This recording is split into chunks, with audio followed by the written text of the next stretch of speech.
let me just say that, I think it goes without saying that people can perceive the same thing in different ways, depending upon the perspective they're standing at the time. And I am going to permit you to make a brief proffer of what you believe happened. I do not think, based on what I have reviewed, that you were laboring under any conflict of interest. I don't even know that at this point in time, any of that is particularly relevant, but I can understand you wanting to put something on the record.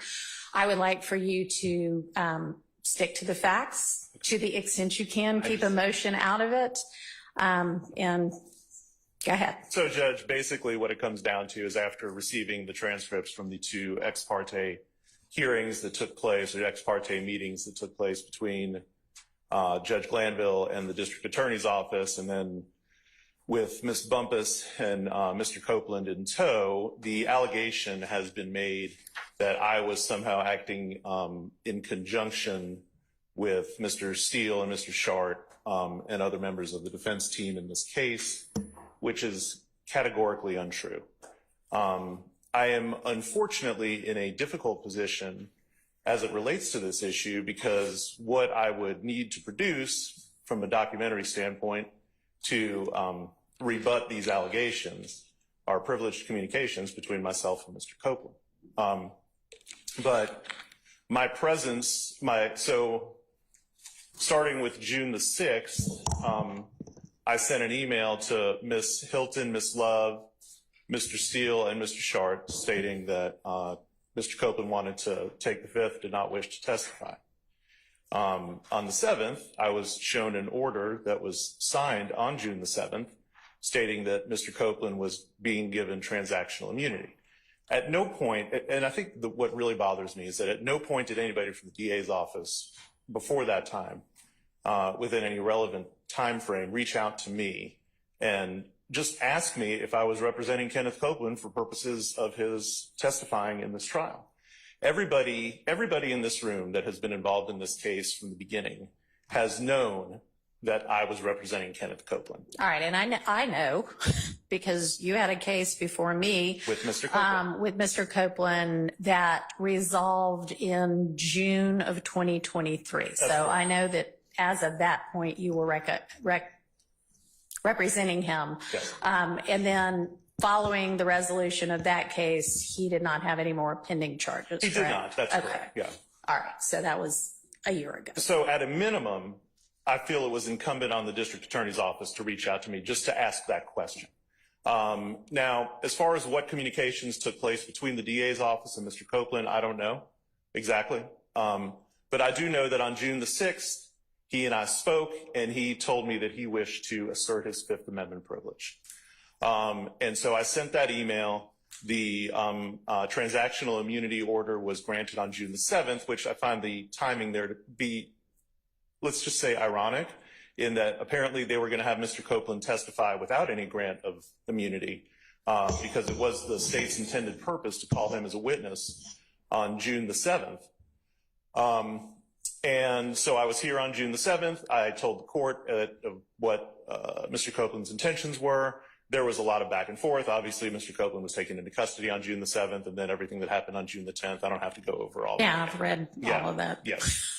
So my purpose here today is to state on the record that absolutely, nothing that I said or did on Mr. Copeland's behalf was done in any conjunction or with any consultation, in cahoots, or anything along those lines with Mr. Steele or Mr. Shart or anybody else in the defense team. All right. I was here doing what my client had expressed to me, what he wanted to do. And as I said, if it becomes a major issue, I have more than enough documentation to prove that. Okay, I appreciate that. Mm-hmm. It's not an issue at all to this court. Okay. All right, thank you. All right, that's it? That's it? All right. Okay, Mr. Steele,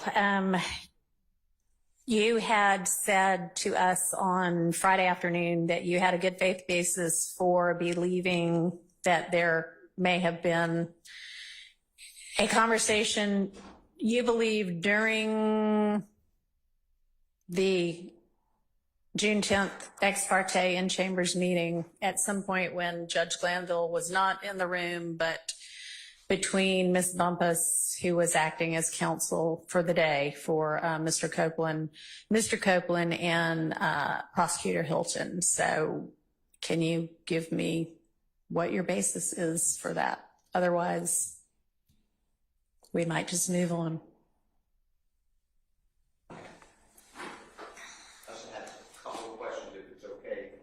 All right. For Mr. Oh, well, I think may have already walked out. I didn't realize that. I thought this was kind of to let him have a chance to clear the record.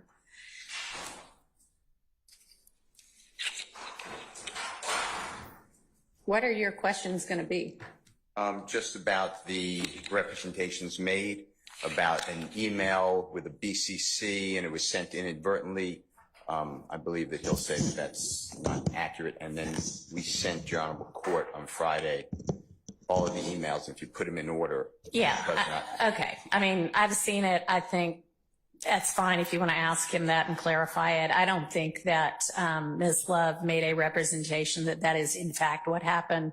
That was her theory because she couldn't figure out why Mr. Melnick was referring to her in the third person. But sure, you can ask him that.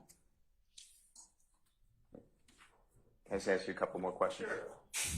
And Your Honor, I'll move the admission of all those emails, and I have copies for them if that makes it easier, and we can mark them as an exhibit if that's what you want. They were already sent to Your Honorable Court. If you've got them now and can make them an exhibit, and I'm not sure exactly what courts, you would make them a defense exhibit. Can I just step back for a second? Sure. And Your Honor, would the court be admitting those exhibits for any purpose as it relates to this trial? No, not for the trial, just for whatever these ancillary proceedings are. I'm not sure what to call them, but motions.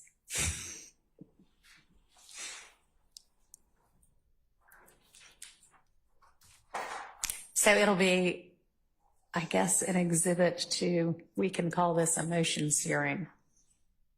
It's today, August 5th, 2024. Proffer by Mr. Melnick.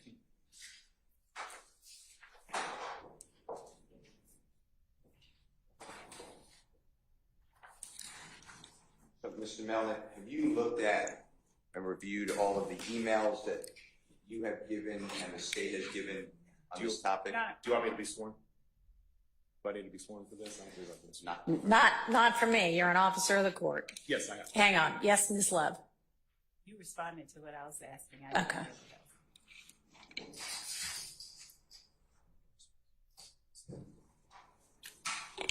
I have reviewed the emails. I have to mark these. Uh-huh. You give this to the state. Yep.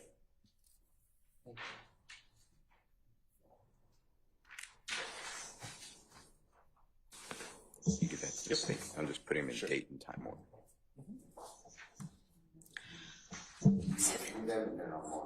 Yep, I've reviewed them.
Forwarded to, right. 7th, 11:56. We have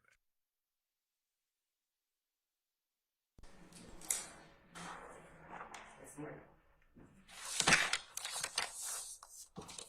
Oops, sorry.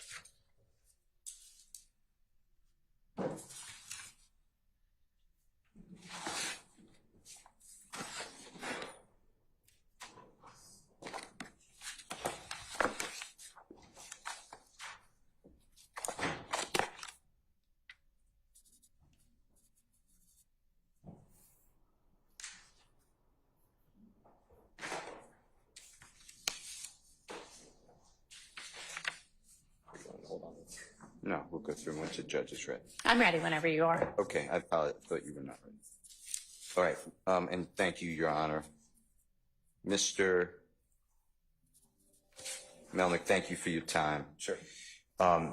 What you said to this honorable court is that you represented Mr. Copeland in an unrelated case. Is that true? That's correct.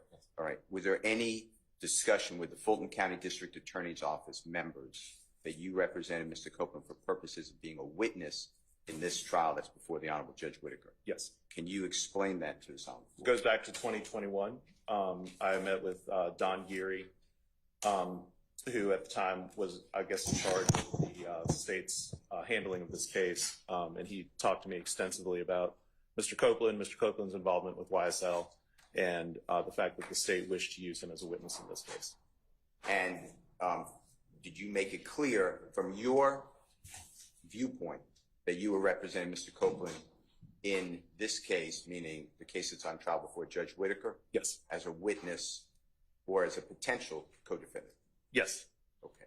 And that the Honorable Court knows, I believe, but to your knowledge, who is Don Geary in 2021? What he introduced himself, I mean, I knew Don for a long time, but what he said, he was special counsel for the Fulton County District Attorney's Office. He was basically hired almost like in an of counsel position, as I understand it. And was he affiliated on working this case that's before Judge Whitaker on trial? We talked about this case specifically. At any time, I'm sorry. And nothing else. At any time, did you or any member of the District Attorney's Office in your presence ever say that you were not representing Mr. Copeland pursuant to a potential witness in this trial? No. Okay. Did you ever have conversations with Ms. Love, who is seated to your left? Yes. About representing Mr. Copeland as a witness in this trial? Yes. And when were those conversations? March of 2023. And was it clear from your standpoint, from your viewpoint, as the court said, people can observe things differently, but from your standpoint, was it clear that you made it known to the Fulton County District Attorney's Office that you were representing Mr. Copeland as a witness or potential witness in this trial? Yes, it was. All right. Did you do anything to separate yourself from that representation? No. All right. The Honorable Court stated a little while ago, and you left here so quickly, but that your representation ended of Mr. Copeland, I heard, in 2023 when you entered some sort of disposition, I don't remember what it was, before this Honorable Court. And when I say this Honorable Court, I'm talking about Judge Whitaker. Sure, that's correct. Did your representation end of Mr. Copeland as a witness in this case? No. Did you ever make that known to anybody? No, I never did. Did you actually do the opposite? I was contacted by another member of the Fulton County District Attorney's Office in June of 2023. And about yes, what? I'm sorry, about representing Mr. Copeland in this as a witness in this case. Were there any agreements between Mr. Copeland and yourself in the District Attorney's Office? Because you obviously got him not to be charged. That's a bad way of saying it, but you obviously did something, or someone did something that he's not charged in this case. I would honestly say that may not have been due to anything that I did or said necessarily. I think it was an internal decision from the DA's office. Okay. All right. Now, I'd like to show you what I marked, and I just want this for the record.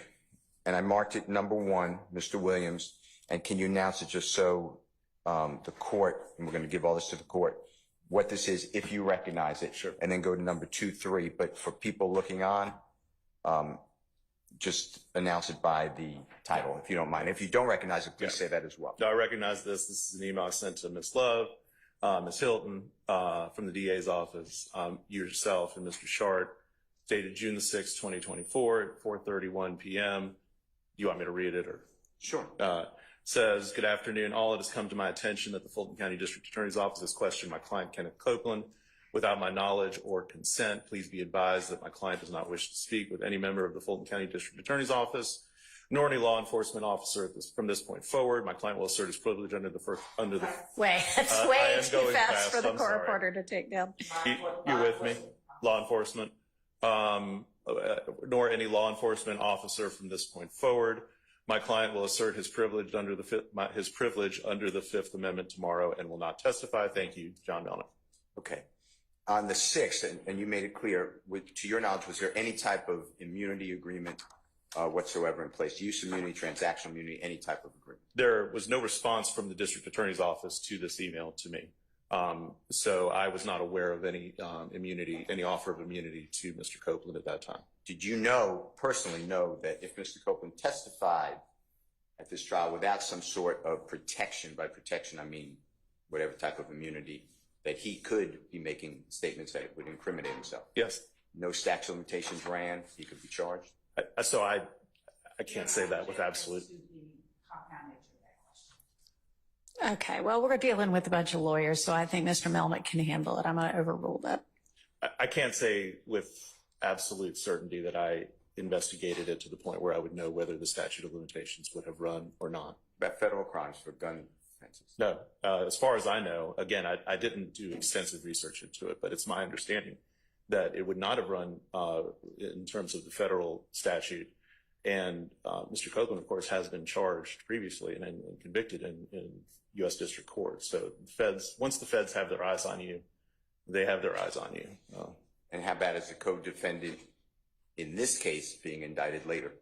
And is statute of limitations barred to that? I don't know. Okay. I don't know with absolute certainty.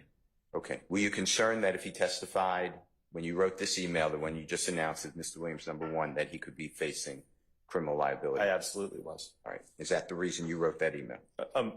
Among other things, but that is one reason why I wrote the email. Was there anything in your mind at the time of sending it that was suspicious or clandestine or by CCing the Honorable Maxwell Shard or myself on that email? Not at all. I thought everybody had a right to know. Okay. And everybody being? Everybody from the prosecution and the defense team. Okay. All right. Your Honor, I move for the admission of Mr. Williams #1 for purposes of this hearing. It's admitted.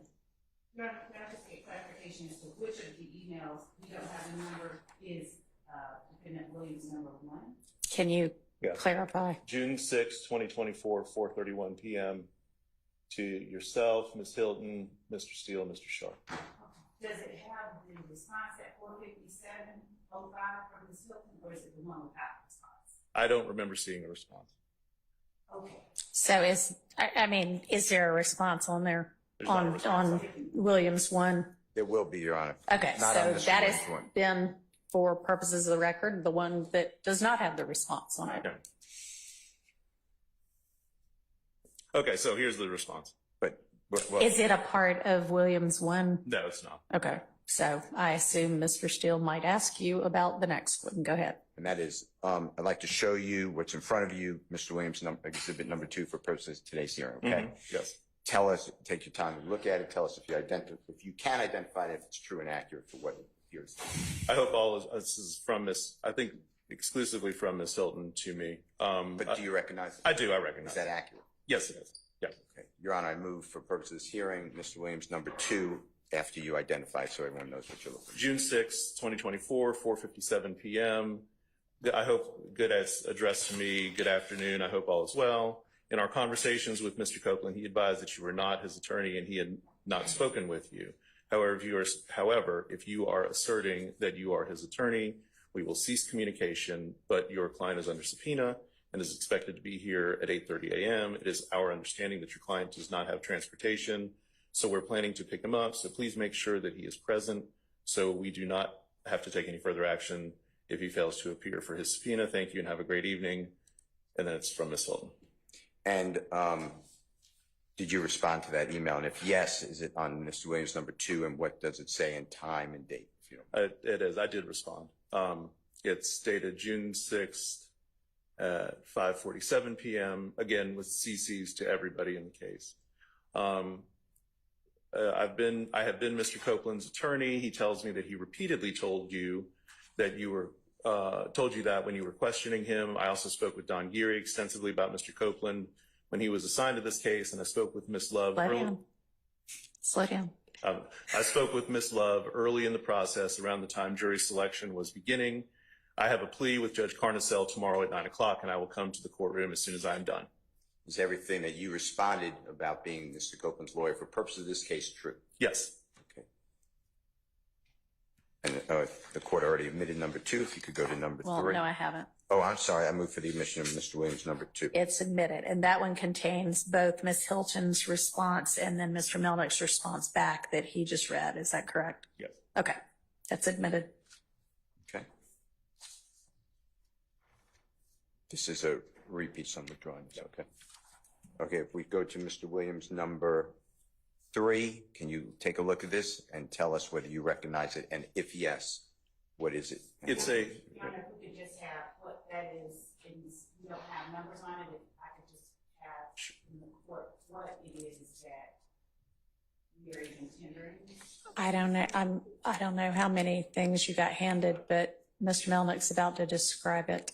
It's dated June 7th, 2024, 11:52 a.m. It's from me to Ms. Hilton and Ms. Love. The first sentence says, "Here is a communication between myself and Ms. Love, which pertains directly to the YSL case." And it's a forwarded message from a number of people, including myself and your case manager, Sheila Rosser, dated March the 3rd of 2023. And it's from Ms. Love, stating, "Good morning, Ms. Rosser. The state asks that the defendant be required to sign the conditions in front of a notary or a sheriff's official so that we can enforce the conditions upon his release since he was not apprised by the court in person." And I'm sorry, that is in reference to 2 bond orders, I believe, that I had prepared and presented to the court in reference to Mr. Copeland's case that was pending before you in 2023.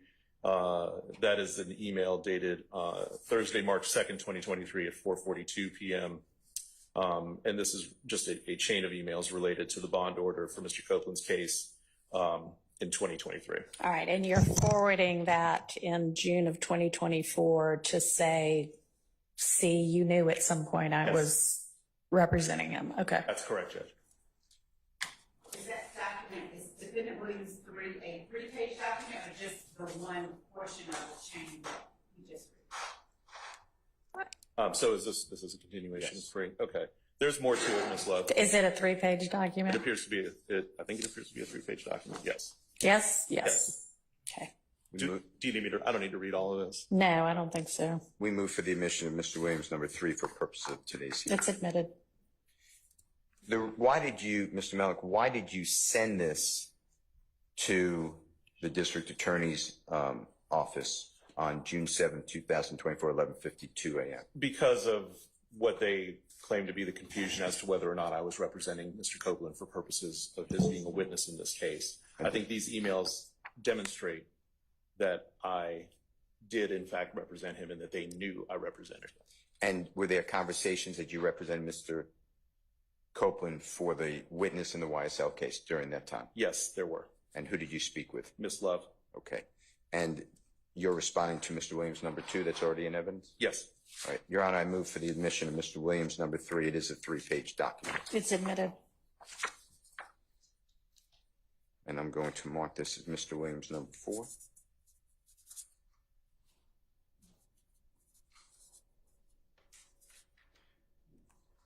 Can you take a look at this and tell us if you recognize this?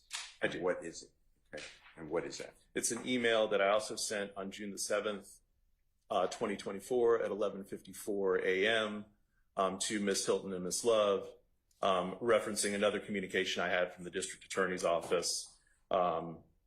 It was a forwarded message from Peachtree Offices, which is an executive office company that answers my phone for me, where I got a message from Peter Herzog asking me to contact him in reference to Kenneth Copeland. So it's a forwarded message from June the 27th of 2023 that I then forwarded to Ms. Hilton and Ms. Love, demonstrating that they should have just communicated with me about Copeland before questioning him. And go ahead. I'm sorry. And before we got into all this. And who is Peter? And I'm going to spell the last name, okay? Yeah. Herezog. Who is that person to your knowledge? I believe his last name is misspelled there. I think it's Herzog, but Peter Herzog is the assistant DA in the Fulton DA's office. And Mr. Williams, which marked as number 4, is sent for that message on June 27, 2023, about 3 months after the March 1, 2023 Yes, correspondence with Ms. Love about Mr. Copeland. that's correct. Now, if your representation of Mr. Copeland had in fact ended when you disposed of the case before the Honorable Judge Whitaker by that time, do you remember? Did it end? So my case with Judge Whitaker, is that what you're asking me about? Yes. Yeah, I believe it had, but honestly, I haven't gone back to check it. If y'all have the case number, I can look it up and let you know the disposition date. I don't have it. Happy to do that. Nobody has it. Maybe It was a 22 SC case, but that's all I know. It's fine. I can probably pull it up some other way. Y'all go ahead. Okay. And you forward this, you said why? This message. To reiterate the fact that the Fulton DA's office knew and should have known that I was representing Mr. Copeland for purposes of his testimony in the YSL trial. Mr. Herzog was never involved in the case before Judge Whitaker. I'd never spoken with him about anything related to the case in front of Judge Whitaker. The only attorneys that I ever spoke with about the actual disposition of the case with Judge Whitaker was Abigail Potter, Abby Potter from the DA's office, and Mr. Abadi. And the only reason Mr. Abadi was involved with it, that's Adam Abadi from the Fulton DA's office, was because he was concerned about Mr. Copeland's testimony in the YSL trial. And obviously Ms. Love, because she And was Ms. Love, yes, right. And Ms. Love is the bond order. That's correct. Okay. Now, I'd like to show you Mr. Williams number 5. Oh, Your Honor, I move for the admission of Mr. Williams number 4. It's admitted, and for purposes of the record, the case before me where Mr. Melnick represented Mr. Copeland is 22 SC 182134, and the final disposition was actually on June 29th of 2023. Is number 4 a one-page document, or are there any more? It's a one-page document. Okay, I'm showing you Mr. Williams number 5. Tell us if you remember that, look at it. I do. Okay, and is it accurate? It is. Can you describe, like you've been doing, the date and time, what it is, what it purports to be? It's dated June the 7th of 2024. It's to Ms. Love and Ms. Hilton from me, and it is in response to an email that I received. I'm sorry. It's okay. You can look at the documents, multiple. Yeah, okay. So this is a part of the same chain of documents where I was referencing the fact that Ms. Love certainly knew that I was representing Mr. Copeland. She and I talked extensively about Mr. Copeland, and she had told me that she wished to use Mr. Copeland as a witness in this case. Obviously, by the time we were having these communications in March of 2023, the case had long since been indicted, and Mr. Copeland was not charged as a party on the indictment of this case. So this is a continuation of the same emails going back to March 2nd and March 3rd of 2023, where we're referencing the bond orders. These emails actually go back to March the 1st of 2023, where Ms. Love is discussing whether or not Mr. Copeland should be subject to a curfew as part of his bond order. There are, I seem to remember, other communications in which Ms. Love references the fact that she's concerned about Mr. Copeland's safety and the like. And then so the last part of this email, which is at the top of the first page, is where Ms. Love questions whether my concern is for Mr. Copeland or Mr. Steele and Mr. Shart's client. neither of whom I've ever met or have any relationship with whatsoever. And then I responded to that. Did I ever do anything untoward to affect your representation of your client, Mr. Copeland? Absolutely not. Did Mr. Shard do anything? No. Did anybody come to you, at you, about your representation, Mr. Copeland, in this case? What Mr. Copeland did on June 7th of 2024, where he asserted his Fifth Amendment privilege, was entirely his decision. I was there just as his mouthpiece, as a lawyer, as his advocate for purposes of him asserting his Fifth Amendment privilege. Other than that, I have absolutely no agenda in this case whatsoever. When Ms. Love wrote on a motion, ex parte motion for the former judge, the recused Judge Glanville, Yeah, I would grant object your to client. the introduction through this witness or the posing to this witness of any question about a motion that I wrote, given that the witness cannot testify confidently about anything that I specifically wrote or what I. All right, well, I don't know yet what the end of the question is going to be, so I'll hold your objection until I hear the question. And it's in the record. Already, Your Honor, I could get another copy though. Ms. Love wrote in that motion seeking use immunity under 25-5-507 for Mr. Copeland. Yes. That Mr. Copeland on Thursday, June 6, 2024, had some sort of interaction or dealings with members of the defense team. To your knowledge, is that true? I have no knowledge of that. All right. Do you want to admit, or did you want to tender for admission Williams 5? I do. Yes. All right, that's admitted. Thank you, Your Honor.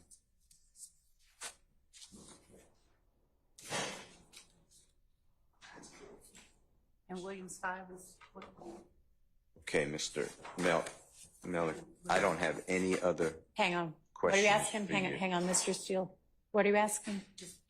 What it is? Which one is it? Yes. It's the last one they discussed that, I don't know how many pages it is. I don't have any of it in front of me, but it's the last one they discussed that has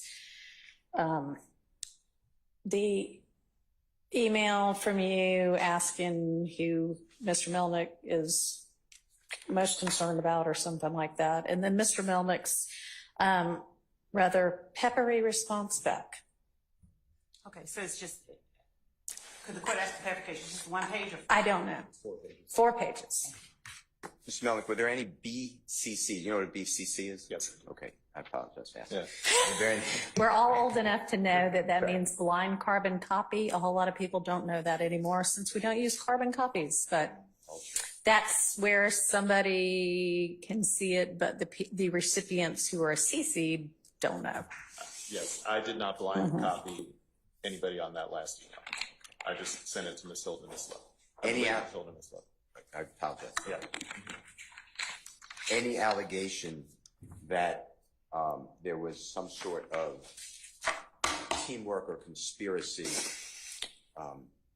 against the state of Georgia and against your client, Mr. Copeland, is that true at all? It is categorically untrue. All right. I want to thank you so much. I don't have any other questions. Ms. Love, do you have questions of Mr. Melnick? Hang on just a second. Just briefly. Okay, hang on. You have questions too? All right, I'll let Mr. Sharp go.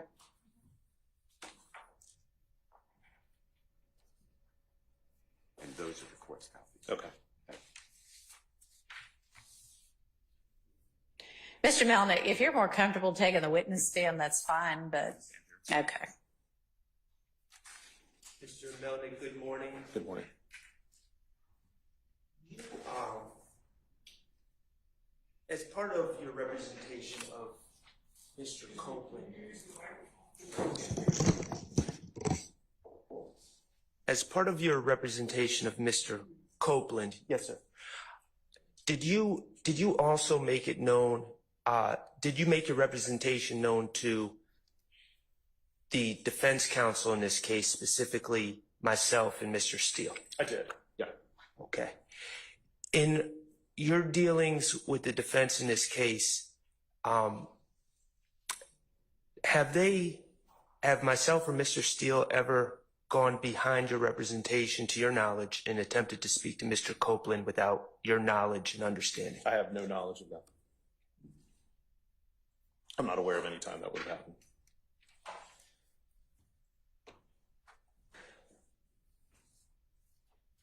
Since you were alerted about the state speaking to Mr. Copeland, have you read the transcripts from the ex parte communications? I have mostly read them. I will be honest and say I haven't read the whole thing. Okay. Have you become aware that Mr. Copeland was speaking to the state in the week leading up to June 7th, 2024? Yes. Okay. Have you become aware that Mr. Copeland was in the actual courthouse speaking to the state on that week? I became aware of that on either June 6th or June 7th. Did you know anything about that as it was happening? I did not.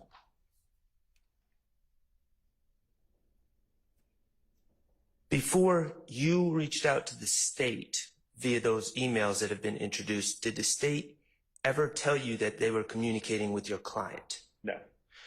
How did you initially learn that the state was communicating with your client?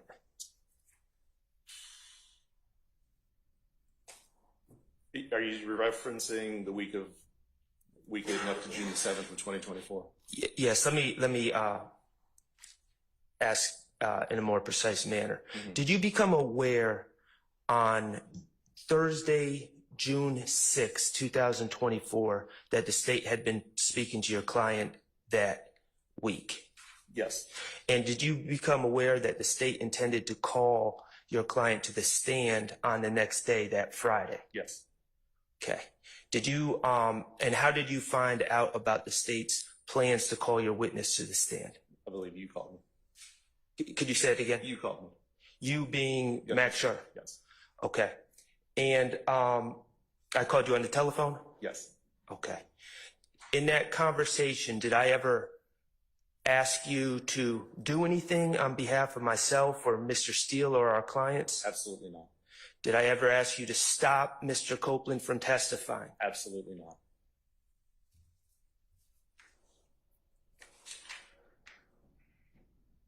As a lawyer, is it appropriate to contact another lawyer about their client?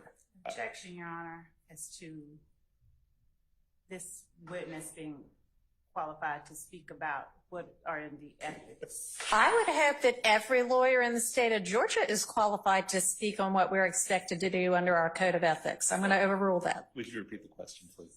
In your experience as a lawyer, is it appropriate for another lawyer to contact you about matters concerning your client? That's Law School 101.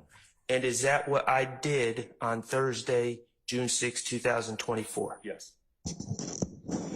Mr. Melnick, before you got in, well, your testimony is you were involved representing Mr. Copeland Yes. throughout this entire period, correct? Mm-hmm.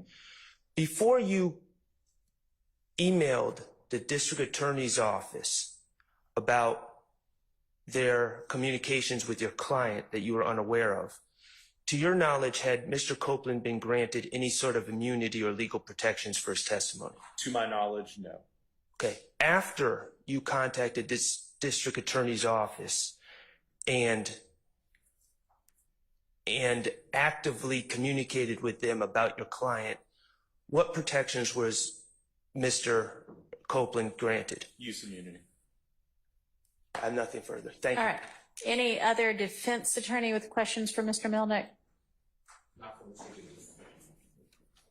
All right. Hearing no other. Go ahead, Ms. Love. Thank you, Judge. Mr. Melnick, I'm just gonna be a little bit brief and I'm gonna clarify some things. Is Defendant Williams' exhibit? Yes, Mr. Hart. Or speak just more loudly. Yeah. Or come around and, yeah. You know what? I'll take the stand. Okay. No, I just can't get these two. You can leave them there. Okay. That's okay. Does somebody have a copy of those exhibits for the court? Judge, I'll give to the court the ones that he has admitted, and I'll just go ahead and use the ones that I have copies. Okay. Thank you.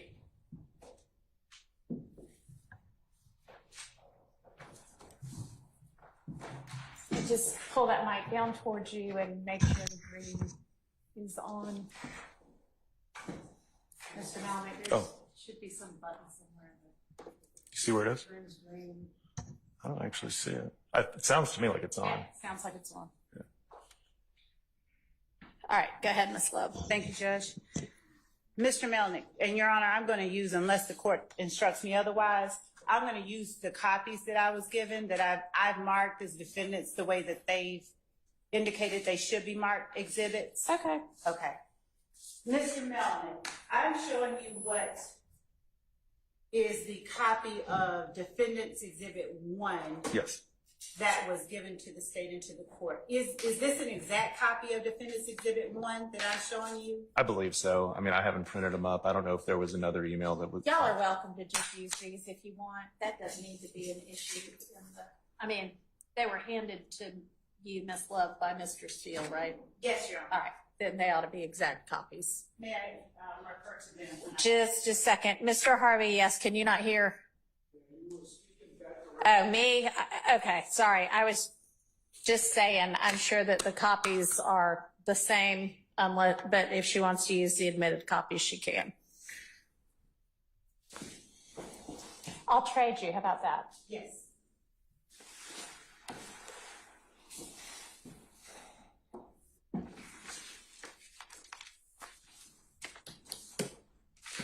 Just make sure you get the admitted copies to the court reporter when we're finished with this. Yes.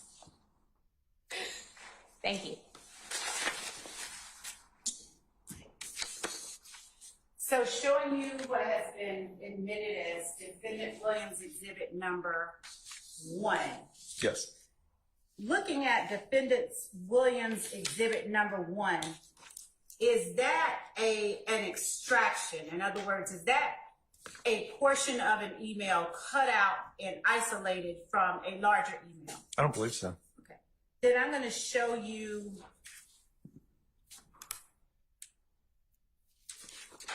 Defendant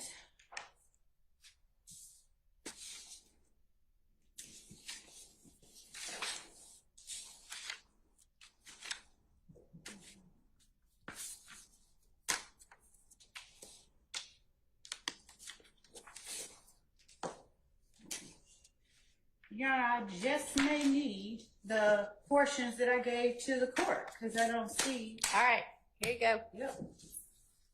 Thank you.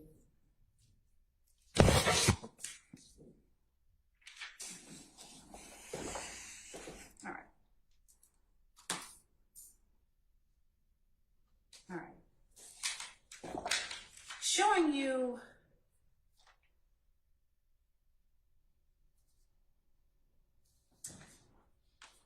what I will mark as State's Exhibit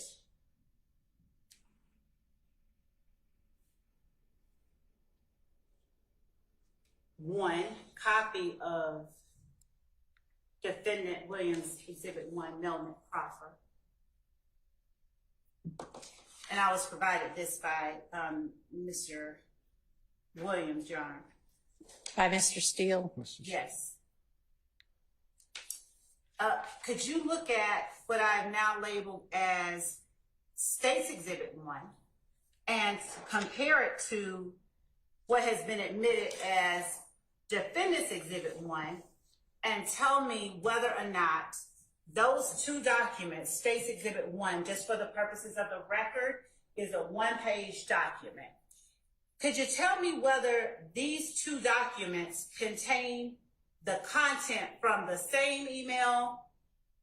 So the content appears to be the same, other than the fact that on the one that you just marked, there what appears to be the seal from the Fulton County, the Atlanta Judicial Circuit. And in fact, the one that I've marked as State's Exhibit 1 is the actual email that Mr. Steele would have had access to, correct? It's a portion of the actual email chain, given that it has that seal on it. Very often, if I'm sending an email, I'll just pick up from the last email that I sent to or from that individual. So that may well be. There may have been a prior email, but I mean, if it was between you and I don't remember exactly when it was. I'm showing you what has, I believe, been marked as Defendant Williams Exhibit number 2. Let's see if those two match. Give me 1 second, okay? Defendant Williams Exhibit 2. So you'd agree with me that Defendant Williams Exhibit 2 is in fact the top portion of the email that I have labeled and tendered as State's Exhibit, or not yet tendered, but labeled as State's Exhibit 1. Yes, that's correct. Your Honor, the state tenders State's Exhibit 1 just as evidence. All right. All right. Now, Admitted. thank you, Judge. So looking at Defendant Williams Exhibit 2 and State's Exhibit 1, are you able now to say with any more clarity that Defendant Williams Exhibit 1 is a document, a piece of paper where a portion of the email chain that is contained within Defendant Williams 2 and State's Exhibit 1 has been extracted and pasted onto a piece of paper? So I can't speak for how Mr. Steele printed this up. I wasn't there in his office when he did that, or whenever somebody in his office did that. You are correct that what has been marked here as Mr. Williams Exhibit number 2 is part of a chain of communications between myself, yourself, Ms. Hilton, Mr. Steele, and Mr. Shart. Looks like there's a CC to Antonio Long as well. Yeah, so but these emails were sent after the State's Exhibit 1, which is also Mr. Williams Exhibit number 1. These emails dated, so you can see here, Ms. Love, this is dated June 6, 2024, 5:47 p.m. Yeah, this is dated June 6, 2024, 4:31 p.m. Right. So this is just part of the same line of communications that we were having, where I said, Mr. Copeland doesn't want to plead, doesn't want to testify, wants to take the fifth. Ms. Hilton responds, and then I respond to her response. And in her response, this is where you get your insignia for the Atlanta Judicial Circuit. Okay, so let me be clearer. The exhibit that is labeled Defendant Williams Exhibit 1, did you ever forward that separately to Mr. Steele or Mr. Sharp? I think I just forwarded. I mean, I wouldn't have had to because they got the emails. Right. Okay. So they got this email initially. All right, y'all, when y'all are saying this email, we have no idea I got what you. you mean. Can you refer to the exhibit numbers? They got Mr. Williams' email number 1, exhibit number 1, which is the first email from June 6th at roughly 4:30 p.m. Then there was a response from Ms. Hilton, June 6th, 4:57 p.m. And that's marked Williams 2. Williams 2, thank you. And then I respond to that June 6th, 5:47 p.m.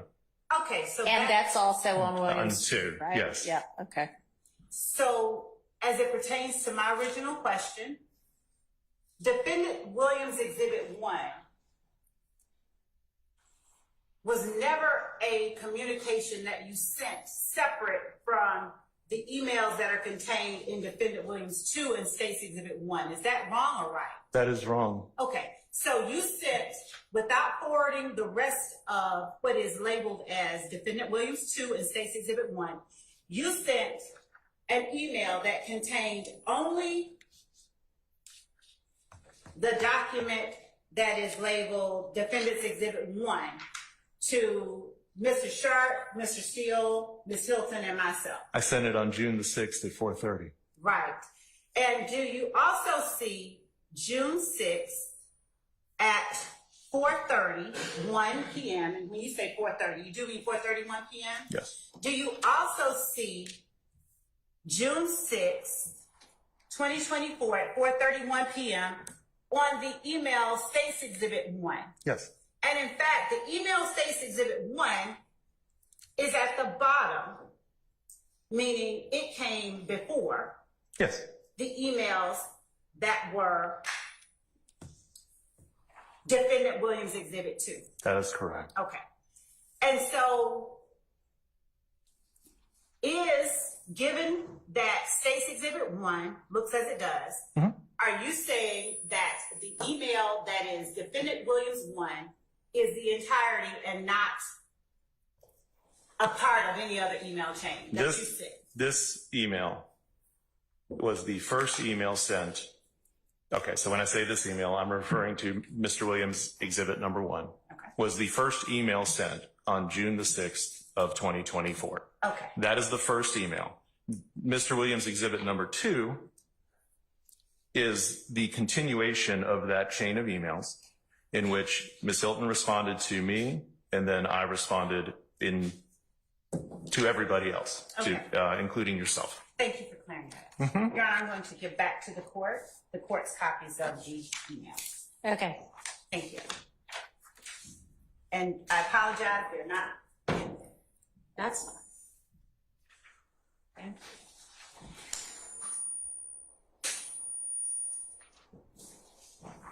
You were asked, Mr. Melnick, you were asked by Mr. Sharp, how did you become aware that the state was talking to Mr. Copeland? Okay. Let's try to figure out where that squelch is coming from. Might and be from me. I may have been too close. Okay. To Where's myself. state's one, Miss Love? And Your Honor, if If the you've court got- didn't, I'll send her. Yeah, you did. It's submitted. Thank you. Did we clear up the squelch? Is it gone? Okay. It seems to be. Is it the court's mic? Okay. I'll step away from it so that I'm not echoing. Mr. Melnick, do you remember Mr. Shard asking you, how did you become aware that the state was talking to Mr. Copeland? Yes. And did you understand that question to mean in 2024? Leading up to June 7th of 2024, yes. Did you answer how you became aware that the state was talking to Mr. Copeland? I did. How did you become aware? Because Mr. Shard told me. Okay. And when Mr. Sharp called you,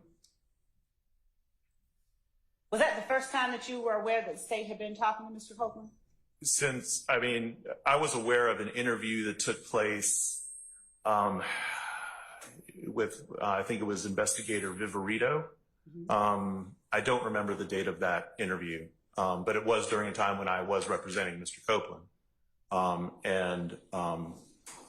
But other than that particular communication, that was the first time I became aware of any direct communication between the district attorney's office and Mr. Copeland. And when you speak of the interview by Investigator Viverito, was that while she was with the DA's office or while she was with the Atlanta Police Department? I do not know. And was that interview one that you have seen or have knowledge as a part of the discovery in this case, or something different? I have knowledge of it. I've never seen the interview. I know that it exists. And was that interview a formal interview while he was in custody at the jail? Yes, as I recall. I mean, I haven't seen the interview, but I believe he was in custody at the time. And did you give permission for that interview? I'm gonna turn this off. Just speak loudly. Did you give permission for that interview, or did Mr. Copeland reach out to Investigator Viverito to talk to her? I have no idea. I did not give permission for that interview. I do not know if Copeland reached out to her or not. And had you been paid by Mr. Copeland or retained by Mr. Copeland to represent him on criminal charges at that time? Yes. And was that prior to March of 2023 that this interview took place? Yes. Do you recall at any time representing to any member of the district attorney's office in 2023 that Mr. Copeland had not paid you for your services? No. Do you recall telling a member of the district attorney's office that you were not representing Mr. Copeland on his criminal charges because he had not paid you? I'm just asking if you remember. If you don't, that's fine. I don't. Okay. No, I represented him in his criminal charges to the end. We understand. Yeah. And when Mr. Sharp called you, what was it? What did he say to you exactly? He said that Mr. Copeland was being called as a witness the next day, June the 7th of 2024. So at what point how did he tell you that the state had been talking to you? during the course of that conversation. What did he tell you that? He just said that the state's been speaking to Mr. Copeland. How many times have you spoken with Kenneth Copeland between the time that Mr. Sharp called you and the time that you resolved his criminal matter before? How many times did I speak with him between June of 23 and June of 24? I mean, I can't give you an exact number, but Mr. Copeland has always been in communication with me. Did you speak with him more than one time? Yes. And during your communication with him, did he always have access to your phone number? Always. Did he appear to always be aware that he could reach out to you at any time? This is something where we're going to have to, I Thanks. don't feel comfortable. I can stop and pull that question all the way back. All right. And the court can decide if the next question is privileged. Did you assure Mr. Copeland? I'm not going to talk about anything I said to Mr. Copeland. I'm Period. sorry. I'm not going to talk about anything That's fine. that I said to Mr. Copeland. Okay.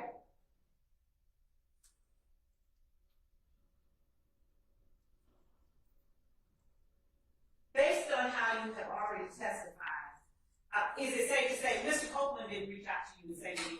I'm not going to talk about any communication I had with Mr. Copeland.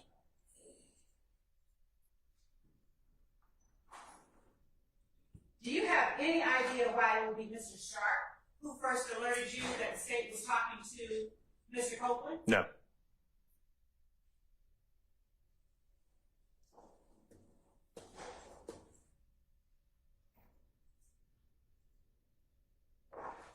And are you aware of any communications Mr. Copeland made to the state as it pertains to your representation of him after his criminal case was resolved? I'm not. Do you recall, you indicated that you spoke with Mr. Abadi in the district attorney's office regarding Mr. Copeland as a witness in the case that we are in trial on now. Yes. Do you recall telling Mr. Abadi that you were not representing Mr. Copeland beyond the criminal case? No. Was the time or times that you spoke with Mr. Abadi in the context of resolving or getting a bond for Mr. Copeland's criminal charge? It was primarily with regard to the bond and the underlying criminal charges. I don't believe Mr. Abadi has much, if any, involvement in this case. What is your recollection of what it was that you said to Mr. Abadi or anyone else regarding your representation of Kenneth Copeland beyond his criminal charges? I don't really recall having, other than the fact that, you know, he's talked to me and I've talked to the state, I don't recall having in-depth conversations about it. Y'all were still in the middle of jury selection. It wasn't much of an issue. Understanding you don't recall having in-depth conversations about it, what is it that you recall telling Mr. Abadi or any other member of the state about your representation of Kenneth Copeland beyond his criminal charges? I don't really have any independent recollection of anything specific. How are you then able to say that you spoke with members of the state and told them that you represented Kenneth Copeland in his capacity as a witness in this trial? Because I had specific conversations with Don Geary about this case and about Mr. Geary's desire to use Mr. Copeland as a witness. Am I correct that that was pre-indictment? Yes. And am I correct that that was at a time when there was at least a prospect that Mr. Copeland would be a defendant and not only a witness? That's correct. So, apart from the conversation you had with Don Geary pre-indictment, where there was a prospect that Mr. Copeland would be on the indictment, do you have any recollection of conversations that you've had with members of the district attorney's office regarding your representation of Kenneth Copeland as a witness in the current case 22 SC 183572? Ms. Love, we did not have substantive discussions about what his testimony would be, but everybody in your office knew that I was representing Kenneth Copeland. with respect, I don't mean substantive, I'm asking you simply, do you recall what it was, if anything, you said to either Mr. Abadi or any other member of the district attorney's office regarding your representation of Kenneth Copeland as a witness only in the current case 22 SC 1835? Just that I'm representing him. And you recall specifically saying to some member of the DA's office, apart from the criminal charges that you helped resolve in 2023, you recall saying to a member of the district attorney's office, I'm representing Kenneth Copeland as a witness only in the YSL trial. I said that to you, okay? That is your memory. Yes. Where was this? Was it on the phone? Yes. Okay. And what was it? Was it before or after Mr. Copeland resolved his criminal charges? I guess before, because it was when we were talking about the bond issue. And so what exactly did you say about your representation? I said that I was representing him, and if you want to talk to him, talk to me. And when you said you were representing him, isn't it true that you were talking about the criminal charges? No, Miss Love, it's not true. Did And you state that you were representing him beyond his criminal charges? Had you finished your answer? that's fine, yes. Make sure he finishes his answer before you put the next one on the floor, okay? Did you state that you were representing Kenneth Copeland in his capacity as a witness in the 22 SC 183572 case Yes. outside of the criminal charges? Yes.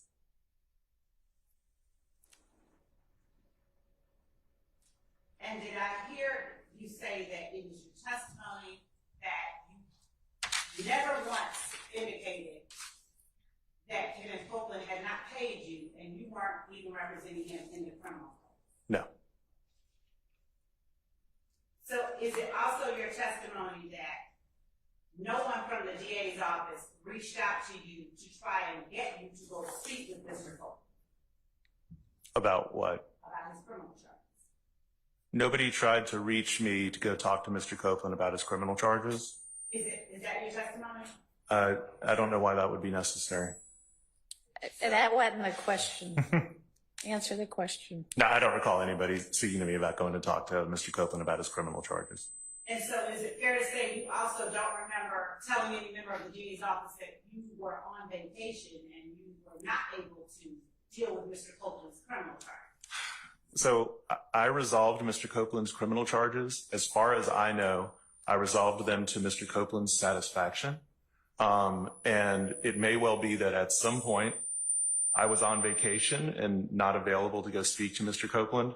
I don't recall specific dates and times, but there is no issue with communication between myself and Mr. Copeland. Okay? So as it relates to the question that I asked, do you recall there being a time when you conveyed to the district attorney's office that you were on vacation and could not go to talk with Mr. Copeland? Ms. Love, if you have such a communication, then I'm sure it exists. The fact that I may have been on vacation a day or a week doesn't mean that I wasn't communicating with my client. Okay? And if you would mind answering whether or not you recall it. I don't recall. All right, y'all, we've been at this for over an hour and it's really not particularly relevant anyway, so let's wrap things up. Yes, Your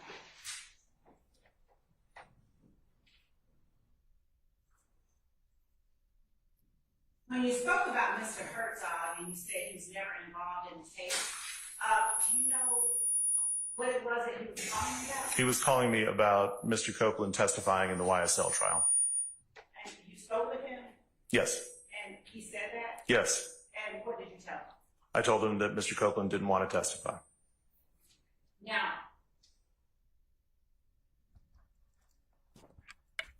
that was in March. That was in June of 2023. And did Mr. Herzog ever say he was working on that trial? That was my understanding of the purpose of his call to me. Did he say he was working on it? Yes. You indicated, and Your Honor, I have about 5 more questions. All right. You indicated that upon question questioning by Mr. Steele that your concern regarding the district attorney's office communication with Mr. Copeland was Mr. Copeland's criminal exposure and that the DA's office was seeking use immunity. And that you considered it ironic that a motion would be filed on June the 7th, considering there should have been, or wasn't, apparently there was no grant of immunity prior to that time. Do you recall saying I that? do. You never once asked the district attorney's office what protections the immunity afforded to Mr. Copeland. I'm familiar with what use immunity is, Ms. Love. Do you recall telling Ms. Hilton in the presence of an investigator that you had never heard of OCGA 245-507? I believe that I did not know that that was the use immunity statute, but once I read the order and saw that it was the use immunity statute, I'm very familiar with use immunity. I've been doing this for 30 years. And so you are aware then that there wasn't a need to seek use immunity, but that the motion was to compel Mr. Copeland to testify after the state had offered him immunity. I feel that the motion and the order that was granted to Mr. Copeland did not protect him very much at all. And finally, in writing to the email that is labeled Defendant Williams Exhibit Number 5, you wrote, "My concern is for my client. Had I been involved, I would have demanded a much more specific immunity deal. Mm-hmm. You need him much more than he needs you. You've put him in a terrible position where you know his life is in danger, whether in custody or on the street. He's a marked man from this point forward. Go F yourself if you think I'm doing anything besides protecting my client." Yes. So what specifically did you intend to, you didn't include in here anything particular that you were worried about with the immunity deal, but you were very specific about Mr. Copeland's potential danger from testifying. Is that wrong or right? We all know that Mr. Copeland is in danger by virtue of his testifying here.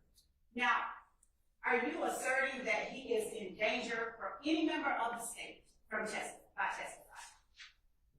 No. And what specifically did you want, more specifically, in the, because you do understand it's not an immunity deal. We can't use anything he says in any way against him. Yes. So understanding that, and that the motion was simply to compel Mr. Copeland to testify, given that he had received that, what much more specific information did you want to see in him? I would have demanded that he be given immunity from all state-level prosecutions as a result of any action he may have had involved with any other individual in this case. And I would have seen if we could have included the feds in that as well. And did you not understand Mr. Copeland, or did you want more than what he was entitled? Did you not understand him to have been afforded immunity for anything he was asked about criminally, whether it was from the state or the defense? All that protects him from is from you using his testimony against him. So you did not understand that it actually protected us from using that testimony in any way to get information about him, to prosecute him regarding those acts? You didn't understand It protects him from from his testimony at trial being used against him, Ms. and Lowe. anything derived from that testimony? And anything derived from that testimony. Let's speak one at a time. Anything derived from that? Testimony. Are you aware of that? Yes, ma'am. So, given that Mr. Copeland could not be prosecuted for anything he testified about criminally, and the state could not use his testimony to go seek additional information or reasons to prosecute him, What is it that you would have been seeking to get? So we are getting dangerously close to privileged communications here. So, but I told you what I would have demanded. I would have demanded absolute immunity from any state level prosecution for any criminal action involved in this matter. Even those that he didn't speak about at all in the state. Yes. And could you tell us just why it is that you would have felt that that was I think that's, something that should have been avoided? I'm not going to get even into if it that. did not? I'm not going to get into that, Ms. Love. I'm not going to get into that.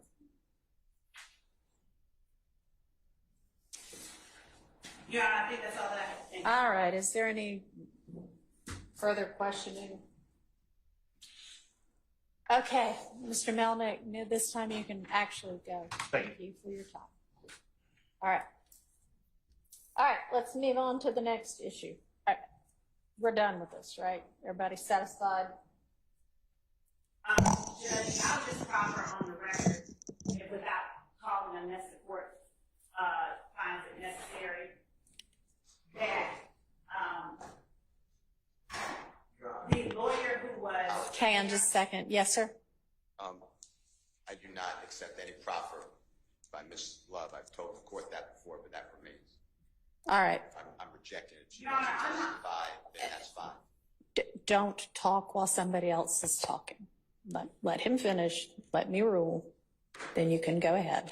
I will listen to what your proffer is, because it's really not for Mr. Steele to accept or not. It's for the court to accept or not. Go ahead.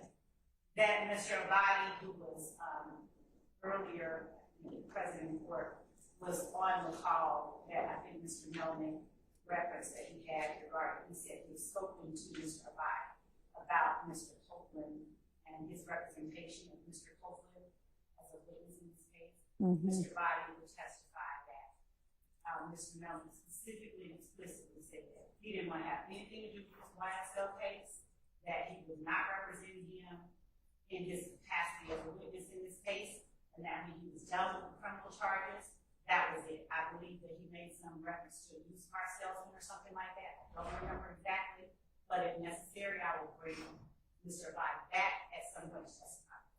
All right. Well, if I am presented with a motion that makes that testimony relevant, then we'll hear from him at that time. My point in all of this was just so that Mr. Melnick could feel like he'd cleared his name. All right. Okay. So, anybody need a restroom break before we move to our next topic? All right. Let's take 12 minutes and be back at 10:30. And Your Honor, there's the omitted parts of the transcript. I just want to let you know before we move on to something else. Omitted parts of the transcript. Yeah, that's what the next topic's going to be. Yes.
Okay.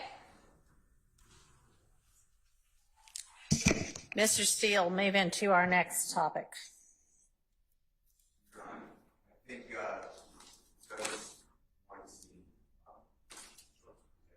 Okay. I do need to get. Could you please admit me to the Zoom?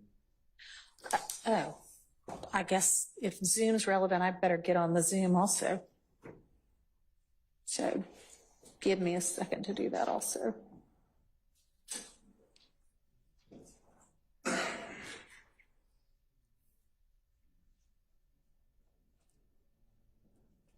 pretty Zoom illiterate, so I may need a little assistance. How can anybody be Zoom illiterate in this day and age after all of our COVID era Zooming? I know enough to not turn myself into a cat.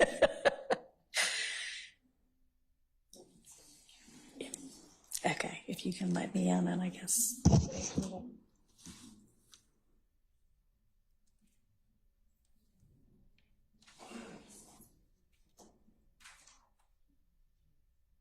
Are we going to be hearing from somebody over Zoom? I just have a brief TikTok that I need to play. Really? It's very brief. Okay.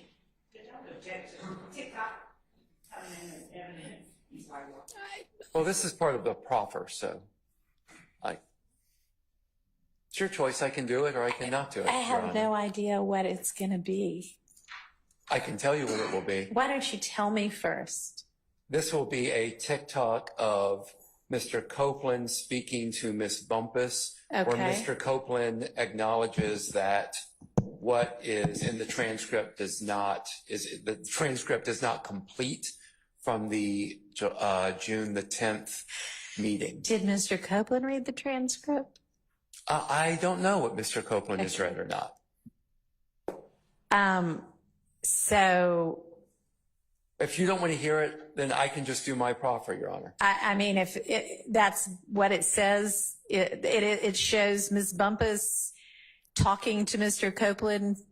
Believe it or not, yes, Your Honor. Okay. And Mr. Copeland says, whatever. I mean, I don't care. Play it. You can take it for what it's worth, Your Yeah, Honor. I'll just. Let me just, if I can begin with my proffer, then I can play this, Your Honor.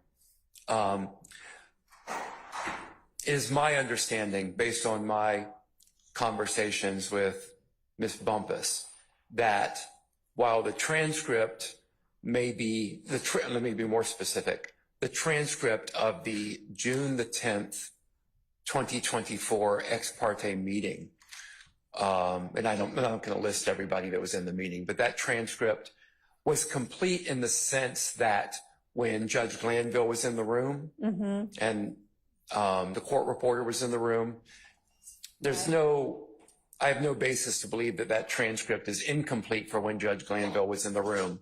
But there was a portion of that morning, a significant portion of that morning, based on my understanding, where it was Ms. Hilton was in the room, Mr. Copeland was in the room, Ms. Bumpus was in the room. And how is that your understanding? Because I don't see that from the transcript. And I know I actually said that at some point, but I went back and looked, and let me reference y'all to, let me find it. All right, so the beginning of the transcript, it is just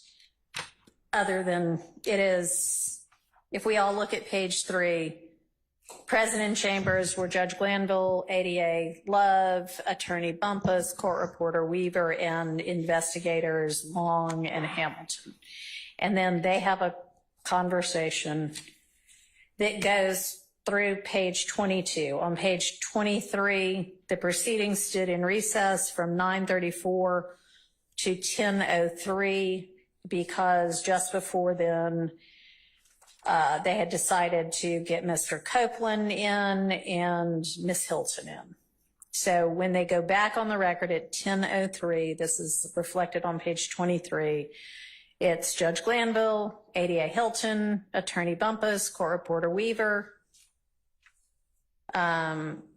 investigators Long, Hamilton, some deputies, and then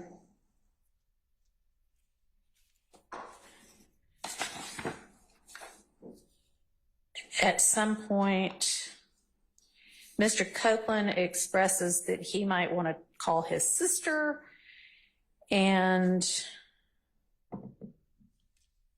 on page 36, Mr. Copeland says, this is not the sister, can I speak with her for a second, meaning Miss Bumpus?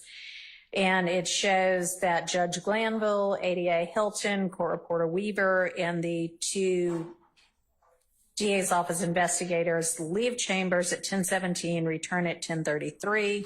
Then Mr. Copeland has a question for the court. And then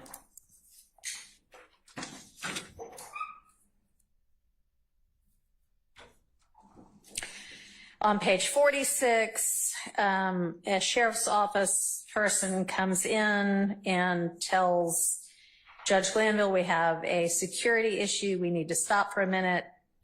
And it reflects that Judge Glanville and that officer, Lieutenant Dean, exit chambers at 10:45. Judge Glanville returned to chambers at 10:47.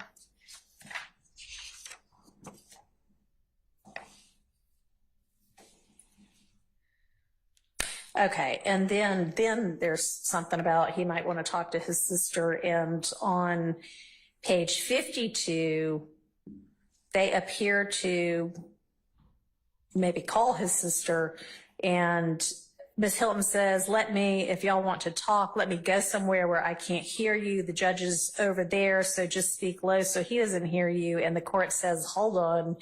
And Judge Glanville exits chambers along with Ms. Hilton, Investigator Long, Investigator Hamilton, and the court reporter. They all leave from 10:53 to 11:28.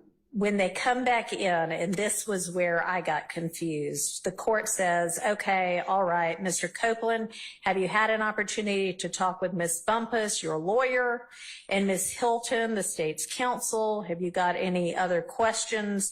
And I hadn't looked up to see who left before, so I thought maybe just the judge had left, but it appears that they had all left. So, I mean, I assume he meant, obviously we know Ms. Hilton and Mr. Copeland had been talking prior to this. So I guess that's what he meant. But anyway, that's where I had gotten that. So where do you get your basis that they were in there at some point? I get my information from Miss Bumpus. Okay. So perhaps, and I don't know specifically at what point. I don't know if Miss Hilton came back in the room prior to going back on the record. I don't know. But at some point, Miss Hilton, Mr. Copeland, and Miss Bumpus were in that room discussing things amongst themselves. And my understanding is that Mr. Copeland relayed information regarding the murder of Donovan Thomas and perhaps some other information that Miss Bumpus indicated would be Brady material. And so I just want to put that on the record that this happened. Okay, so you can't put that on the record that it happened. You can put it on the record that Ms. Bumpus told you it happened. Well, Ms. Is that Bumpus- what you're saying? Yes, Your Honor. All right, I want to hear from Ms. Bumpus if that's the case. Okay.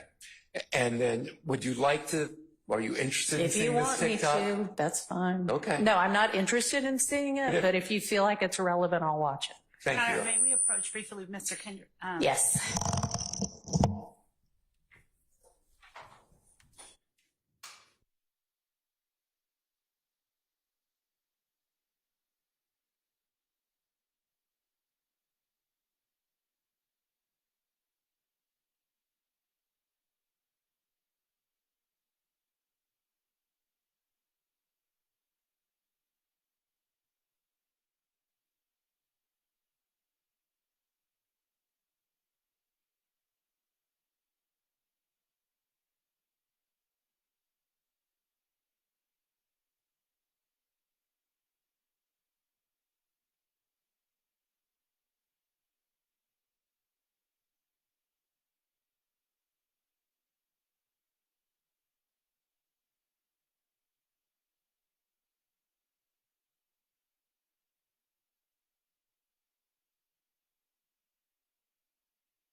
right, Mr. Weinstein. Thank you for giving me time to refresh my poor memory, Your Honor. So there is actually originally a YouTube video that I viewed on TikTok. And it's an interaction between Kayla Bumpus, Mr. Copeland's attorney, and Mr. Copeland. Okay. And there's just is this feedback a problem? Okay. Not right now, it's not. Okay. So anyway, I viewed this interaction. I'll go ahead and proffer to the court the exchange that I witnessed. Ms. Bumpus says, Woody, is the transcript complete? Mr. Copeland then vigorously shakes his head back and forth, indicating no. Then Kayla Bumpus says, you say no? And then Woody responds with, you know that. So that's the interaction that takes place. Your Honor, as I think maybe you indicated, and certainly as the state indicated, perhaps the better source of this is Ms. Bumpus herself. She's here. I'd like to call her to the stand and we can hear her testimony about what took place on June the 10th, 2024 during the course of that ex parte that was not recorded in the transcript, not because of anything nefarious, but it would provide, I think, better insights into our position that there was Brady material June the 10th that was not captured in the transcript and not provided to us. All right, let's hear it. Ms. Bumpus coming up, and Ms. Bumpus has basically, I think, been in court all morning. Is that right? Okay, coming up and take the stand. Sure. Ms. Bumpus, would you please stand and raise your right hand? Do you swear the testimony that you're about to give today is the truth, the whole truth, and nothing but the truth? Yes. Okay, please be seated. Would you please state your name for the record? Kayla Bumpus. And what is your relationship with respect to Mr. Copeland?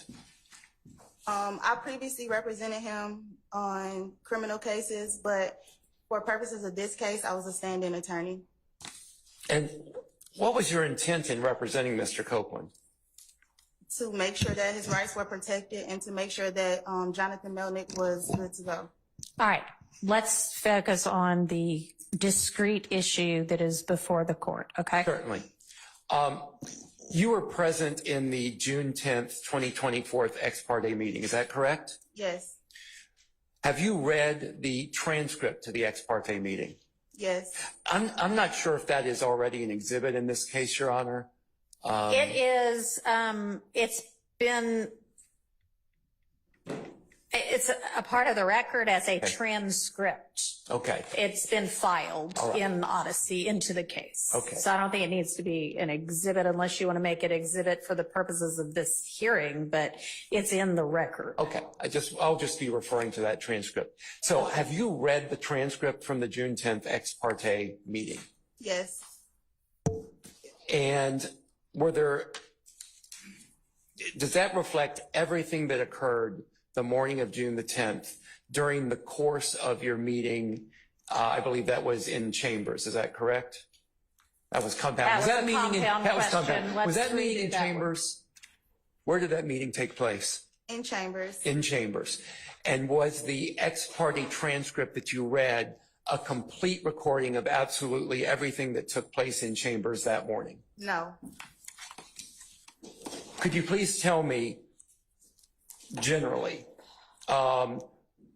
when was there a time during the course of that ex parte meeting when y'all went off of the transcript? Clarify what you mean by that, when y'all went off. Was there a break in the proceedings at some point on the morning of June the 10th? Multiple. Multiple breaks. Yes. And during one of those breaks, did you have occasion to speak to Mr. Copeland with someone else, someone from the states, the state present in the room? Yes. And when you had that conversation, that was off the record. That was without the transcript being transcribed. Yes. Let's clarify who is in the room at this point in time. Okay. Who is in the room? And again, let me just make clear on this. I only want you to speak about conversations that you had with Mr. Copeland that are not privileged, where, for example, someone from the state was in the room. Do you understand? For sure. Okay. When there was a portion of that meeting that was not recorded on transcript, who was in the room? Myself, Mr. Copeland, and Simone Hilton. Who else, if Um, anyone? I don't know all the deputies. But were there deputies in the room as well? Yes, Do you remember how many? 4. Okay. Anyone else other than the deputies and the 3 people you just named? Investigator Hamilton and maybe another investigator from the state. Okay. Approximately how long was that? Hang on a second. Was the court reporter in the room? I don't know. I don't recall. I can't remember. And at what point during the meeting did this allegedly occur? Towards the end, If you had a copy of the transcript in front of you, could you show me where? Like, if I you, could get close, Judge. okay. Do you have a copy for her? I don't have, does anyone have a copy? I do not have a copy Mine just printed out. disappeared. I don't know where mine went. Max, do you have one? I don't mind passing up, but it does have notes.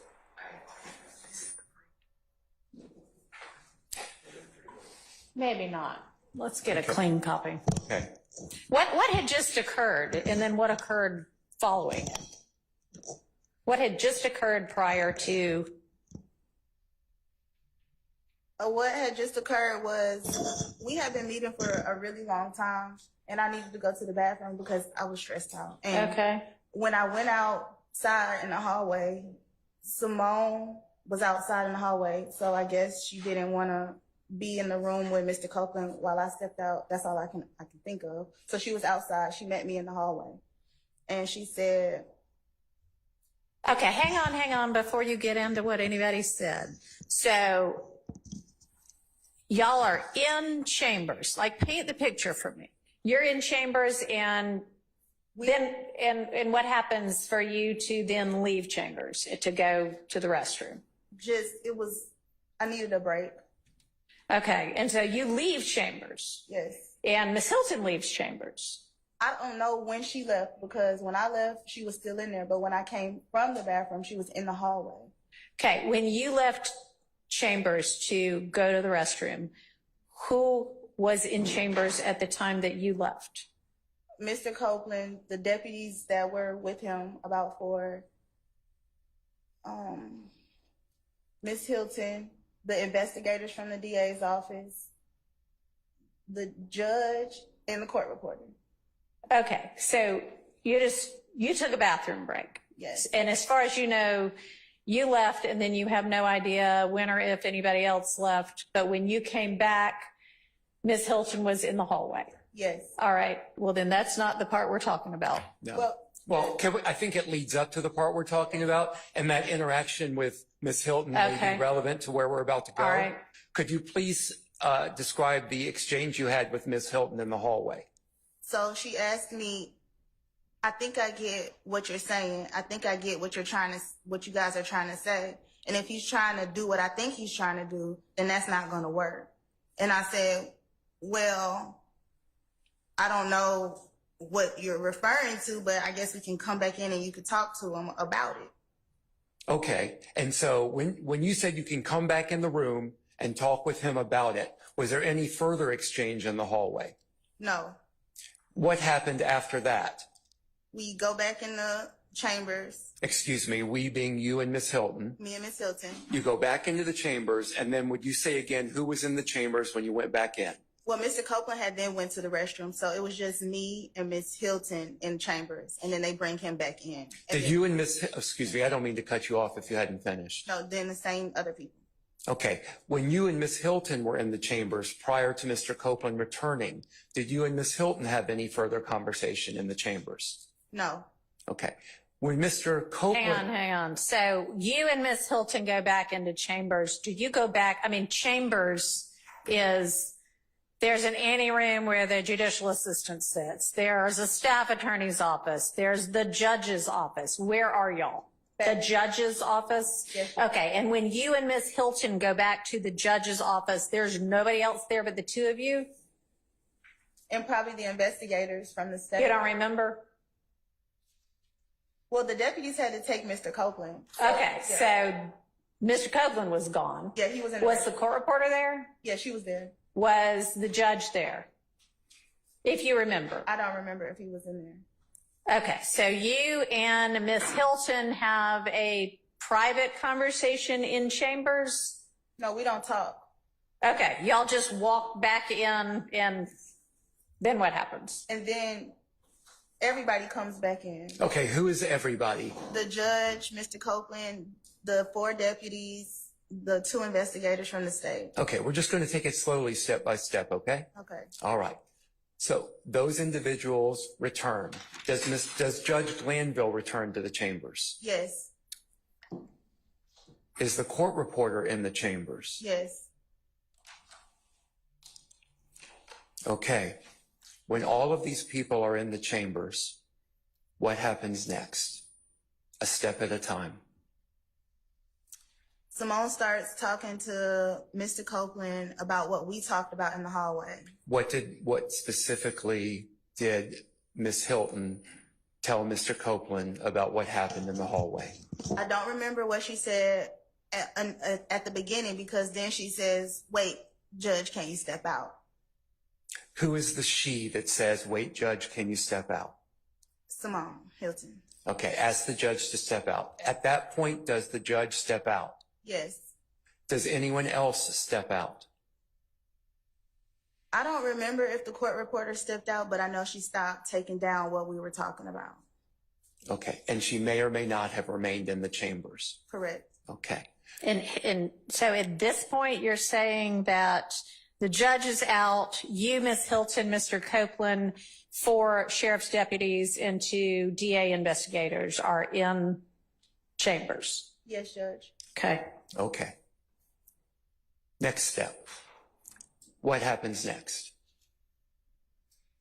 Simone starts to talk to Mr. Copeland about, I guess this is the part about purging yourself and perjury and impeachment. Okay. What specifically did Ms. Hilton say about purging himself? About purging himself once he began to testify that he would purge himself of him being arrested. Okay. What about perjury did she tell to him? Did Ms. Hilton say to Mr. Copeland? I think some of this is on the transcript, but she reiterated the fact that pretty much she wanted him to testify. She didn't know what he was going to say, but there was one thing that they know that he didn't do that she would not allow him to testify to. Okay. What did Ms. Hilton tell Mr. Copeland was the one thing he knew, All right, let's not assume any of this, because this is your witness, so don't lead her, okay? Okay. So when you say that, what did Ms. Hilton specifically say regarding that?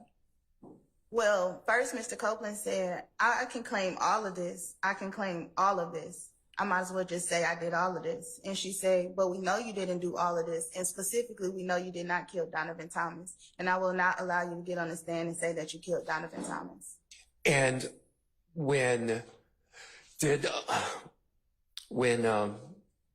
Ms. Hilton said, I will not allow you to get on the stand and say you killed Donovan Thomas, did she say anything else with respect to that?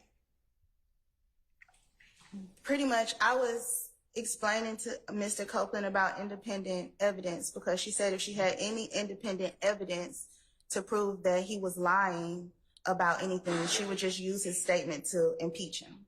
But she would not necessarily press charges against him for perjury. But she said that if he said this thing, this one particular thing, which was the unaliving of Donovan Thomas, that she may move forward with perjury. And Mr. Copeland says, well, it's not just about me knowing who killed him, but it's about, I know more about that infinity, and I know something about somebody who's not even on trial. Okay, I'm going to stop you there a second because there's a lot to unpack, okay? So do I understand your testimony to be that Ms. Hilton said that she would prosecute him if he lied about the killing of Donovan Thomas, but she would not prosecute him if he lied about other things? Yes. Let's go back to the infinity, because I didn't catch all of that. What did Mr. Copeland say about the infinity? You just say, I know something about the infinity that y'all don't know. And how did Ms. Hilton respond to that? No, I don't remember, but basically she just like, okay.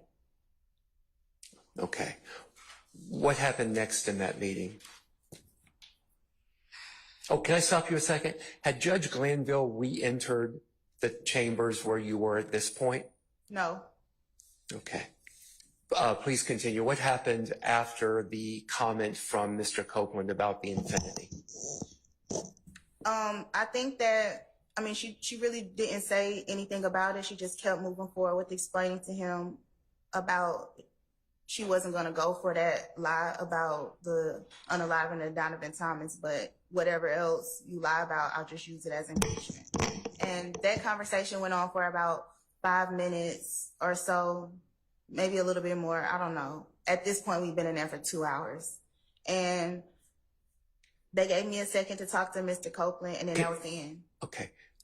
Who gave you a second to talk to Mr. Copeland? I guess Simone.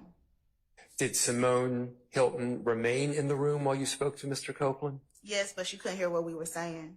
And why do you believe she couldn't hear what you were saying? She couldn't. I know because we were whispering in we scooted away from her and we just kind of whispered in each other's ear. Okay. Is there anything else that happened during the course of this meeting where Judge Glanville was not in the room that you haven't told us this morning?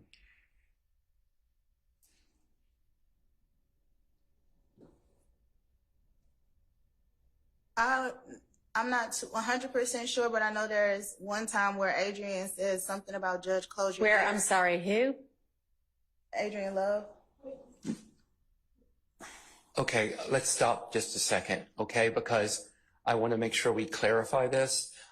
I believe your testimony earlier was that Ms. Love was not in the room, at least during this portion of that meeting. Is that correct? That's correct. Are you referring to another portion of the meeting that happened that morning? I don't remember if he stepped out or not. I just remember at one point she said, Judge, close your ears. I don't remember if who said, Okay, let's go back. but yeah, that's Okay, very here, unclear. we're going to go back and try to clarify. Let me. Yeah.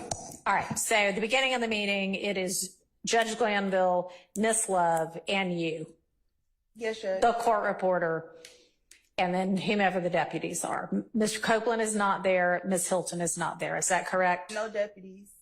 Okay. They don't come until Mr. Copeland comes. Okay. So then it is just the judge, Miss Hilton, and you, and the court reporter, correct? And the investigators. The DA investigators. Yes. Okay. And so is it that portion of the transcript that you're moving to now? Yes. Okay. All right. And what did Ms. Love say? I just remember her saying something about Judge, close your ears. And I can't remember if he steps out then for a second or not, but that would be the only other time I remember him stepping out. What did Ms. Love say after Ms. Love said, Judge, close your ears? I don't remember. You don't remember? Okay. So we've discussed that one portion of the morning where the judge was not in the chambers. Was there another time that morning, other than that one time we've been discussing, was there another time that morning where the judge was not in the chambers, but there was a conversation among you, Mr. Copeland, and someone from the prosecutor's team? No. Okay, that's the only time. Yes. Okay, I don't have any further questions. All right. Does any other defense attorney have questions for Ms. Bumpus? And we have a copy of the transcript now if anybody needs it. A clean copy. Yeah. It's sitting right up here. Oh, I'm sorry. I didn't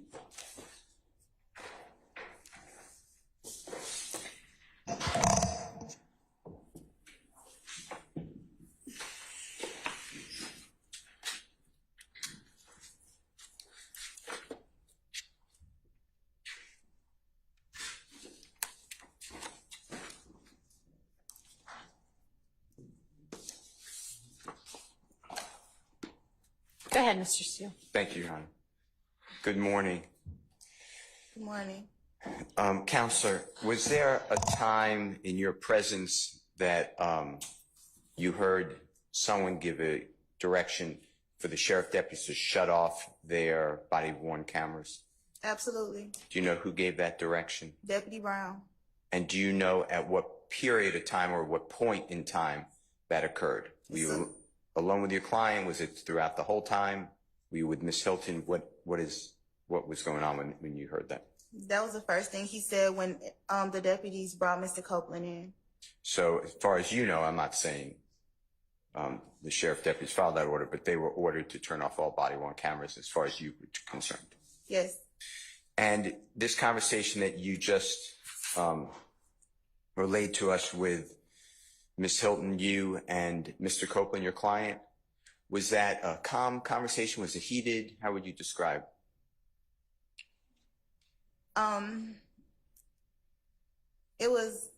We had been in there for 2 hours. It was a high level of emotional tension, if that's a thing. Okay, were people getting louder than we're speaking now? Yes. And who was that person or people? Simone. Okay. And when you were talking about Mr. Copeland not being permitted to take responsibility for the killing of Mr. Thomas, you know what I'm referring to? Yes. Did Mr. Copeland in any way take responsibility for that killing that day to Ms. Hilton? Pretty much, he just said, you don't know what I did or didn't do. Okay. And that was said to the prosecutor about the killing of Donovan Thomas? Yes. Do you know if you saw Ms. Hilton taking any notes or recording the meeting, or any of the people with her recording this meeting or taking notes? I'm not aware. All right. It says, and the court just gave a transcript, I don't know where it is, but you can look at it. No one's trying to trick you. It says on page 40, towards the bottom, it's the Honorable Yes. Judge. It's fine. If you need to look at it, if you don't need to look at it, that's fine. Just let the record reflect. It should be on page 40. If you need it, it's June 10th. It should be 2024 ex parte conference that you were part of. And Judge Glanville says something to the effect, I'm not looking at, this is not a quote, but it appears to be to Mr. Copeland. Do you remember when Mr. Love told you that as long as you don't tell a bold-faced whopper, something like that? Do you see that? Yes. Can you just, so the court, unless the court has it in front of her, what line I've that got is? it in front of me. Do you know what line that is? Or it begins on? 12. Okay. Well, 9, but 12 specifically, what you're referencing to. I couldn't hear the last part. 9 is when he starts talking, but 12 is when he gets into that part. He being Judge Glanville. Yes. Okay. And what information do you have that Ms. Love spoke with Mr. Copeland about the bald-faced whopper? What do you mean? I'm sorry. Can you ask that again? Or Yeah. apparently Ms. Bumpus didn't understand it any better than I did. Yes. Do you have any information to educate us on when Ms. Love spoke with Mr. Copeland about you can't make a bald face, whatever it says, whopper? Hang on just a second. Yes, Ms. Love. My objection is that the question itself assumes a fact that has not been established. Sustained. Read what it says if you don't mind. Since it's Tell me in what page we're on again. 40. Okay. Thank you. The state can still give you immunity. They can give immunity to whoever they want, okay? And they can make that choice. I don't even make that choice. So if they, like I said earlier, they want your testimony, they figure it's that the jury needs to hear what you have to say, good, bad, or indifferent. And what Ms. Hilton is telling you is just the truth as you know it. And let her worry about, I mean, even though you may have said different versions of whatever, that's for impeachment. That's not going to get you in trouble. What will get you in trouble is you not is you just invoking your First Amendment privilege because you've been given immunity. Or as Ms. Love said this morning, remember, Ms. Love said, if you lie, if you overtly lie about something, like if you tell a bold-faced whopper, then they can indict you on that particular charge. I mean, that particular false statement. That part you said about, you remember earlier this morning, Ms. Love telling you about the bold-faced whopper. That's what I'm focused on. Can you tell us, were you present when Ms. Love spoke with Mr. Copeland that morning? What's your basis? Again, assuming facts that have not been established, the question I believe was, were you present when Ms. Love spoke with Mr. Copeland? Okay, so I think that's based on the fact that what was just read out was read out. So I don't know that Judge Glanville's statement establishes that, but that's why he's asking it. So I'm going to permit him to ask that, and she can, keeping in mind that that doesn't establish that it occurred. Ask it as a more conditional question, I guess. Do you have any information how that came about, if it occurred at all? So the meeting was really long and a lot happened. I can't remember if Ms. Love was ever in the room at the same time as Mr. Copeland. So I don't remember them being in the room together. And if they were, they did not have any communication. Okay. All right. Do you remember in that transcript, I have to get you the page if you don't remember, Judge Glanville handing something to you for Mr. Copeland? Absolutely. Can you tell this court what that was? Which time? Every time. So go one at a time. So the first time, I believe he handed me a copy of the immunity order. Okay. And the second time, he handed me 2 statutes, one on perjury, and I think the other either on impeachment or, yeah, I think that's what it was. Okay. Any questions, written out questions you remember being handed to you or Mr. Copeland? District Attorney's questions, was that given to Mr. Copeland? No.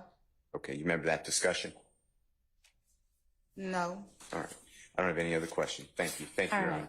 Honor. Any other defense attorney have questions for Ms. Bumpus? Okay.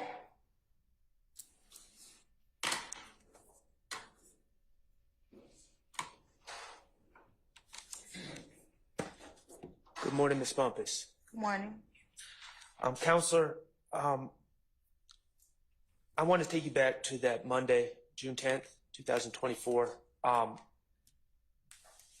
When you arrived for court that day, you were arriving to represent Mr. Copeland, correct? Yes. As a witness? Yes. Okay. And where did you go when you entered the courthouse? I came right here. To this courtroom 1C? Yes. Okay. Did you ever request an ex parte meeting with the judge? No. To your knowledge, did Mr. Copeland ever request an ex parte meeting with the judge? No. Okay. How did this meeting come about? I was down here, and when I got here, the courtroom was closed. There was no one here. And so I contacted Mr. Chamberlain, and he came down. He told me to call him when I got in the courthouse. So I called him when I got in the courthouse, and I was right here. And he came down and got me, took me upstairs. Okay. Were you ever told why you were going upstairs? I was never told why I was going upstairs, but once I got upstairs, I thought I was upstairs because that was the only place I could talk to Mr. Copeland. Okay. At what point did you realize that you were being made part of an ex parte meeting? When Brian got up there and said it. When what? I'm sorry. Brian. Who's Brian? Attorney Steele. Okay. Got up, and that was the first time I really realized that anything had happened, because I had been sitting there and I did not realize what was happening. Okay. Where are you? I thought you had just been brought upstairs to Judge Glanville's chambers. But it was never a time where they said, oh, we're about to meet. They literally just start talking. So Mr. Steele's there? No, the first time I realized what had happened was when Mr. Steele made his motion in court. Okay, so you were in chambers with Judge Glanville and Miss Hilton. And Miss Love, correct? What I'm saying is, You answer the question that I am asking you. You were in chambers with Miss Hilton and the judge. I'm sorry. There are two different parts to this ex parte. You were in chambers with Miss Love and the judge and a court reporter, and y'all had conversations, correct? yes, Okay. And you were aware prior to that morning that this case was being tried, correct? yes, Okay. And you were aware that Miss Love was a member of the prosecution team, right? yes, And that Judge Glanville was the presiding judge at the time. yes, And that there were defense attorneys on the other side of the case, right? yes, Okay. And so when you went into the meeting, you could see that there were no defense attorneys present, right? no, but what I'm saying is, I didn't know I was going into a meeting. Ma'am, I understand. Answer the question I asked you. You could see at that point in time that there were no defense attorneys present in the chambers, correct? Yes, Okay. So at that point in time, you knew this is a meeting with the prosecution and the judge and no defense attorneys, right? what I'm saying is, Ma'am, answer the question I am asking you. I didn't realize it was a meeting. Okay, so at the point when people started talking, let's call it a meeting at that point in time. Okay. Okay. And so you knew that the defense attorneys weren't there then, right? Yes. Okay. And so you knew it was an ex parte. If you knew the term ex parte. Yes, I Okay, go ahead. And in the meeting, who initiated the conversation about the purpose of the meeting? Was it you? No. Okay, who was it? All right, let me ask y'all a question. I can read what's in the transcript. So unless there's, something that we're saying occurred before, the court reporter said, okay, I'm ready whenever y'all are. I don't need an exposition of who said what. I can see it, okay? Okay. I have no further questions. All right. Ms. Matthews. Ms. Bombas, good morning. Good morning. Just a few questions for you. At any time during the meeting that took place between the court, the prosecutor, yourself, Mr. Copeland, were you ever told by the court not to disclose any of the contents of the meeting? All right, we are not going to replow the issue of Mr. Steele being held in contempt. That is moot. So to the extent that this is going to that, move on. Okay, that's where I was going. All right. Thank you. No question. Anybody else? From the defense team side. Okay. Ms. Love, do you have questions for Ms. Bumpus? A few, Judge, just a few. Thank you.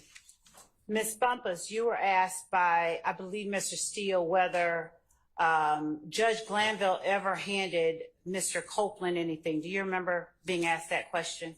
No. Okay. Do you recall telling Mr. Steele or Mr. Shard or either member of the defense team this morning that in the June 10th hearing, Judge Glanville handed you a statute on perjury? Can you say that again? Do you recall testifying earlier that during the June 10th hearing, Judge Glanville handed you a copy of the perjury statute? You can correct me if I'm wrong, but I thought the question was, did he hand it to me to give to Mr. Copeland?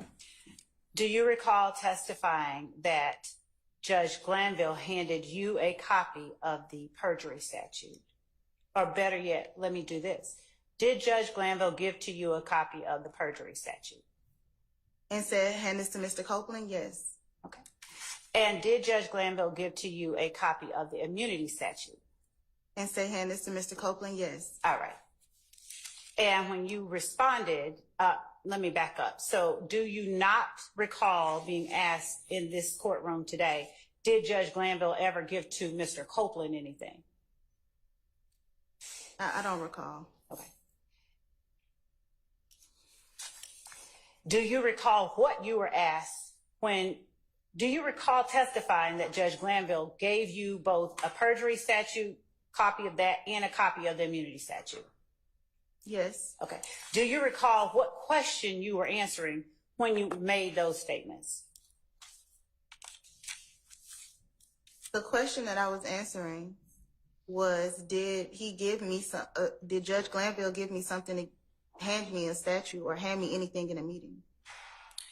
And you don't recall him asking whether Judge Glanville handed Mr. Copeland anything? Objection as to the answer. Yes, thank you. I mean, I'm not sure we've got a clear answer on it, but does it matter?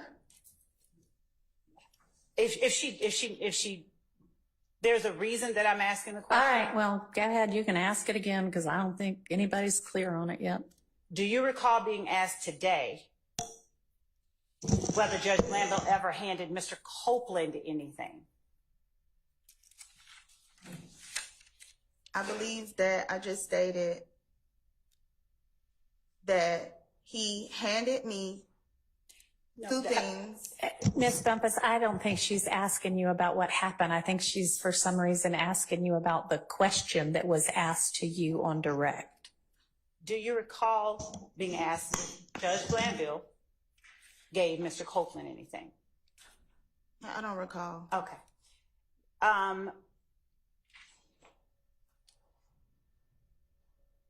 At the time that you were called to the meeting, you already knew that Mr. Copeland had been granted immunity, correct? Incorrect. Okay. At the time that you assumed representation of Mr. Copeland, you were aware that he had been arrested, though, right? You knew that Mr. Copeland had been arrested? No. Okay. At the time that Mr. Melnick spoke with you about standing in his stead on that Monday morning, did you learn during that conversation with Mr. Melnick that Mr. Copeland had been arrested? No. At what point did you learn that Mr. Copeland had been arrested? After he had been arrested.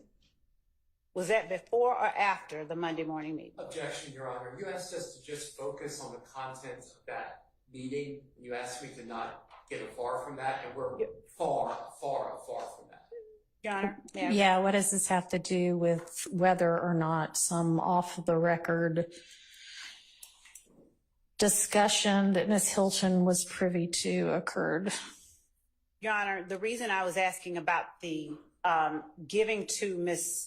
Bumpus the statutes is that my understanding is that at the time that she was called to represent Mr. Copeland, she was not familiar with certain statutes. Okay, well, maybe, maybe not, but that's not relevant to what we're trying to figure out here. And so to the extent that she was asked by the defense whether Judge Glanville gave to Mr. Copeland anything, and she then responded, he gave it to me. All right, I don't recall. I'm sorry, go ahead. Go ahead. I was establishing the reason he would have given her that, and I was establishing further the extent of the questions that I had for her dealt with her understanding of her responsibilities. And then finally, I was going to ask her, she'd already testified to my memory that she doesn't recall this counselor ever being in the room with Mr. Copeland, and if there was no communication. Okay. So I was going to... That part seems relevant. You can ask about that. Miss Bumpus,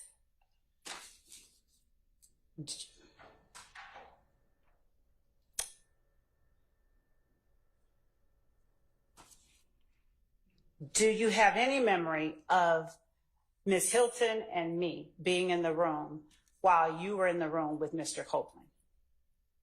I have some memory of all of us being in the room for a very brief moment of time. When you say all of us, who is all of us? You just asked me, do I have any memory of you, Miss Hilton, and Mr. Copeland being in the room? I remember at one point you came back, but I can't remember exactly what happened while you were there. Is it your recollection that I was there when Mr. Copeland first came into the room? No. And when you say you remember that I came back, where is it that you're remembering that I came back to? I don't remember. Maybe it's when Miss Hilton came back. But at one point, all three of us were in the room. Who's all three of us? Me, Miss Hilton, and Miss Love. In chambers. In chambers. Was Mr. Copeland in the room? I don't remember. I just said I don't remember. Well, I mean, it's kind of important. We're relying on your memory for certain things. So were there deputies in the room then? What I'm saying is if Mr. Copeland was ever in the room with Adrian Love, then it wasn't a long, extended amount of time, and I don't think there was any communication. I remember that Simone left, and it was just me, Adrian Love, and the judge and the court reporter. All right, so your recollection is that at the beginning of the meeting, before Mr. Copeland ever arrived for the first, when he ever arrived with the deputies, that there was a point in time when the judge, Miss Love, Miss Hilton, and you were in chambers? There was a point in time where Miss Love and Miss Hilton were in chambers with me. I cannot affirmatively state whether Mr. Copeland was there or not, but there was at least 2 minutes of us all being there together. Did y'all have any conversation at that time? I can't recall because Miss Hilton was doing all of the talking. I honestly believe it was when Miss Hilton left at the beginning, when we first got in chambers, when we were in not the judge's office, but all of us were there. Antechambers, like outside of chambers, but inside of the door. Yes. Who is all of us? Simone Hilton, Adrian Love, me, Investigator Hamilton.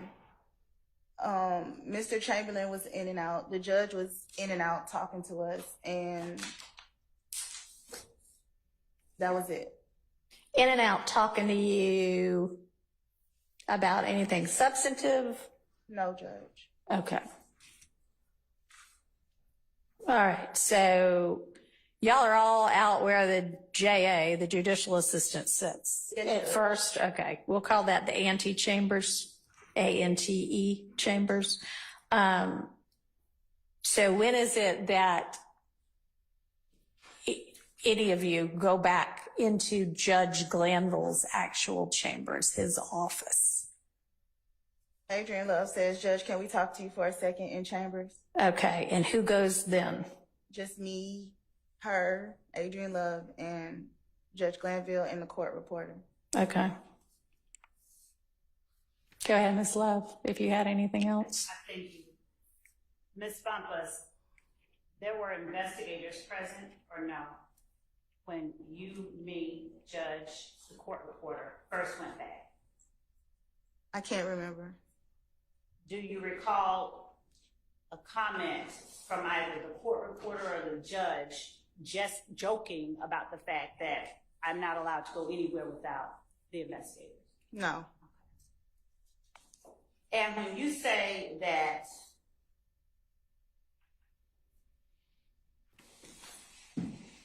we went into the chambers, you, me, the court reporter, Judge Glanville,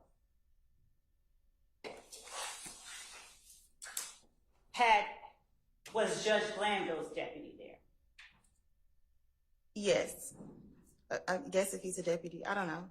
Which one? Which person was there for Judge Glanville? Which sheriff's office personnel? Do you remember? No. And where was that person situated when you, me, Judge Glanville, the court reporter went into the chambers? I have no idea. That person was in chambers with the 4 of us, 5 of us? I don't remember. At some points, I don't remember about when he was walking in and out. Okay. And by that, by he, you mean a sheriff's office personnel? If he's a sheriff's, I don't know what he is. Do you remember, do you have any memory of the investigator, an investigator being present with me while I was in there? I don't remember. I know there were investigators there. I don't remember if they came in chambers when you came in or after Ms. Hilton came in. And seeing the transcript, does it do anything to refresh your memory about who all was there? No. Okay. And when you testified earlier that at some point after I left the first time, that Simone, me, and you ended up in a room together in chambers. Do you recall testifying that way to the court just earlier today? Yes, at one point, me, you, and Simone were in chambers together. Like I said, it was a brief moment, and I don't remember you saying anything. But that was, are you saying that now that was after I left the first time? I really don't remember. Okay. So your memory, you know that at some point you, me, and Simone are in chambers together. You cannot recall whether after I left the first time I ever came back. I cannot recall. Okay. And when you said, let me ask you just this pointed question. Did Kenneth Copeland ever say, I killed Nut, while Simone Hilton, to Simone Hilton while you were in there? Can you ask the question again? Did Kenneth Copeland ever say to Simone Hilton, I killed Nut? No. Did Kenneth Copeland ever say to Simone Hilton, I killed Donovan Thomas? No. Did Kenneth Copeland ever say that he killed anybody to Simone Hilton? No. Did he say any of those three things in Simone Hilton's presence in hearing, to your knowledge? Can I answer that with a non-yes or no question, Judge? With a what? With an explanation, because he didn't say yes, or he did not say I killed, but he said, you cannot tell me what I did or did not do. Okay. That's the extent that he said? Yes. Okay.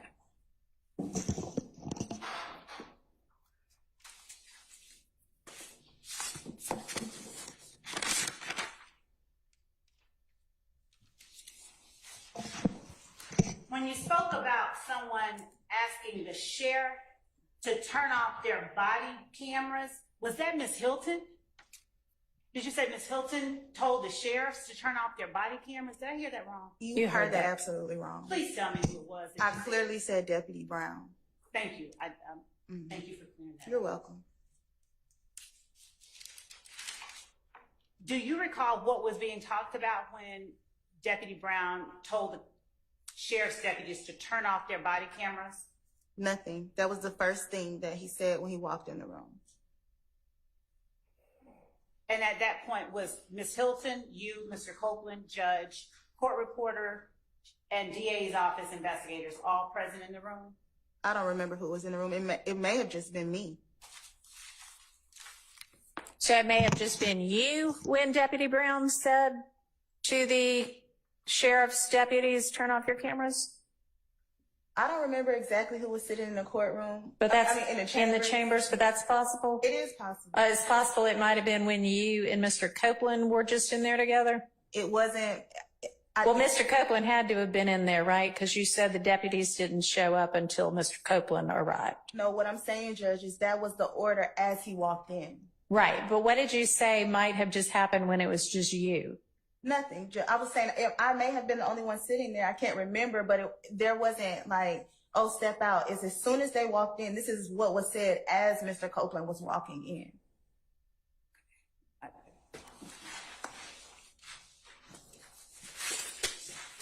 And was there any, did you request at that point that they brought him in to have a private meeting with your client at the time?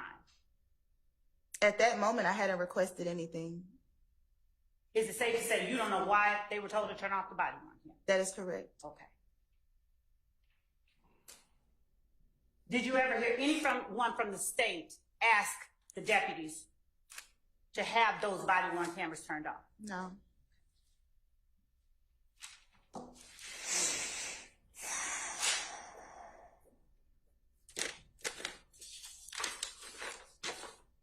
You testified earlier that Mr. Copeland said something akin to, I can claim all of this. Did I hear you right? Yes. Okay.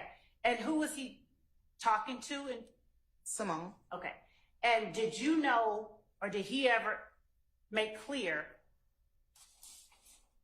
what all of this was that he was talking about. I believe he was referring to everything that Wait, that's not the question. It wasn't what do you think he meant. It was, did he ever make clear? he said everything in this case. He said the words, everything in this case? I don't know if those were his words verbatim, but that's what he said. Was the court reporter there when that happened? I don't know. This was an off the record conversation. Okay, so it was off the. So when what about his words? What words did he say that makes you now say that's what he said if you don't remember exactly how he put it? I said I don't remember his words verbatim. Right. But I was there and he said, I can claim all of this. I can take all of this. That's what we were talking about. We were talking about this case. Okay. Is what you just testified to the extent of the words that Mr. Copeland spoke regarding claiming something?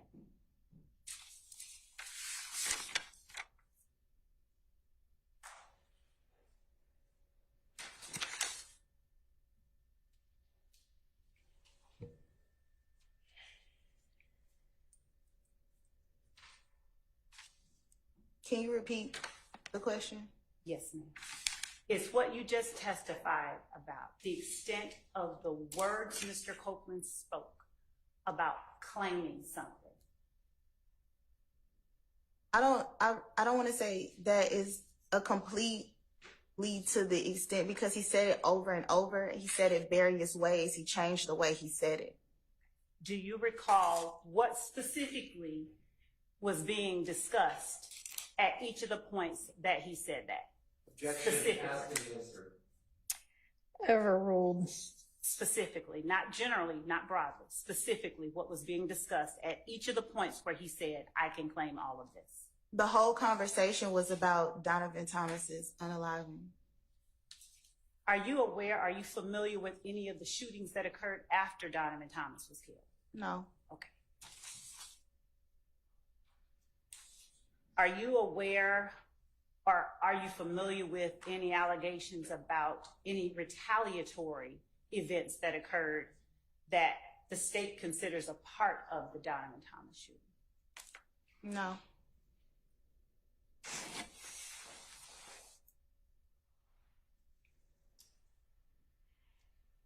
At what point, what was being asked of Mr. Copeland when he made the statement that you testified, it's not just about me knowing that, it's about who was in the infinity?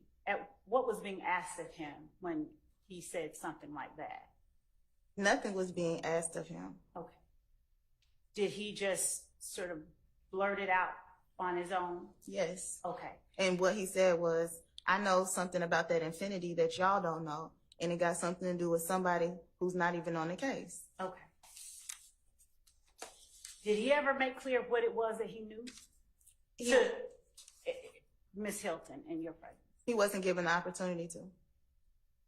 But what do you mean? She continued to talk about what she was talking about. Okay. Did she ever tell him, don't talk to me about that? No. Did you ever hear him sort of interrupt her at any other time, at any time? The whole conversation was them interrupting each other. Okay. So did he ever interrupt her to give her more information or to tell her what it was about the infinity that he knew? No. Okay.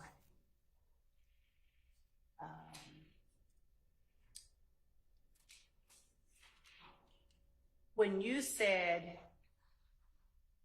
Adrian said, Judge, close your ears. Did you mean to say Adrian said, Judge, close your ears? You? Yeah. Yeah, you. Okay. At what point are you alleging, are you saying, does your memory tell you that I told the judge to close his ears? I don't really remember exactly what was saying. I don't know if it was you and Simone in there, but something about, we were having a conversation me, you, and Miss Hilton were having a conversation about, I don't remember what we were talking about. And you said it, and then you said, Judge, close your ears. And what did I say after I said, Judge, close your ears? I don't remember. All right, so then it's now your recollection that there was a point in time when you, Miss Love, Miss Hilton, and the judge were in there and Miss Love was talking. Judge, I've said that she never talked while Mr. Copeland was in the room. Okay, and you don't even remember really whether she was in there or not when Mr. Copeland was in the room. If she was, She Miss Love. It was very brief, but no. Okay, but you said before, I thought, that there was maybe a 2-minute time when you, Miss Hilton, and Miss Love were in a room together. Yes, that's what I'm referring to. Okay, so that was in front of also Judge Glanville? Because you just said it was, so I'm Well, trying to get clarity. Here's the clarity. He wasn't at the table with us as normal. He was turned around on his computer, but still inside of his office. Okay. So when did this occur during, we have the beginning of the ex parte being Miss Love, all of y'all are standing outside in the ante room and Miss Love says, Judge, can we talk to you for a minute or something to that effect? And then who all gets up and goes into Judge Glanville's chambers? Simone has left to go to do something at that point. So it's just me and Adrian Love. Okay, and who else? And the court reporter. And she says maybe her investigator. I can't remember. Okay, and so the three of you talk for some amount of time, Yes. the three of you being Miss Bumpus, you, Miss Love, and Judge Glanville? Yes. All right, and then tell me when that changes and it becomes more or fewer of you in that room. The first person to join us is Simone when she comes back from court. Okay, and is that at the same time that essentially the same time that Mr. Copeland also joins you? Maybe within a minute or so. They don't come in like at the exact. Okay, so they come in essentially together. And where's Miss Love at that point? She leaves when Miss Hilton comes, but she does stay for, like I said, there's a brief conversation with me, Miss Hilton, and the judge. And the judge? Well, in the judge's chambers. The judge is Okay. not. With you, Miss Hilton, Miss Love, but it's not a part of the proceedings yet because the judge didn't even pay attention. He's over there working on his computer. Yes. And what do y'all say at that point in time? I don't remember what the conversation Anything of substance? It was about maybe plea deals. I remember she said to me. She who? Adrian Love. I remember she says, which I can't forget this, is I don't know who's worse, you or Jacoby. What? That was the thing. That was the nature of the conversation.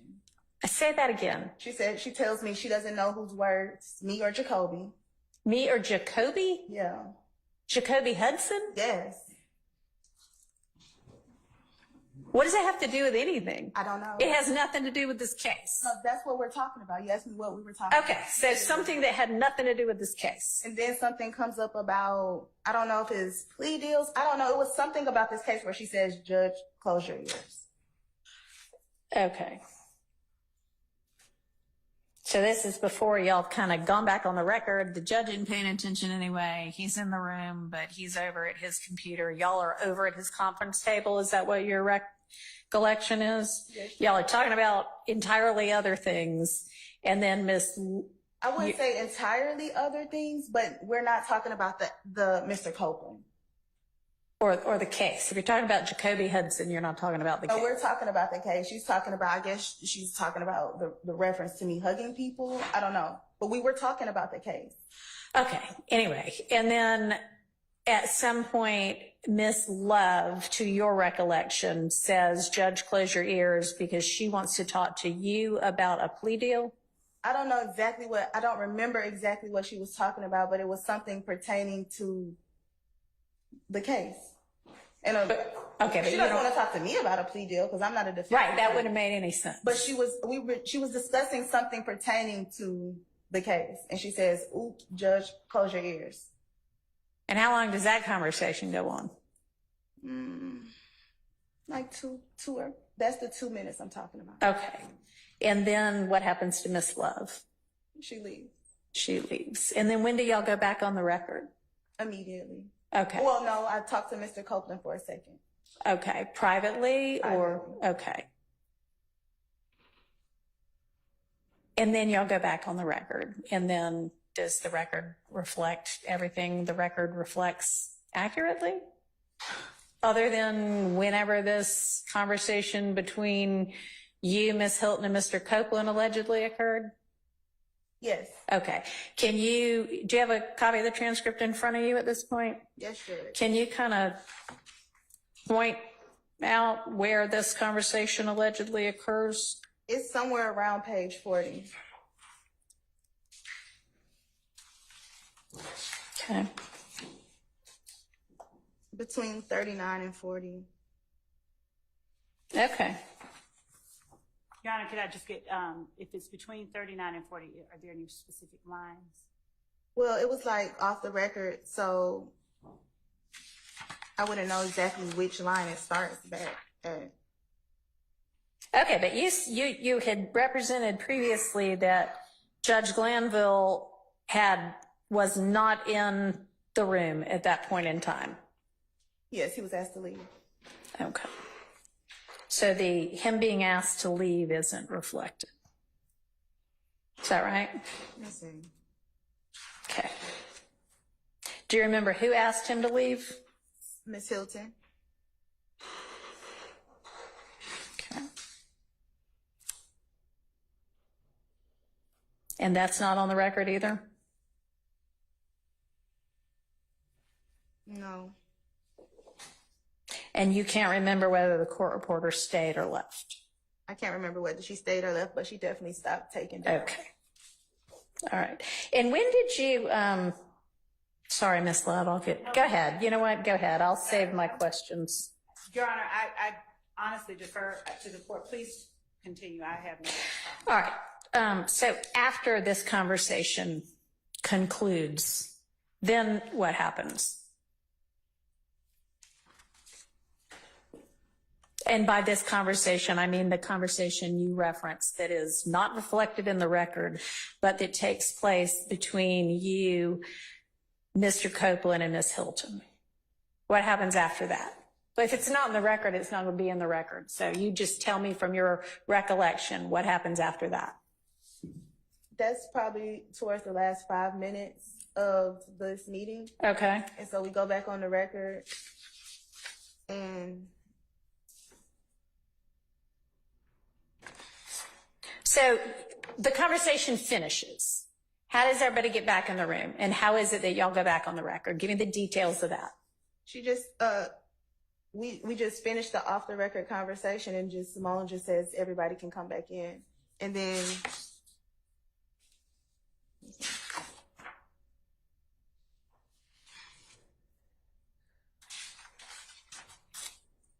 okay, wait, Judge, I'm sorry. Mm-hmm. It's actually, Your Honor, does the court mind if I sit? Go ahead. I would say that the conversation actually happened around page 46, 45. 45? Okay.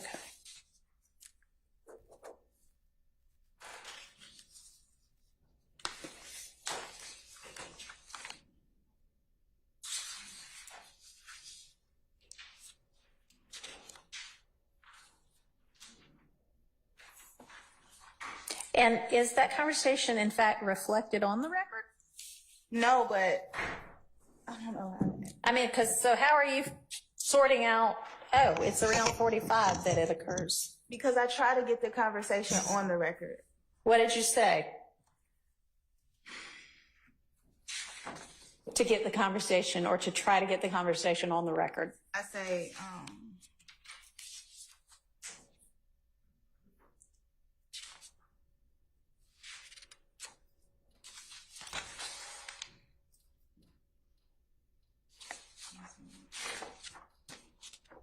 I'd like to hear it from your recollection without reference to the transcript Oh, okay. first, okay? I'm trying to make sure. So I just. So Ms. Hilton says, Judge, can you leave?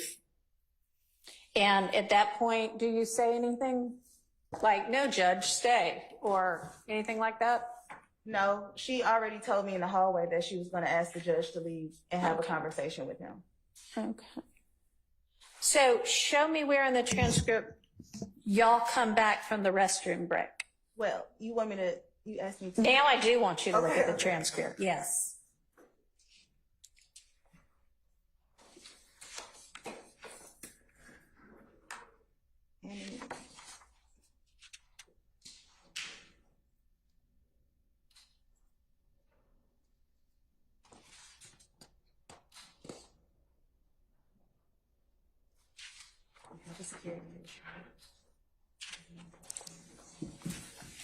Okay, I'm sorry. You asked when. Okay, I think we came back. No, around. yeah, the restroom break. Show me the restroom break.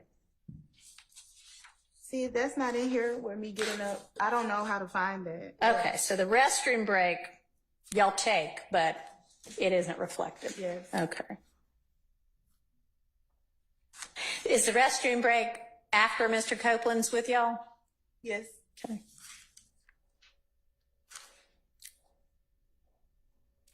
All right. And it's immediately after this restroom break that you and Miss Hilton and Mr. Copeland have the private conversation? Yes, sure.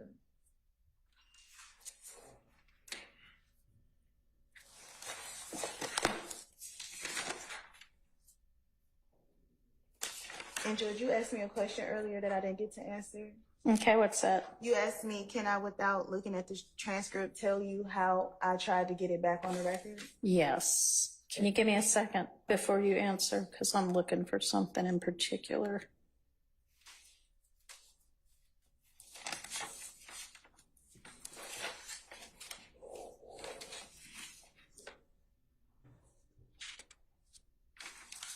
All right, so y'all take a restroom break. You see Miss Hilton in the hall. Y'all walk back in. Mr. Copeland's gone because he's taking a restroom break at that point. The court reporter is there. Mr. Copeland comes back. The judge comes back. And that's when Miss Hilton says, oh, wait, Judge, go back out? Yes. Okay. All right, now what were you going to answer? You asked me how did I get it back on the record? Yeah. So after the conversation, I say pretty much, I want to get what she just told him about what he cannot go to jail for. Okay. Because the whole point of the off the record conversation is he's trying to figure out, can he go to jail for lying? Mm-hmm. And so I'm trying to get back on the record that she says that she's not going to prosecute him for anything other than one thing. Okay. Okay, and so y'all have had, the three of you have had this conversation. Judge is gone. You can't remember whether the court reporter's there or not, but then what happens? That's what I'm saying. That's on page. So then you say, I'd like to get this on the record, or? No, we go back on the record. Okay, so how does that occur? No, she just says, let's go back on the record. Simone. So Ms. Hilton says, let's go back on the record. Yes. So you don't say, I want to get this on the record.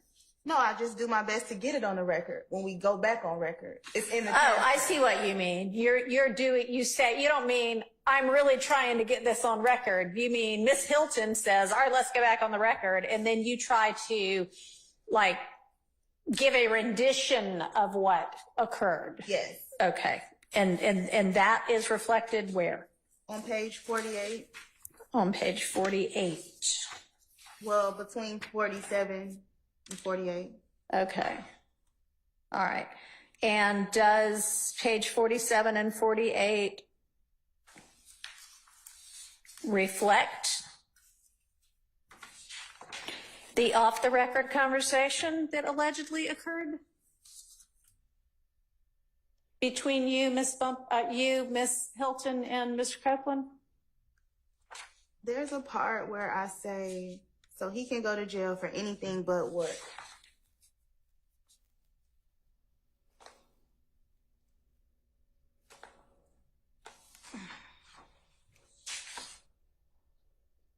Okay.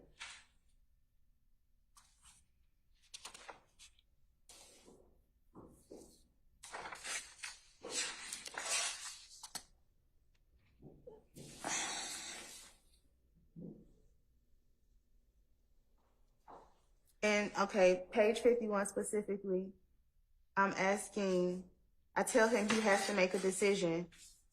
And I ask, so if he starts testifying today, is he going home today? And then I say, but if he says he don't recall to everything, he'll be okay. Okay. Okay. So, at that point, between, whatever you said, 47 and 51, y'all are back on the record, right? Yes, Judge. Nobody's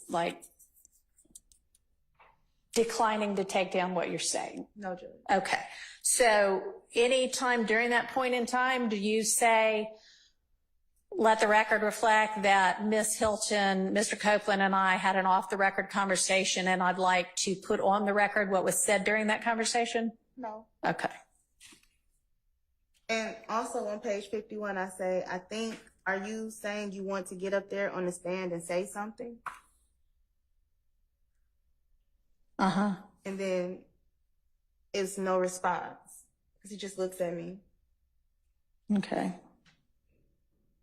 All right. So does 47 through whenever that last page number was, does that accurately reflect whatever was said during the alleged off-the-record conversation? It doesn't accurately reflect, but it does.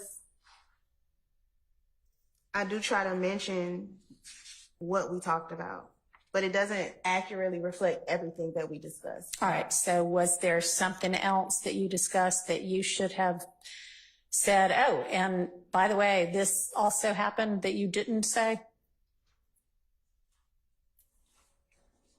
I'm confused, Judge. What do you mean that who didn't say? That You. Simone didn't say? No. Anybody during the alleged off-the-record conversation, when you're making this record, after y'all go back on the record, you said it still wasn't accurate. And you also said you weren't stopped from saying anything during that part. So what is it that you should have said that you didn't say? Well, I guess the only thing that I should have said that I didn't say is that Simone said that she would not prosecute or move forward with any type of perjury if he said anything except for the unaliving of Donovan Thomas. Okay. All right. All right. So when is it that you actually reviewed and read this transcript?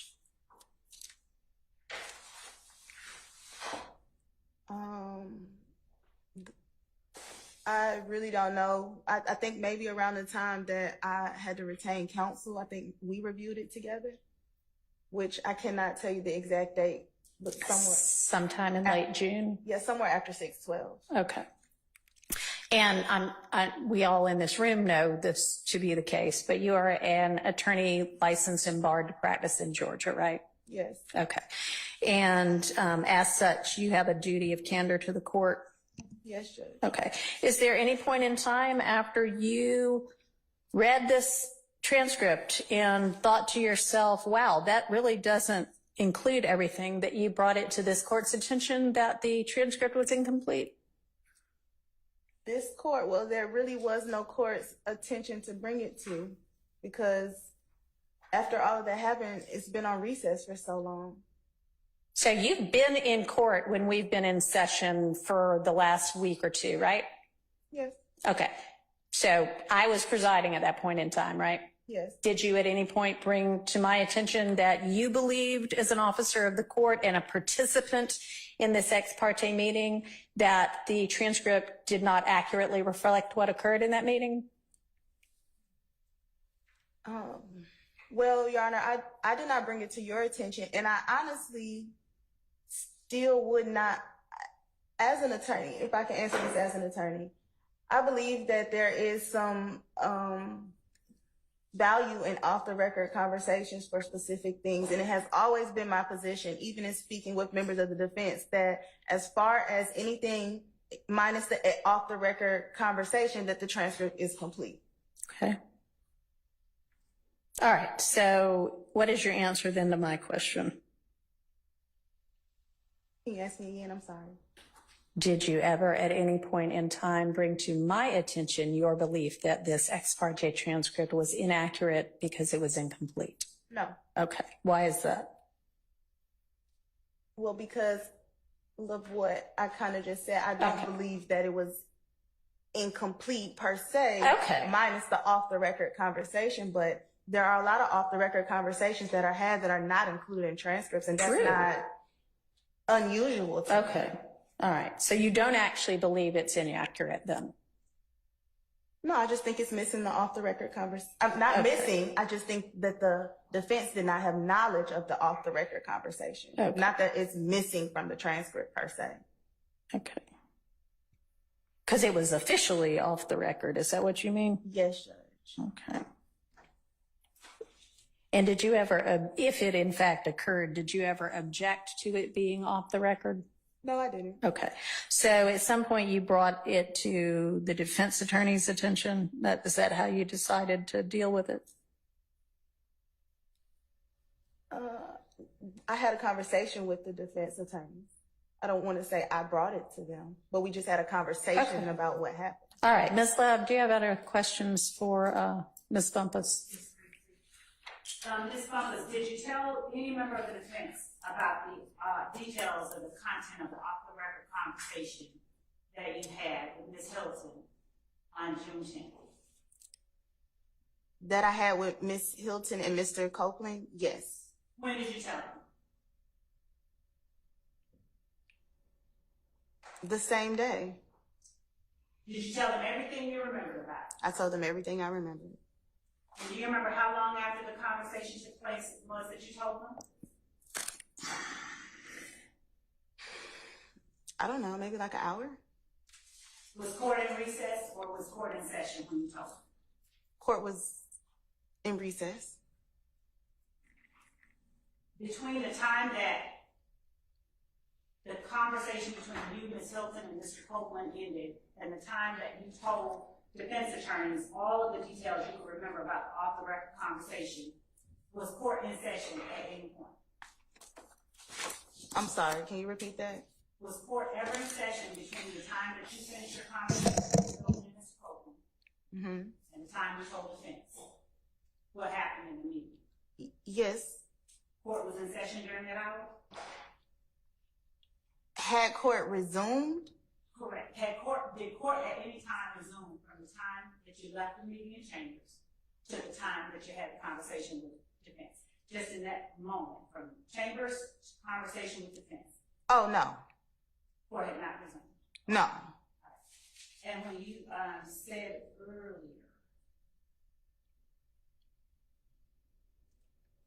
I mean, because remember, we came straight down here and sat down and immediately started, so I didn't speak to anyone. and when you were speaking earlier about when after Mr. Copeland came in, you said you weren't sure whether I was in the room?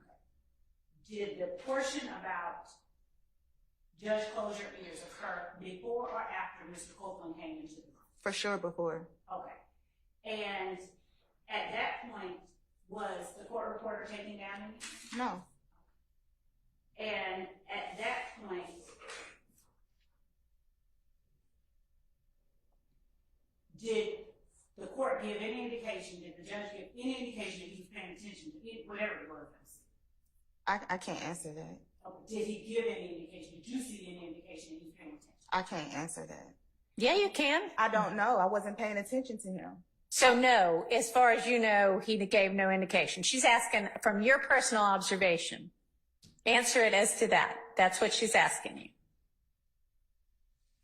I would have to say no, but I would also say I wasn't looking at him at all. Do you remember Ms. Hilton at some point talking about the judge closing his ears at any time? I don't remember. And with looking at the transcript, I'll refresh your memory. I'm sure. Okay. Would you take a look on page 26, line 5 of the transcript? And since it's a part of the record, read from line 2 to the end of line. Let me just ask you this. Do you see where Ms. Hilton says, Judge, you might want to close your ears? Yes. Did you hear that phrase or something like that said more than once in that meeting? Yeah, and before Simone got there, I know exactly what I'm talking about. So are you in here at this point? So my only question is, did you hear that phrase more than once in the meeting? I can't remember if it's that exact phrase, but I heard you say something to that extent, and I heard her say that. Okay.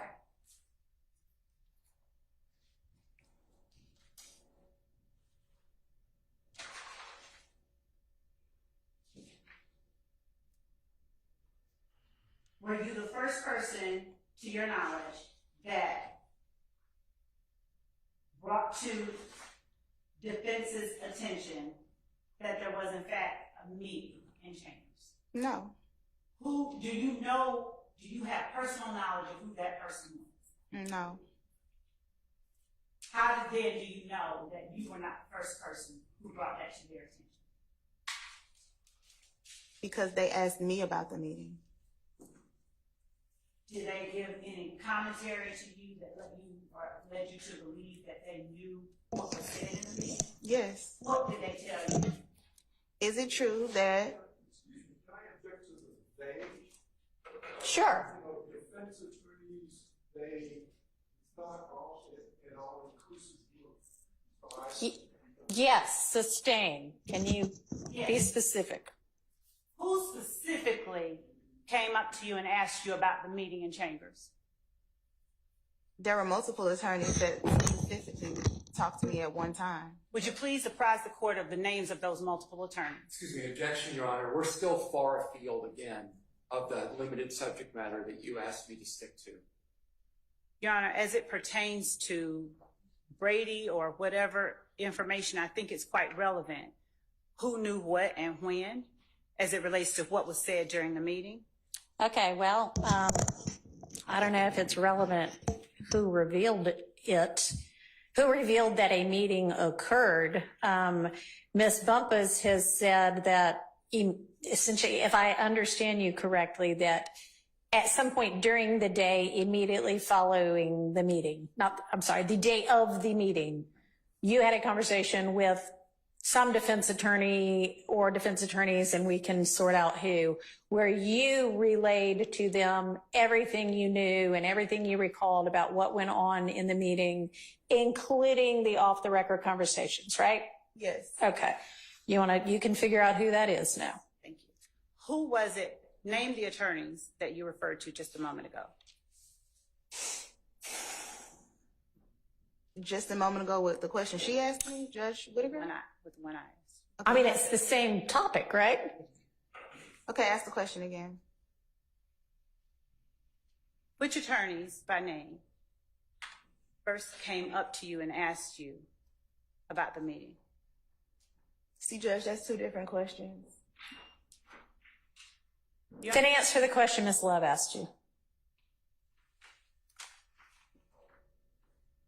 I don't recall, but I think Judge Glanville did judicial notice of me on camera. I don't recall. No, my only question to you is who first came up to you and asked you about the meeting?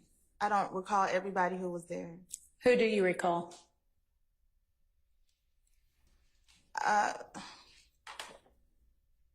I recall Attorney Steele and Attorney Adams, and I can't remember who was the other person. Do you remember how many? How many lawyers were there when Mr. Steele and Mr. Adams came up to you an hour after the meeting and asked you about it? How many lawyers were there? 3, I think. Okay. Do you recall seeing Mr. Sharp? Just throwing out names. At some point. Okay. So Mr. Sharp, Mr. Steele, and Mr. Adams, within an hour, is that accurate, of the meeting, came to you and talked to you about what happened in the meeting? I would say yes. Okay. Other than Mr. Sharp, anybody else you remember? No. And when they spoke with you, regardless of how they got it, did they share with you any details from the meeting? Yes. And what details did they give to you that they already had before you started talking? Objection. This is not Sustained. Okay. Last couple of questions, Judge. Ms. Bumpus,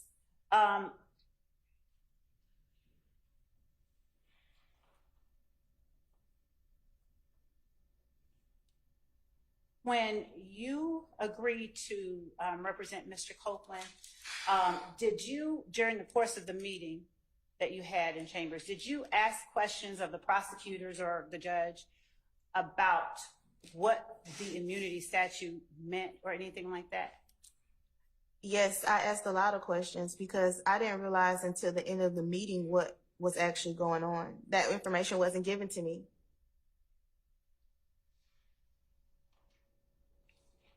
That's all. All right. So, Ms. Bumpus, you knew to show up for court that Monday because Mr. Melnick had asked you to be stand-in counsel for Mr. Copeland, right? Yes, Judge. Okay. Are you representing that Mr. Melnick simply said that and nothing else? He didn't give you any background about what you were walking into? Well, what I'm representing is I was given specific instructions, and those instructions were I'm standing in for him. If Mr. Copeland chooses to plead the fifth, which I anticipate he will do, then you won't have to do anything else. If he chooses to testify, we have agreed that he's discharging me. Okay. And I made that very clear to everybody multiple times that morning that that's what I was here to do. Okay. But you had no idea that there was an immunity order in place? No. Okay. All right. Does anybody from the defense side have follow-up questions for Ms. Bumpus? I have just a few, Your Honor. Okay. In your cross-examination, you said, quote, she says she is not going to prosecute him for anything other than that one thing, unquote. What is that one thing? I can't answer that. I can only assume it would be the unaliving of Donovan Thomas, but those are the words that she chose to use. When you're saying unaliving of Donovan Thomas, what are you referring to? I get him being killed.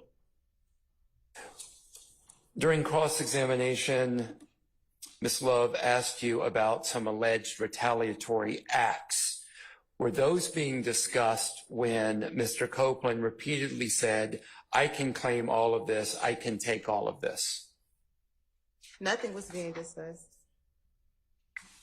What do you mean nothing was being discussed when Mr. Copeland said, I can claim all of this, I can take all of this? He said that on his own, and that's kind of how the conversation started. What was the subject matter being referred to when he said, I can claim all of this, I can take all of this? Donovan Thomas's murder. Okay. I have no further questions. Anybody else?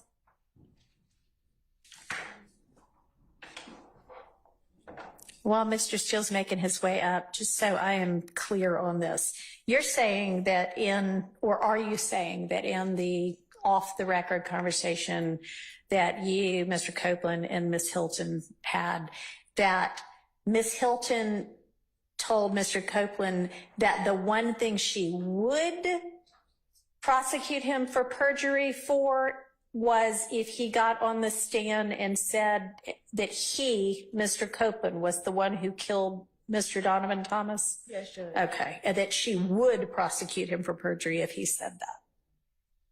I don't know if she exactly said would, but she was comparing it to things that she wouldn't. Okay.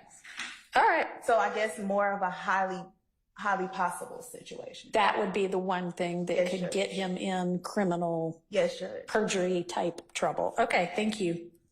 Go ahead, Mr. Steele. Thank you, Your Honor.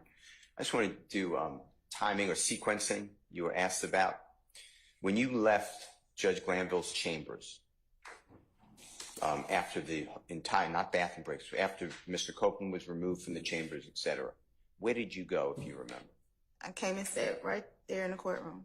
At that point, had you spoken with anybody to alert anyone that there was an ex parte meeting? No. Where did next time you saw Mr. Copeland was when? When you left the ex parte meeting, came into the courtroom? Up here. He was up here. Testifying where you're sitting? Yes. Okay. And then did the jury come in? Yes. And did Mr. Copeland testify before the jury? Yes. At any time during that moment when Mr. Copeland's testifying in front of the jury, did you tell anybody about this ex parte meeting that you attended? No. Or the contents? No. Okay. Do you remember there being a break at any point for lunch? Yes. Is that the first time that you were approached? Yes. Ex parte meeting. Yes. True? Yes. Did anybody, and that's after you were under no restraint, you told the truth? Yes. And that was to myself and the other people you told? Yes. True? Yes. Okay. Thank you. Thank you, Your Honor. All right. Mr. Sharp? Can I ask one more question? Sure. After the lunch break, do you remember when I raised it before Judge Glanville? Yes. Did I do it right away after we spoke? Yes. First time the court reconvened? Yes. Thank you. All right, and Mr. Sharp, coming up, and speaking of a lunch break, we're way past time for hours, so let's plan to do lunch right after we wrap up this witness. Ms. Bumpus, were you in the courtroom when Mr. Copeland was called to testify after the ex parte meeting? Were you present in the courtroom? Yes. Okay, did you hear the Judge Glanville, did you hear him tell anyone from the defense that an ex parte meeting had occurred? No. Did you hear anyone from the state tell the defense on record that an ex parte meeting had occurred? No. Was there any discussion about the substance of said meeting? No. Okay, thank you. Anybody else? All right, thank you, Ms. Bumpus. You are excused. Let's take our lunch break. Let's come back. It's 20 till 1 right now. Let's come back at 2.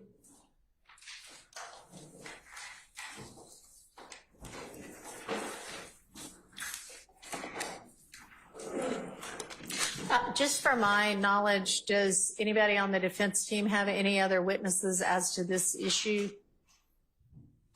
Not from Mr. Kendrick. All right. Is the state going to have anybody?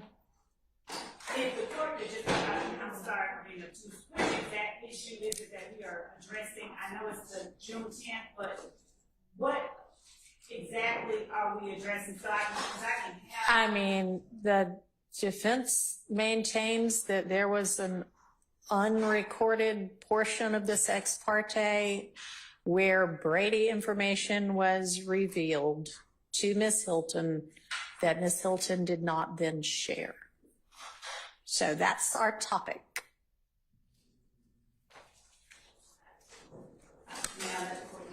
Sure.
No, he's not. Ms. Bach.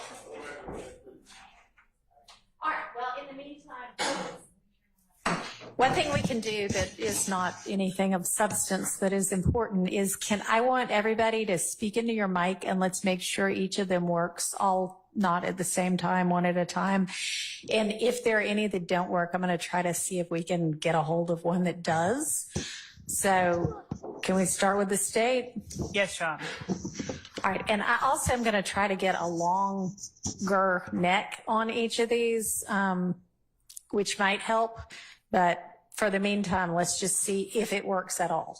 Mr. Weinstein. Good afternoon, Your Honor. Does that help at all? Did y'all? I don't know that yours works. Pull it towards you some more.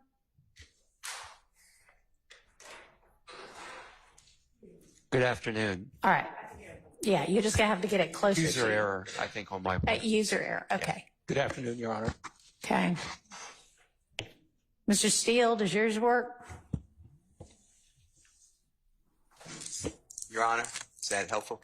I think we've all got to get closer to them. And I can hear, but I've heard that other people can't hear. So Is that okay? that's great. Mr. Sharp.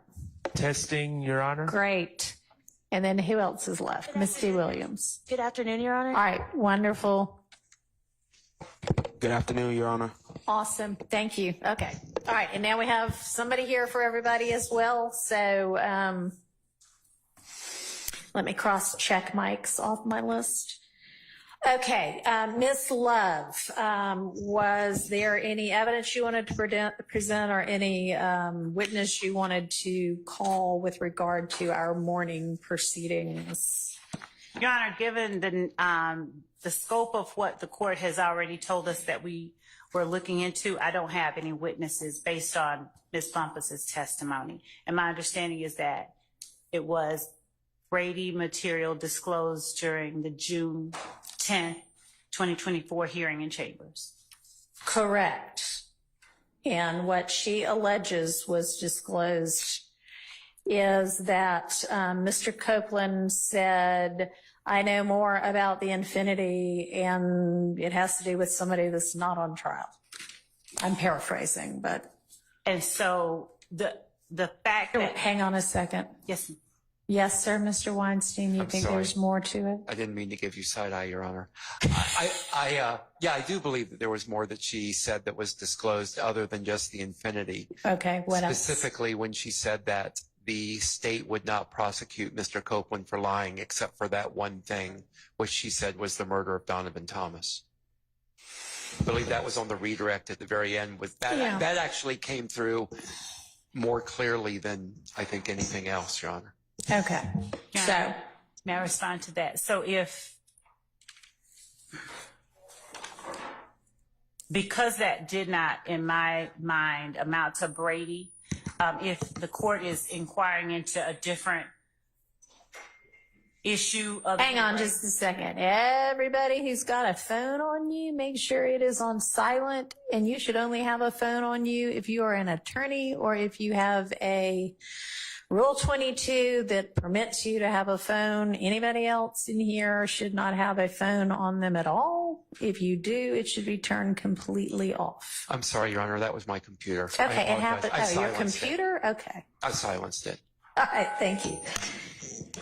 So, Ms. Love. I was just saying that based on the parameters that the court set forth, my understanding was that anything that is alleged to have been said by Ms. Hilton in that regard does not impact whether or not Brady material was disclosed. And I'd have a different argument at the appropriate time that the court tells me is the right time to make it. But my position would be that given that defense attorneys came to Ms. Bumpus within an hour of the meeting before court went back in session and asked her, so they had information, they had, I assume, the content of whatever it is that they are alleging took place.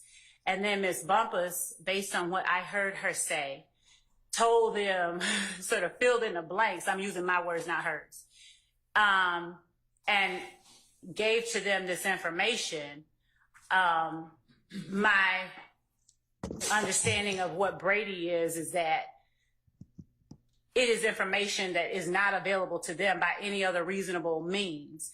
And they have, obviously, they had someone telling them something about what was going on. So it's not a Brady violation if they had access to it. If there's a different argument, a different issue that we're going to be arguing, I'll hear that from the court. But as to the Brady violation, my argument is that based on her testimony, there was no Brady violation. Let me add this, Your Honor, too, if I may.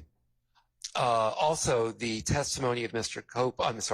in the off-the-record meeting where Mr. Copeland... The alleged off-the-record meeting. The alleged off-the-record meeting with Mr. Copeland, to which Ms. Bumpus testified to, where Mr. Copeland allegedly said, I can claim all of this, I can take all of this over and over again, and the all of this was regarding the unliving, the murder of Donovan Thomas.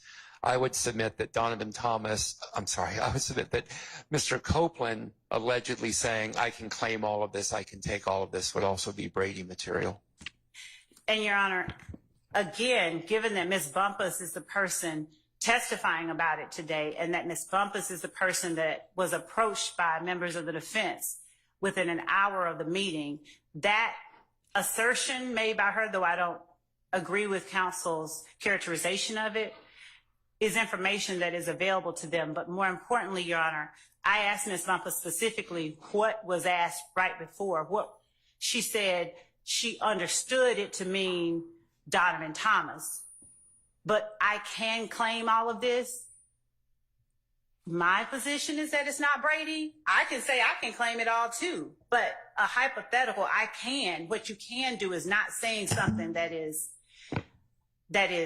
All right, I understand your argument. So just for clarification, you said I had set parameters as to what is and isn't Brady, and No. I haven't set any parameters as to what is and isn't Brady. Brady is what Brady is. I agree. No, I'm saying the parameters that I was speaking of was that you were talking about. This hearing is about whether Brady material was disclosed. And my position was that what Ms. Hilton is alleged by Ms. Bumpus to have said to Mr. Copeland would not, I don't think it would amount to Brady, but if it did, I can put up a witness about it. I just didn't think that it was necessary unless the court saw it differently than I did. So I guess what I wanted to have us look into is whether what was alleged to have occurred, i.e. an off-the-record conversation that was between Ms. Bumpus, Mr. Copeland, and Ms. Hilton occurred, and then if so, what the substance of it was and whether it contained any Brady. So if you don't want to dispute whether it occurred, that's up to you. I'm not going to tell you how to run your case, but I think that's a part of the inquiry as well. So I don't want to mislead you about that. So if you have any evidence that you want to present to dispute whether it occurred or to give us some more, shed some more light on that subject, you're welcome to do that as well. State calls Deputy Chief Investigator Antonio Long. All right. Your Honor, can I make a statement before or while Investigator Long is taking the witness stand? I am specifically objecting to the proffer of Ms. Love, always. But in addition, Ms. Love said that me and other people who represent people, God forbid, accused of these acts, knew already about the ex parte meeting and what occurred and the contents therein, and that is just false. That is just false. That was not testified to by Ms. Bumpus. What she said was they knew that a meeting occurred. No one said contents. Actually, my recollection is that I asked her specifically that question. Did you share the off the record portions as well, and that she said, yes, she did. I agree with that. Ms. Love said that before meeting with Ms. Bumpus, that me and other lawyers or people on the defense side knew about what was said at that hearing, and that did not happen. You know, that's totally irrelevant. So I appreciate it, but I wasn't even accepting that as any kind of a proffer of hers. But yes, so noted, and that's fine. Okay, was there anything else with regard to that? All right. So you said you weren't going to accept a proffer from Miss Love, and that's fine. You said also Miss Long. Do you mean Investigator Long or Miss Hilton, or is there a Miss Long? Spoke. Miss Love is who I meant, but I think because Investigator Long has taken the stand, my mind may have been been with him. Okay. And with regard to just on that topic, the earlier proffer by Miss Love that you objected to, and you said on the record, I don't ever accept any proffer from her. And I said that's up to the court. I meant it's up to the court whether I want to hear it or not. But with regard to that, and that was about Mr. Abate, my ruling with regard to that was that's not even relevant until such point as there might be some other defense motion filed, at which point Ms. Love can call Mr. Abate. So, okay, so call Investigator Long. Thank you.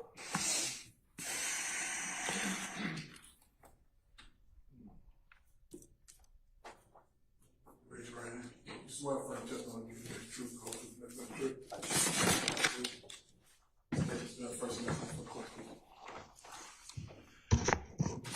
Antonio Long, Antonio, last name Long, Long. And Your Honor, before I begin, I just wanted to point out that I'd like to just make the record. I know that everyone may be familiar with Deputy Chief Long, but I'd like to ask the preliminary questions that establish who he is and where he works, with the court's permission. Okay, that's fine, but he's going to be testifying as an expert, so let's just, cut to the chase. To the extent he's not going to be testifying as an expert right now. He's going to be a fact witness. Yes. Okay. Yes. So we don't need to go through all of his background. All right. Just good afternoon, Deputy Chief Long. Would you tell the court for the record where it is that you work? I work for the Fulton County District Attorney's Office. In what capacity? Deputy Chief Investigator. As Deputy Chief Investigator, are you over any particular units? I am. All right. Are you over the unit that is prosecuting this case that we are here in trial on? I am. And as part of your responsibilities as Deputy Chief Investigator, do you accompany attorneys to meetings with witnesses or other attorneys? Yes, I do. Specifically, are you tasked with accompanying Deputy District Attorney Hilton and myself when the needs arise? And among other attorneys, yes. On June the 10th, 2024, do you recall that date? I do. And did you accompany myself or Ms. Hilton to the chambers of Chief Judge Glanville on that day? I was with Ms. Hilton. Was there anyone accompanying me? As yes. And was that person one of the lieutenants with the DA's office? That is correct. While as Deputy Chief Investigator, do you give instruction to lieutenants and investigators regarding how they are to keep the lawyers in mind and keep their eyes on the lawyers? Yes, I do. I give guidance and counsel in reference to that. And are you all required to remain with us at all times during those types of meetings? Yes. June 10th of 2024, do you recall who was present in the judge's chambers at the time you arrived with Ms. Hilton? I do recall Judge being present, court reporter, Ms. Kayla Bumpus, several deputies, and with Kendra Copeland, and myself and Ms. Hilton. Was I present in chambers at the time you arrived with Ms. Hilton? Not when Copeland was there, no. did I ever come back after Copeland arrived in chambers? You did not. Did you remain with Ms. Hilton during the entire time that she remained in chambers? I remained with her the entire time she was with Ms. Copeland. Okay. Were you present with Ms. Hilton when was Ms. Bumpus in the room during the entire time that Ms. Hilton was in a room with Mr. Copeland? Yes. At any time did Ms. Bumpus leave the room and leave Ms. Hilton in the room with Mr. Copeland without his attorney? No.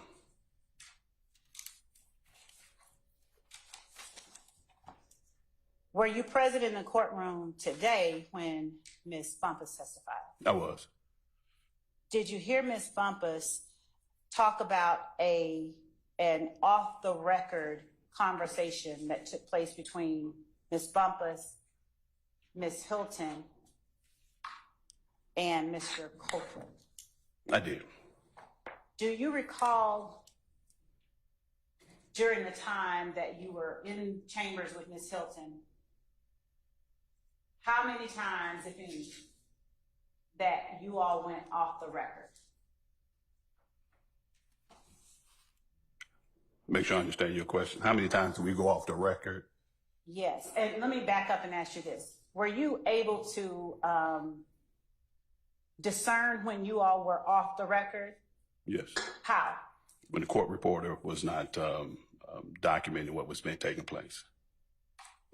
Was there ever a time that you all went off the record at either attorney's request, that is either Ms. Bumpus or Ms. Hilton's? From what I recall, there were times we stepped out of the room so that Ms. Kayla could talk to Mr. Copeland. And then the last time, there was a conversation before we went back on the record.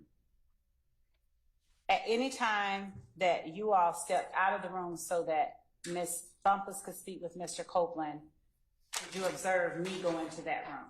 No. Now, when you said there was a conversation that took place the last time, would you please tell the court what you're referring to?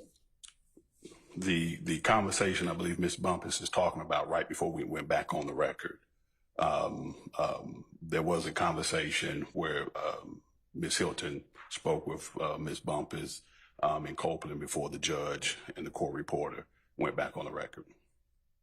Did that conversation take place following a time when Ms. Hilton exited the room so that Ms. Bumpus could speak to Mr. Copeland?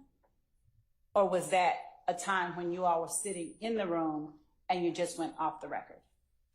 That was a time where we took a break, and before we came back on break, it happened. If I'm answering your question, if I understand your question. Did you all, you being you and Ms. Hilton, did you all leave the room when you say you took a break? Yes, everybody left the room. Okay. Except for Mr. Copeland and the deputies. Okay. Did Ms. Hilton have any contact with Mr. Copeland during the time that Ms. Bumpus was not in the room? No. Were you present when, or do you have any memory of Mr. Copeland saying something akin to, I can claim all of this? No. Were you and Ms. Hilton within close proximity, within 2 feet of each other during the entire time that you all were in chambers? Yes.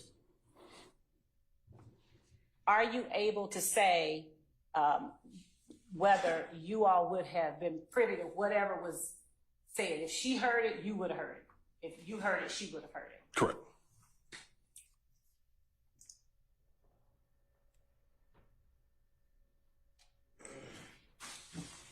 Do you recall speaking with Ms. Bumpus and Mr. Copeland about the Donovan Thomas murder? No.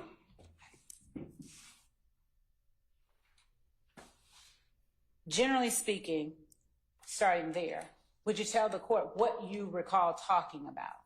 I'm unclear as to when you're talking about. Starting where? During the time that you were in chambers with Ms. Bumpus, Mr. Copeland, and Ms. Hilton, can you tell the court the topics that you discussed that not you, but Ms. Hilton and Ms. Bumpus and Mr. Copeland discussed? The topic at that time, Ms. Hilton just made it clear to Mr. Copeland that she expected him to tell the truth, and that if he was going to get on the stand and claim something that he know he didn't do, then she would be looking at prosecuting him for perjury. And so I'm clear, is this on the record or off the record that this conversation takes place? This was off the record just before the judge came back in. Have you had an opportunity to read the entire transcript of the in-chambers hearing? I have not.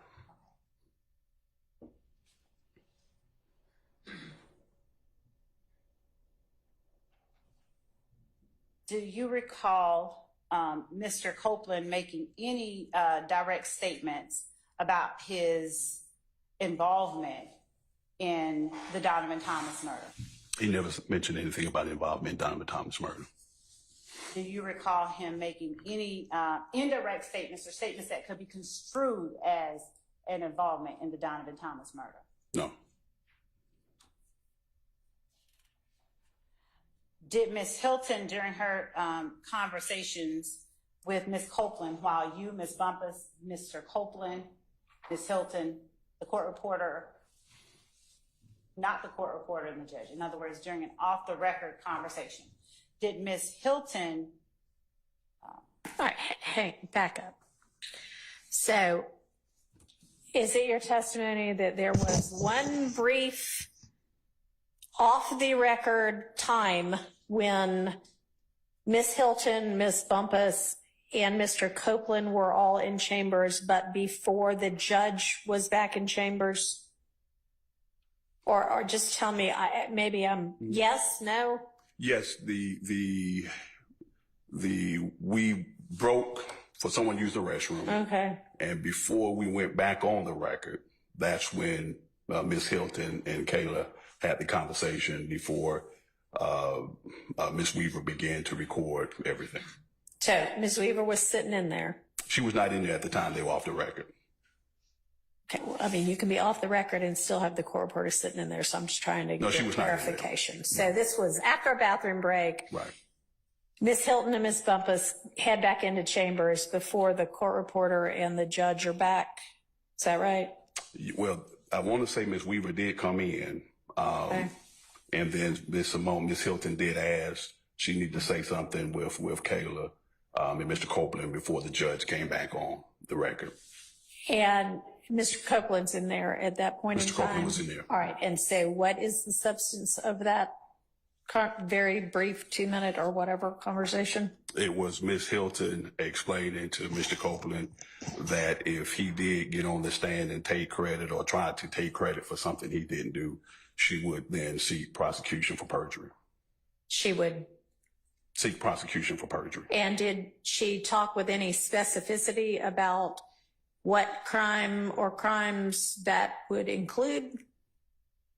She did mention the Donovan Thomas case, and that if you got and claim something that he knows he didn't do, and we have proof that he didn't do, then she would prosecute for perjury. All right, and so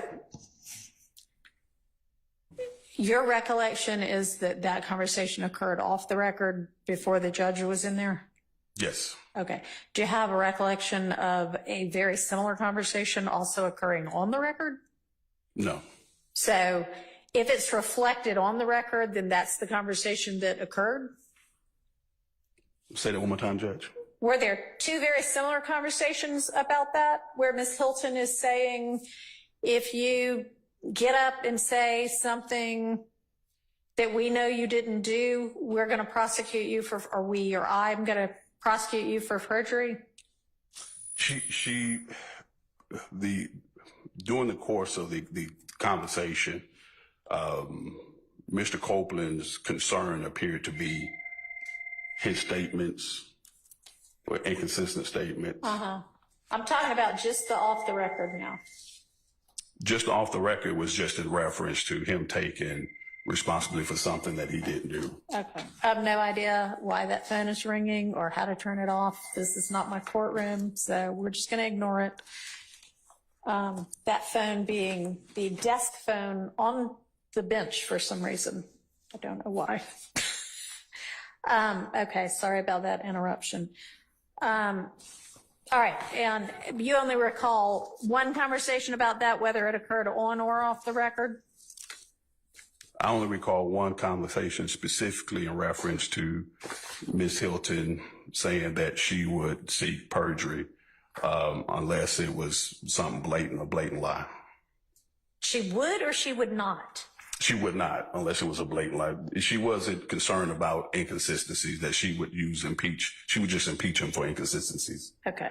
So do you recall any conversation where Ms. Hilton says, and this is on or off the record, Ms. Hilton essentially says, look, if you get up there and you claim something that you're the one that did something and I flat out know you didn't do it, I'm not going to prosecute you for perjury for that because I don't know what your reasons might be.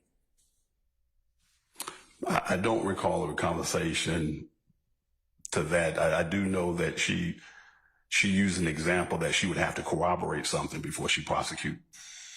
Okay.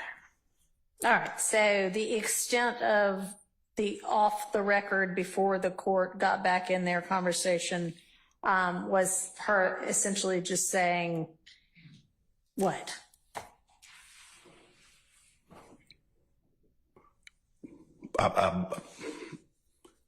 Her conversation was in reference to him getting on the stand and taking responsibility for something that he know that he didn't do, or falsely admitting to something that he did after receiving use immunity. All right. Go ahead, Ms. Love. Thank you, Judge. Did Ms. Hilton attempt, or did she make any effort to explain perjury beyond what you just described for the court? Do you remember her doing that? Doing this off the record or just in general? In general? Yes, she did. Was the conversation that you are relating to the court that happened off the record,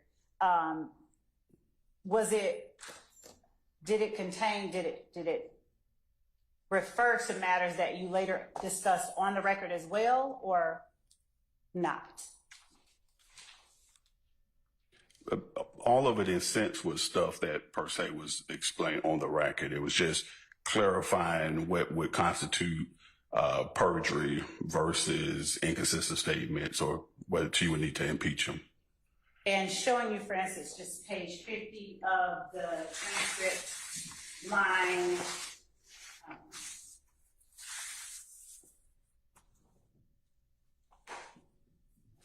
11.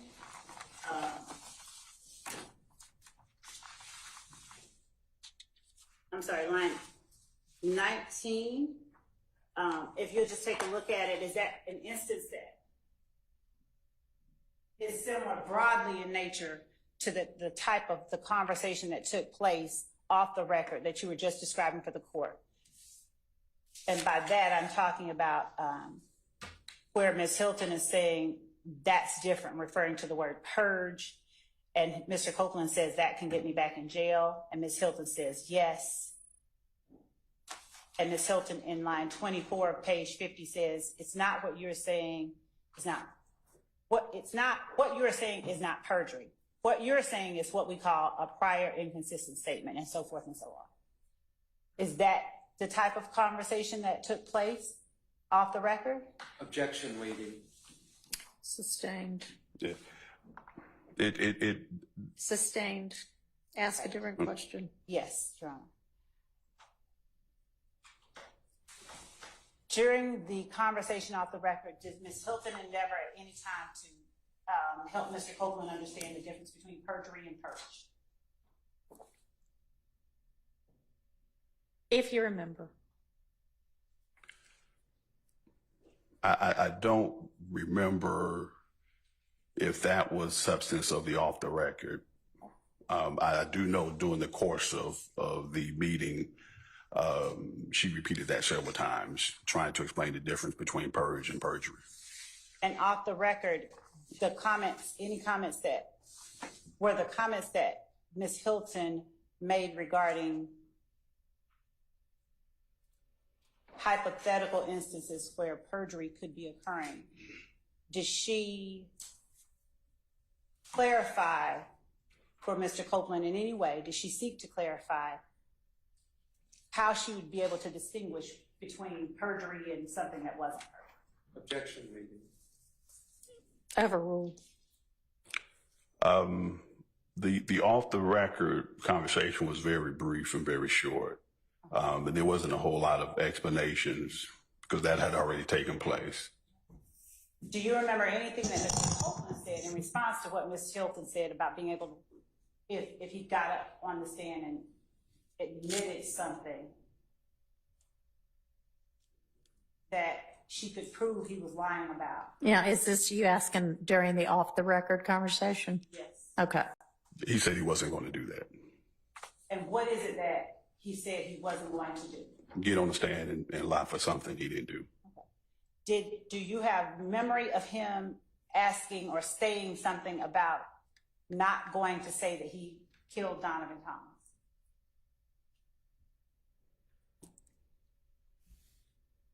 He didn't use that word. He said he wasn't going to take credit or say he did something he didn't do.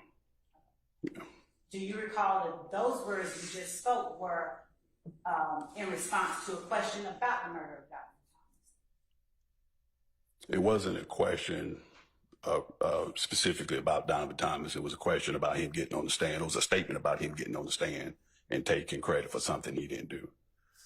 And broadly, do you recall Ms. Hilton making comments about Donovan Thomas that Mr. Copeland then made any comments about? Other than if he got on the stand and took credit for something or said he did something that he didn't do and we knew he didn't do. That was the only statement she made, and then he said he wasn't going to get on the stand to do that. Now, do you have any memory of Mr. Copeland, either on the record or off the record, saying anything about a gray infinity that the state, about having information about the infinity that the state doesn't know? He never said anything about an infinity to me or Miss Simone, Miss Hilton. Did you ever endeavor to find out what he may have told Ms. Bumpus privately? I don't want you to reveal if you heard it. I just want you to know if you ever endeavored to find out what he may have said to her privately. No.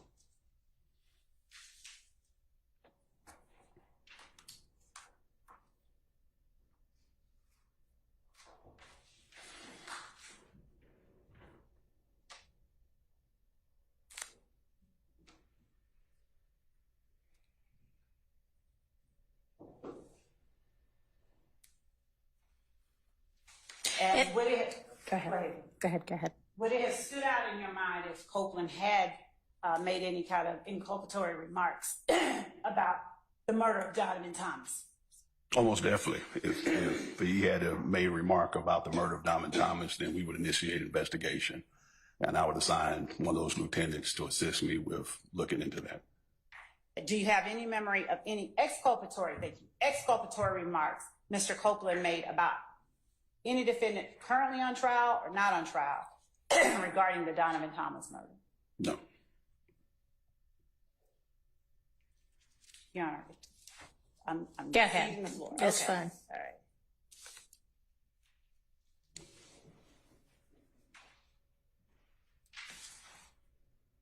Does your memory of what took place during any portions of the conversation that were off the record, does your memory align with what you heard Ms. Bumpus testify about regarding off the record conversations? The restroom break, just the restroom break. And what about the content of the off the record conversations? Does your memory align with what her memory is as she testified about? Not for the majority of it, no. Would you tell the court any discrepancies between what you recall and what you heard that she recalls? The off the record, like I said before, basically Ms. Hilton having the conversation about Mr. Copeland getting on the stand and taking credit or claiming something that he didn't do and that we know he didn't do. That was in just the gist of the off the record. conversation before the judge came back in. And what, if anything, did you hear Ms. Bumpus talk about that you have no memory of whatsoever, or that you can testify in your recollection did not happen? The incident about the infinity, him claiming that I can claim all of this,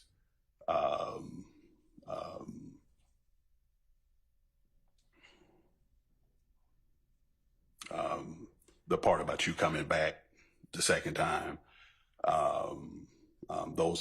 that's what stands out to me right now.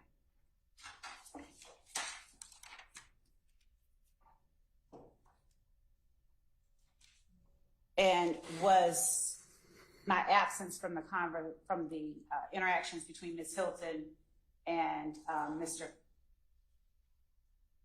Scratch that. Your Honor, that's all the questions. All right, thank you. Anybody from the defense side have questions for Investigator Wong?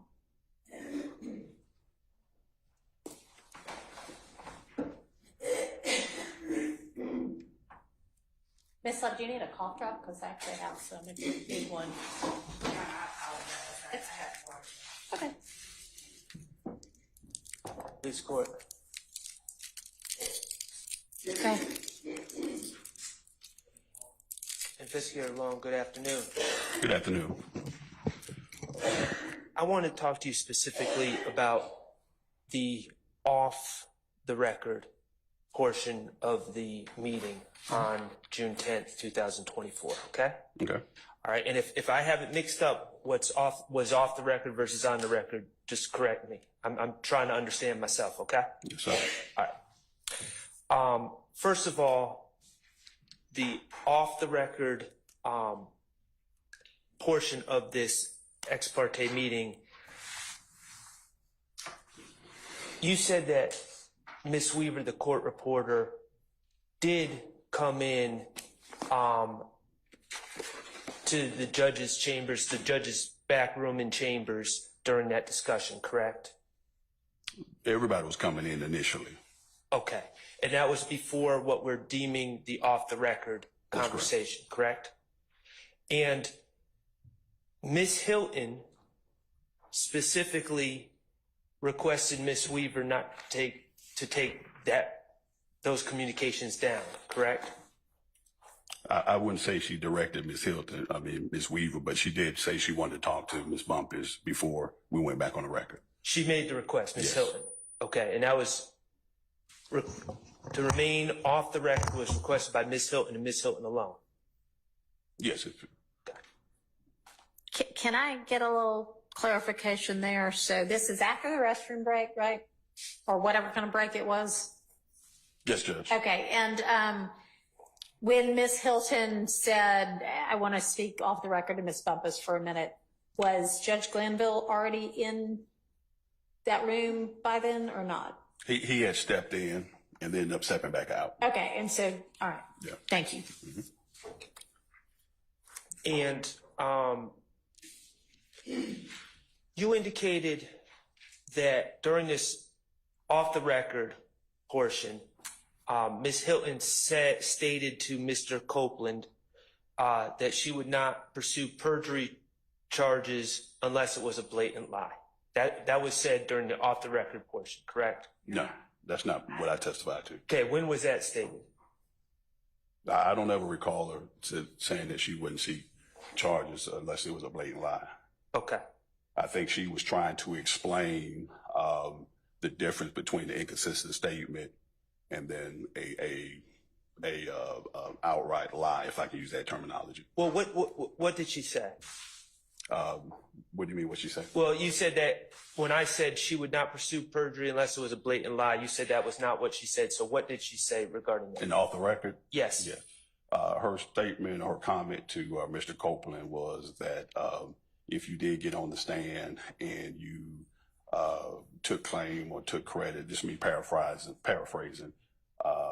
for something that you did, then knowing that you didn't, knowing we know you didn't do it, then she would seek perjury charges for that. Okay. And you indicated, my understanding of your testimony is you indicated that at some point, Ms. Hilton specifically referred to getting on the stand and claiming responsibility for the Donovan Thomas situation. Is that correct? Yeah, if he took credit for something he didn't do, yes. But specifically, it was stated the Donovan Thomas situation, correct? Yes. Okay, and that was out of Ms. Hilton's mouth? Yes. Okay, so Ms. Hilton specifically, during the off-the-record portion, referenced Mr. Copeland taking credit or taking responsibility for the killing of Donovan Thomas. Yeah, it didn't come exactly like that, but yes, it just yes. And Ms. Hilton specifically said that if Mr. Copeland did that, she would seek perjury charges against Mr. Copeland, correct? If he got up and he took credit for something he knew and he didn't do, yes. Well, you keep going back to you didn't do, but in the fact is in that off-the-record portion of the conversation, it wasn't just generally something we know you didn't do. She specifically said it was both. Killing. Okay, so it was specifically something we know you didn't do, and then she also said specifically for claim responsibility for the killing of Donovan Thomas.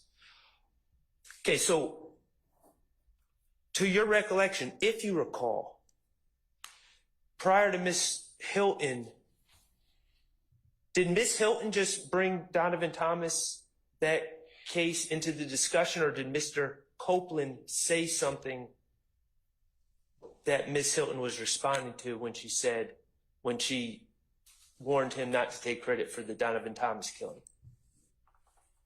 Ask the question one more time. What did Mr. Copeland say before then that prompted Ms. Hilton to start talking about Donovan Thomas's murder? Mr. Copeland didn't say anything. I can only, I believe Ms. Hilton was attempting to just explain because he had received use immunity, not to go in and try to claim something that he didn't do because he received use immunity. So your testimony is Mr. Copeland didn't bring up Donovan Thomas, but Ms. Hilton brought up the Donovan Thomas murder. Right. Did Ms. Bumpus bring up the Donovan Thomas murder prior to that? Not that I recall, no.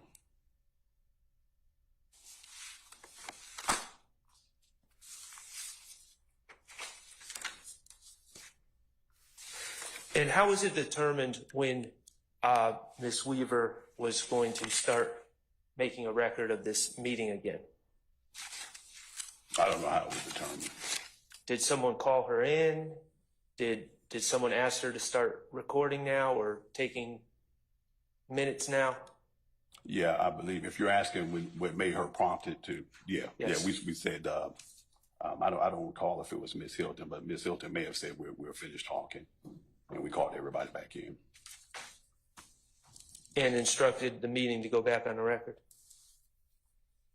Instructed that the meeting should go back I on don't the know if record? we instructed, but we were clear to go back on the record.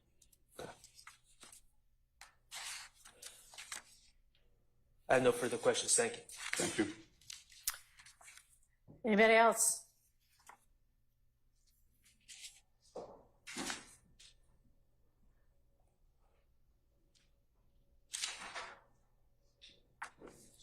How are you, sir? How you doing, Mr. Steele?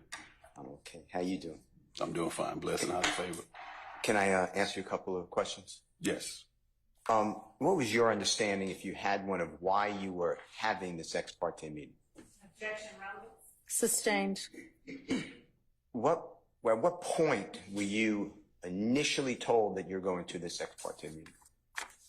Objection, relevance. I want to know which part he was there for. The beginning part, he came with Miss Hilton. I want to clarify. Ask your question again. At what point did you become aware that you're going to this ex parte meeting? I'll allow that. I believe that morning. And when you say that morning, was it before the meeting began? Do you know when the meeting began? It was before. Okay. It was before the meeting. And who alerted you that? Ms. Hilton, I believe. Yeah, because of course we had to escort him over to the judge chambers. And did you escort, when you say them, who did you escort to the scene? Say one more time. Miss Hilton.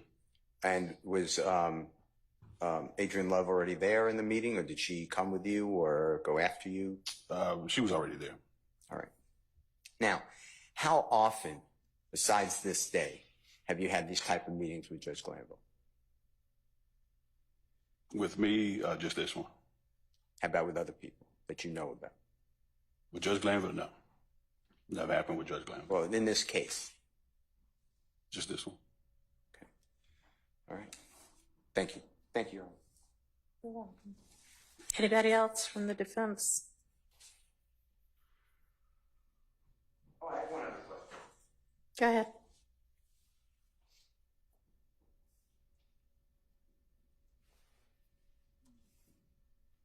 Did anybody tell you that that was not to be told to other people who are not invited to that meeting?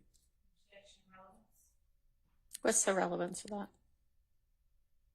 The state of Georgia, I objected to it, made a statement that I somehow knew about this beforehand, which is not true. So I want to ask if anybody directed anybody to tell somebody from the defense, not tell anybody from the defense. I'll allow it. Your Honor,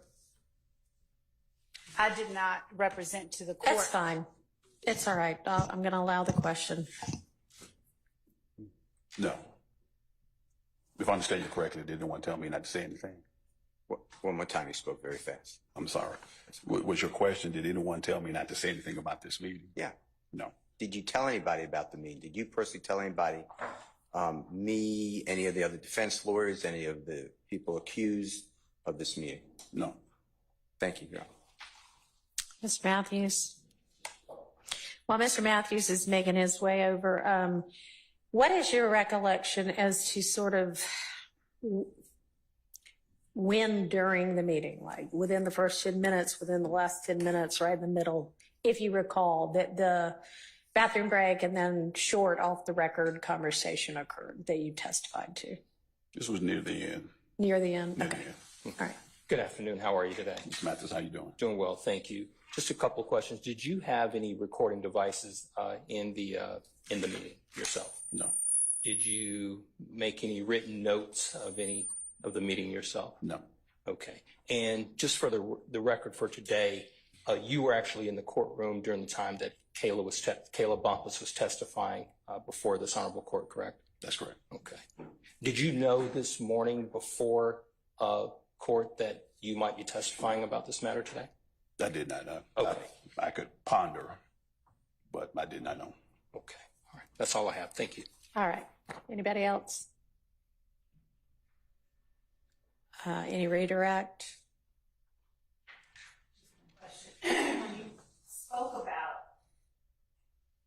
When you spoke about the comment that Ms. Hilton made about claiming something that he didn't do, or the Donovan Thomas murder, did she qualify her comments in any way? What do you mean by qualifying? Did I hear, did she tack on anything about if she could or couldn't prove it? Or did she just say, if you do this, I will charge you with perjury?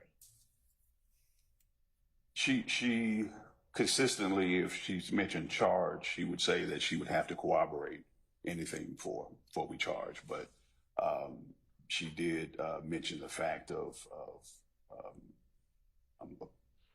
I can only speculate, I would use the word, the concern about him trying to take claim for something after receiving free use immunity.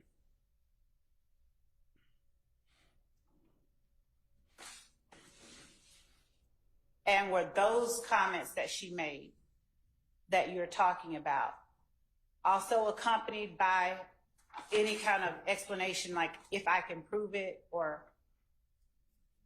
Yeah, because she mentioned the fact of if we knew, and we know you didn't do it. Yeah. Thank you. Mm-hmm. Thank you. Anything else from the defense? All right, is the transcript before the witness at this point? I don't know where it went to. Yes, Your Honor. Okay. Can you flip to page 41 and take a look at, well, the end of 40, starting at line 20, and then review that through the rest of the rest of page 41?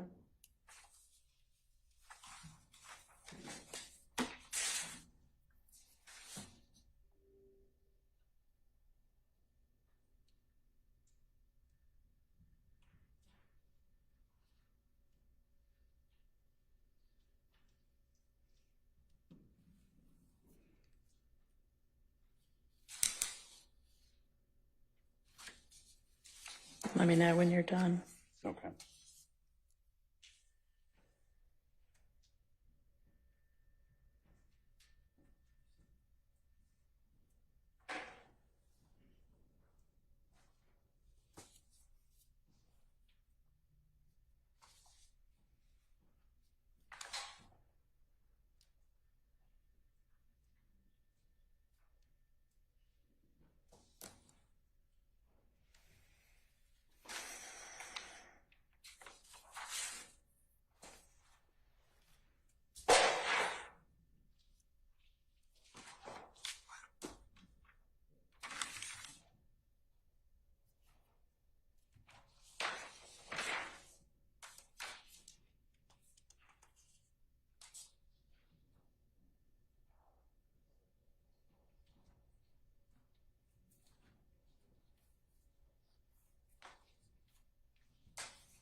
I'm done, Your Honor. All right. Is it a fair characterization that during that portion of the meeting, Ms. Hilton, Ms. Bumpus, and Mr. Copeland are talking about what might or might not get him charged with perjury or false statements?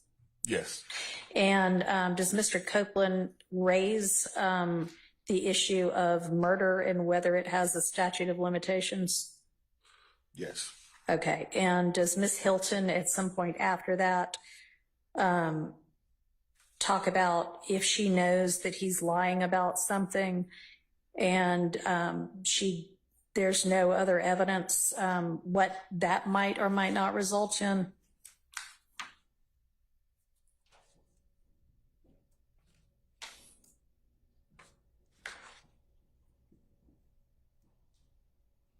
Yes.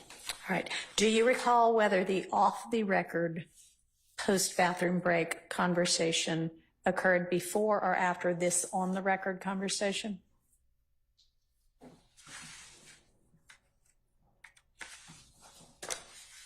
Give me just a second. Let me look a little past just to make sure. Sure.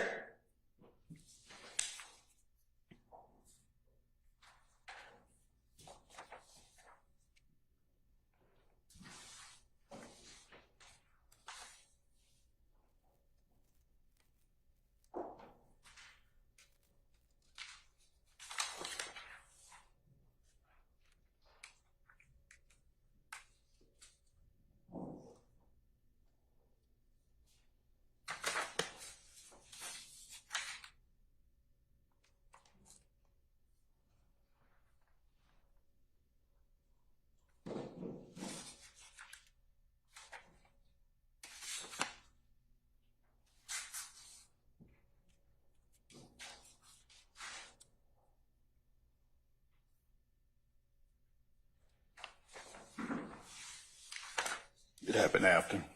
Okay.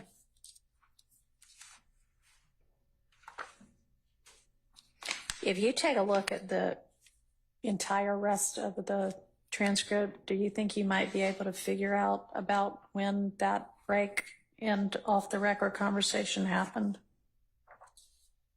I will take a look. And I mean, you may or might not be able to, but if you can, let me know. If you can't, let me know that as well.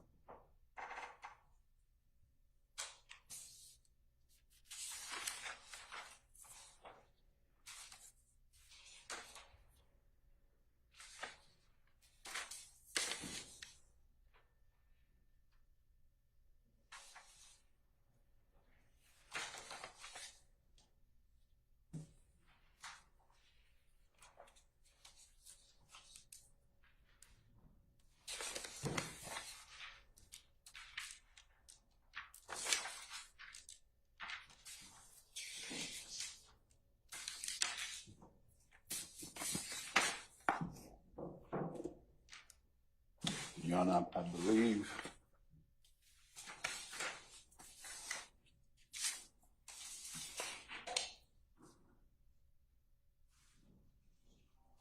page 52. Can you find out whether that's somebody who has a Rule 22? And if it is not, they cannot come back in with that phone. Thank you. Go ahead, I'm sorry. No problem. Your Honor, I believe 52, around 13, 14, Okay. when we come back in. Let's see.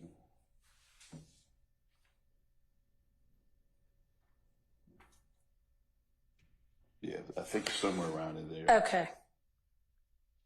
And a break is actually indicated at lines 9 through 13 or so. Is that right? Okay. Right. And then at line 14, the court remarks, Mr. Clopin, have you had an opportunity to talk with Ms. Bumpus, your lawyer, and Ms. Hilton, the state's counsel? Have you got any other questions? Yeah, 'cause so that was it's near right the end. before that the off-the-record conversation occurred? Okay, thank you. All right. Any other questions by any counsel? Defense counsel? All right. Anybody else? Silence equals none. Okay. Ms. Love, anything? Yes, Your Honor, thank you. Deputy Chief Long, on page 40, lines 20 through 25, when the court refers to comments made to Mr. Copeland earlier by Ms. Love, did you ever hear those types of comments made by Ms. Hilton?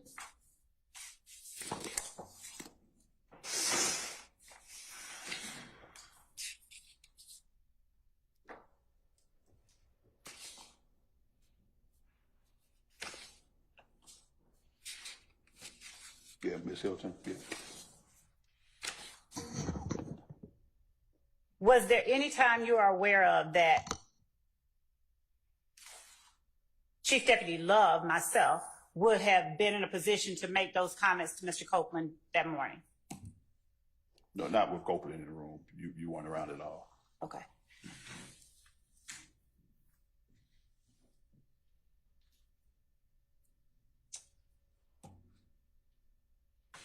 Thank you, Judge. Okay. All right. Investigator, thank you. You may step down. Any other evidence, Ms. Love? Not about, no, Your Honor, not at this time. All right. Any rebuttal evidence from anybody on the defense side of the room?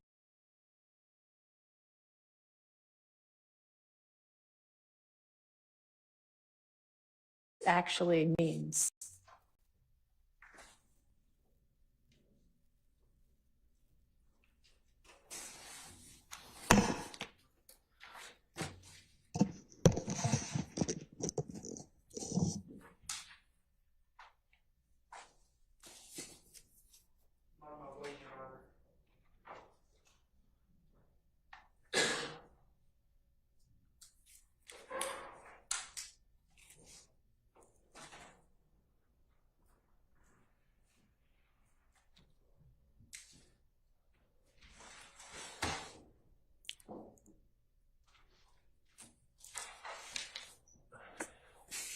So,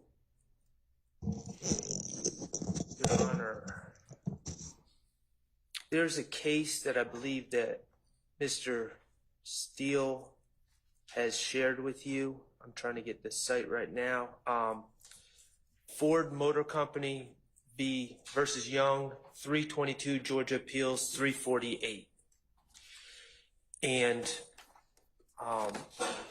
that case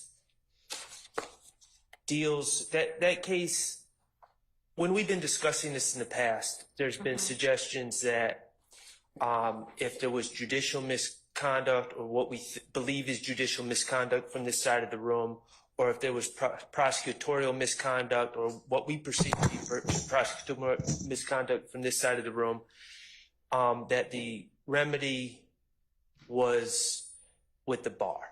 And that case, the Ford case, indicates to me that, Your Honor, in the trial court can play an active role in fashioning remedies in the case of judicial misconduct and or prosecutorial misconduct. I don't know about judicial misconduct. That's not what that case stands for. Prosecutorial misconduct, or lawyer misconduct, I should say.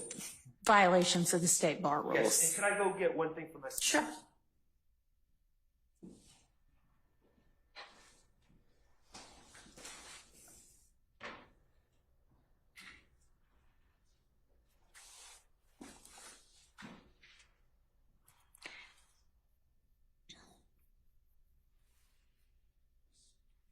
So I filed a motion on Friday.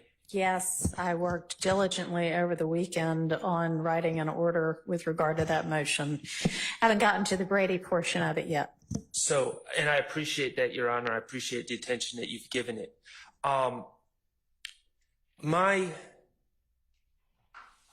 motion in the beginning lays out things that I've observed, that I've felt have been highly irregular about this case. The point of my inclusion of that in my motion was not to draw extra attention to it or for anyone to feel sorry for me or anything else, because it's really about my client, Mr. Stillwell. But the purpose of it was to try to inform the court, at least from my perspective, and I think the perspective of some of my colleagues, that things have been irregular in this case. And that there are real life consequences and consequences to the trial when we perceive what we believe is the lack of an impartial trial judge and also of prosecutorial misconduct. In this case, from my perspective, we've had, with the ex parte communications in themselves, I don't believe that there was a valid reason to initiate the meetings. I believe that the state and members of the state's prosecution team in particular took something very small and jumped to unbelievable conclusions as a way to get their foot in the door of the judge's chambers to have a discussion. And there were at least 2 discussions that took place. I'm assuming that there was a third discussion, which may have strictly involved the grant of immunity.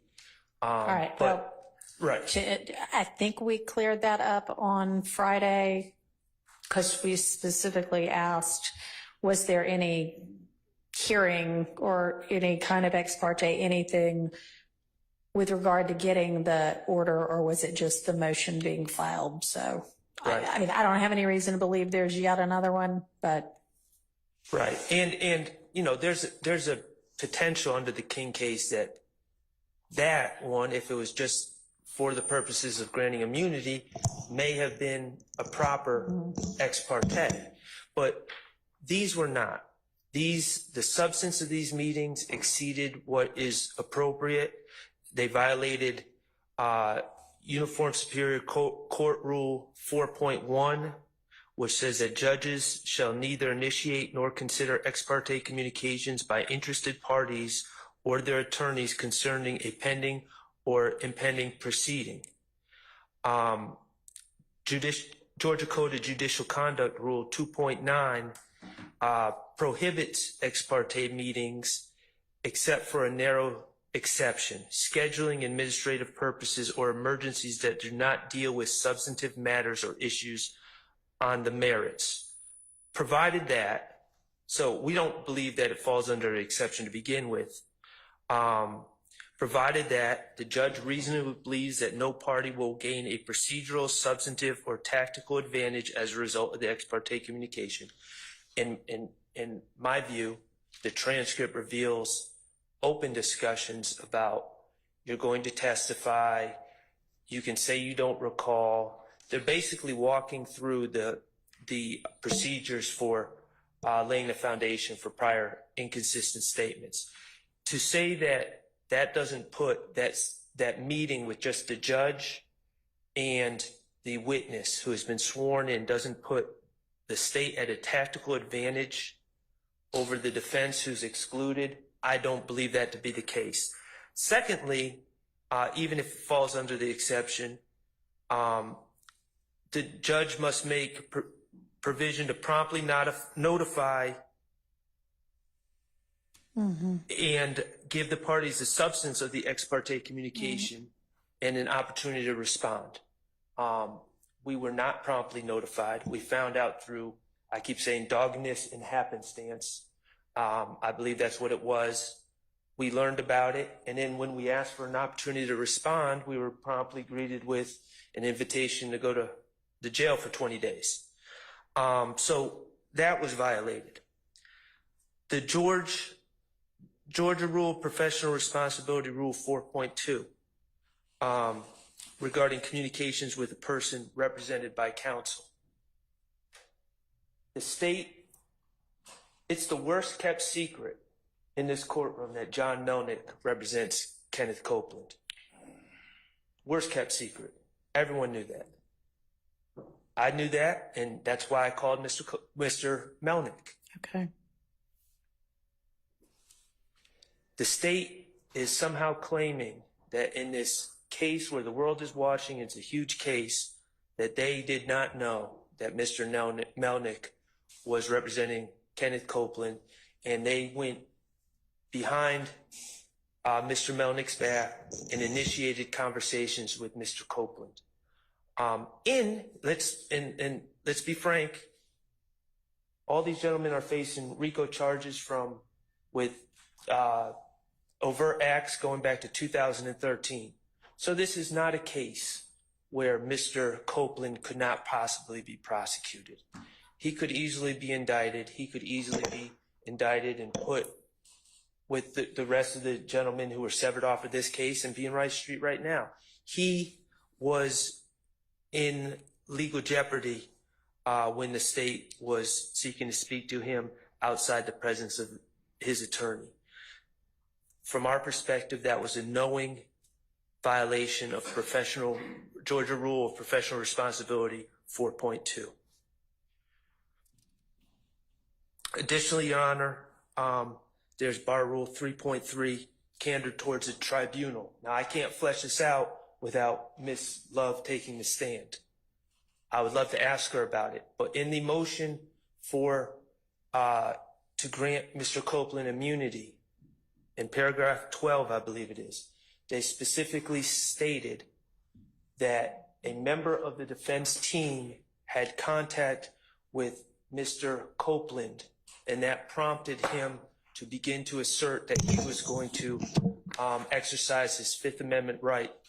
I would prefer that, since there continue to be allegations back and forth amongst the lawyers, that we specifically get what is actually stated in there instead of, and I know you're not trying to misrepresent anything, you're trying to give it your best recollection, but let's get the actual motion and read the actual words, okay?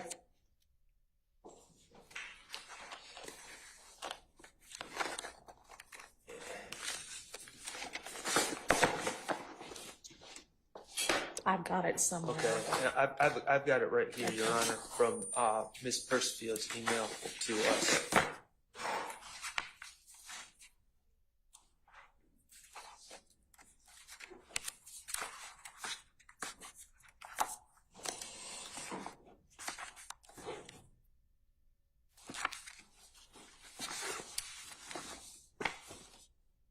I've got it.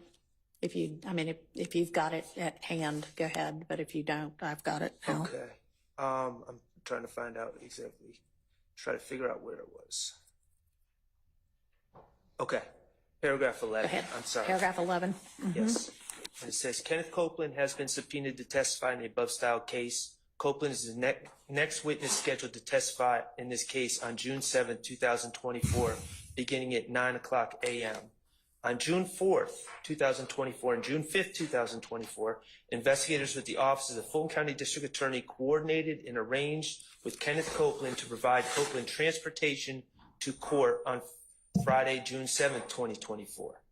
However, on Thursday, June 6, 2024, after an encounter with defense team members and members of the Fulton County District Attorney's Office, Copeland stated to an investigator and to an attorney with the Office of the Fulton County District Attorney that Copeland may attempt to plead the Fifth to avoid testifying against members of YSL. I can only speak for myself. I did not have any encounters with Mr. Copeland on June 6, 2024. I don't believe that any of my colleagues did. I don't believe any members of the defense team did. I don't believe that what's asserted in paragraph 11, to my knowledge, I don't believe it to be the truth. If it is not the truth, and again, I would love to inquire, but Ms. Love would be a witness at that point. Bar Rule 3.3, candor towards the tribunal, would also have been violated.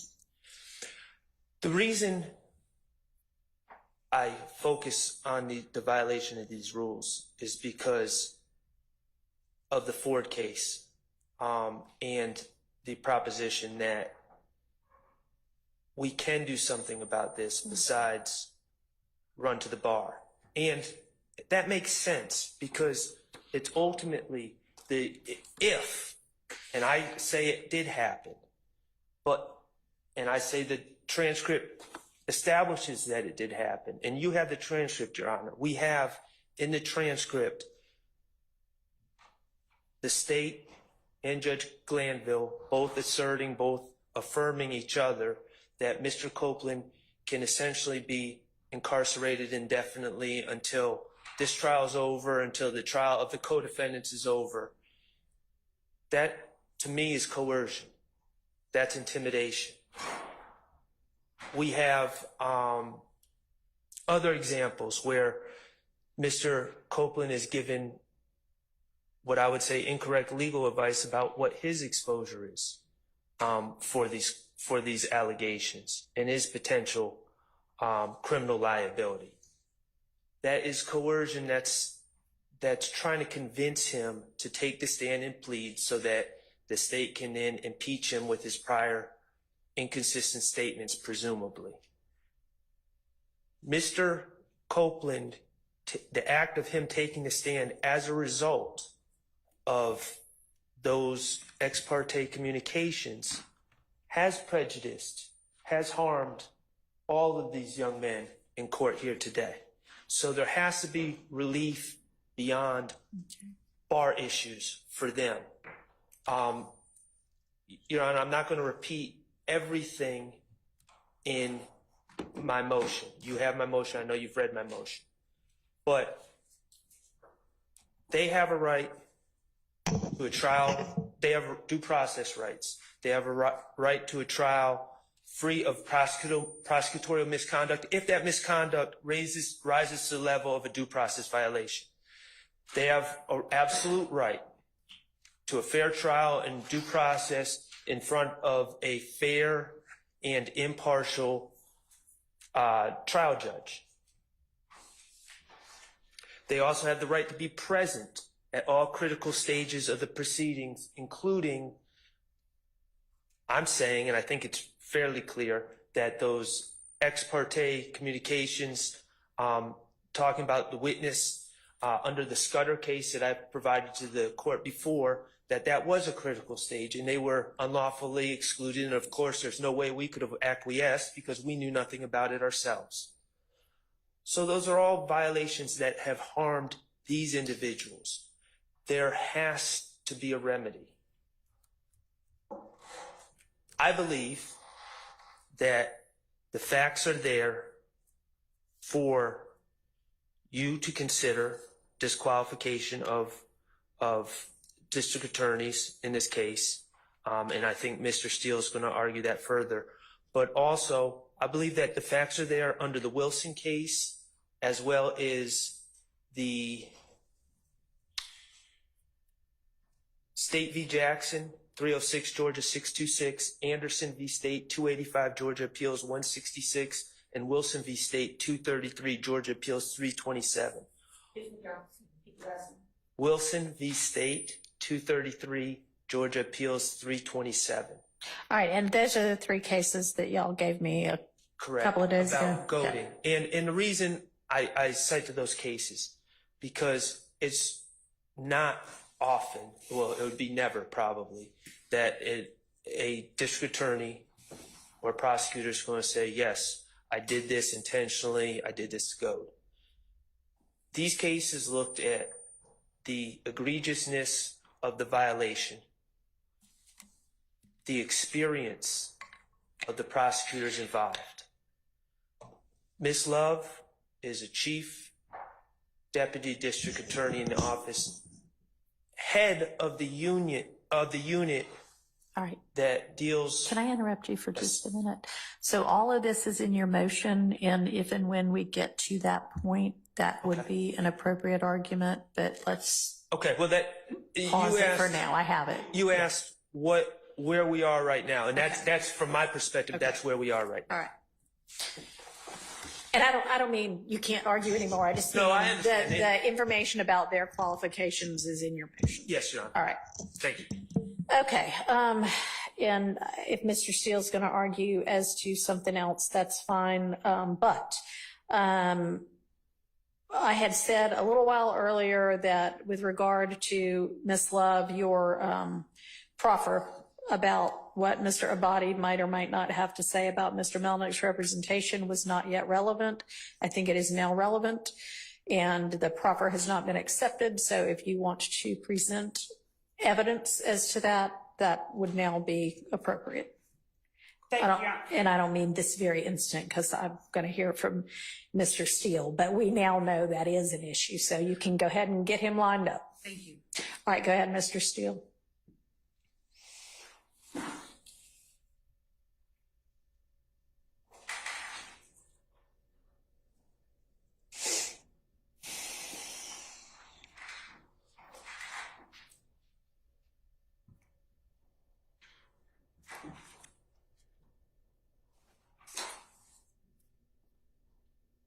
Your Honor, I would just like the court to consider the case that was announced to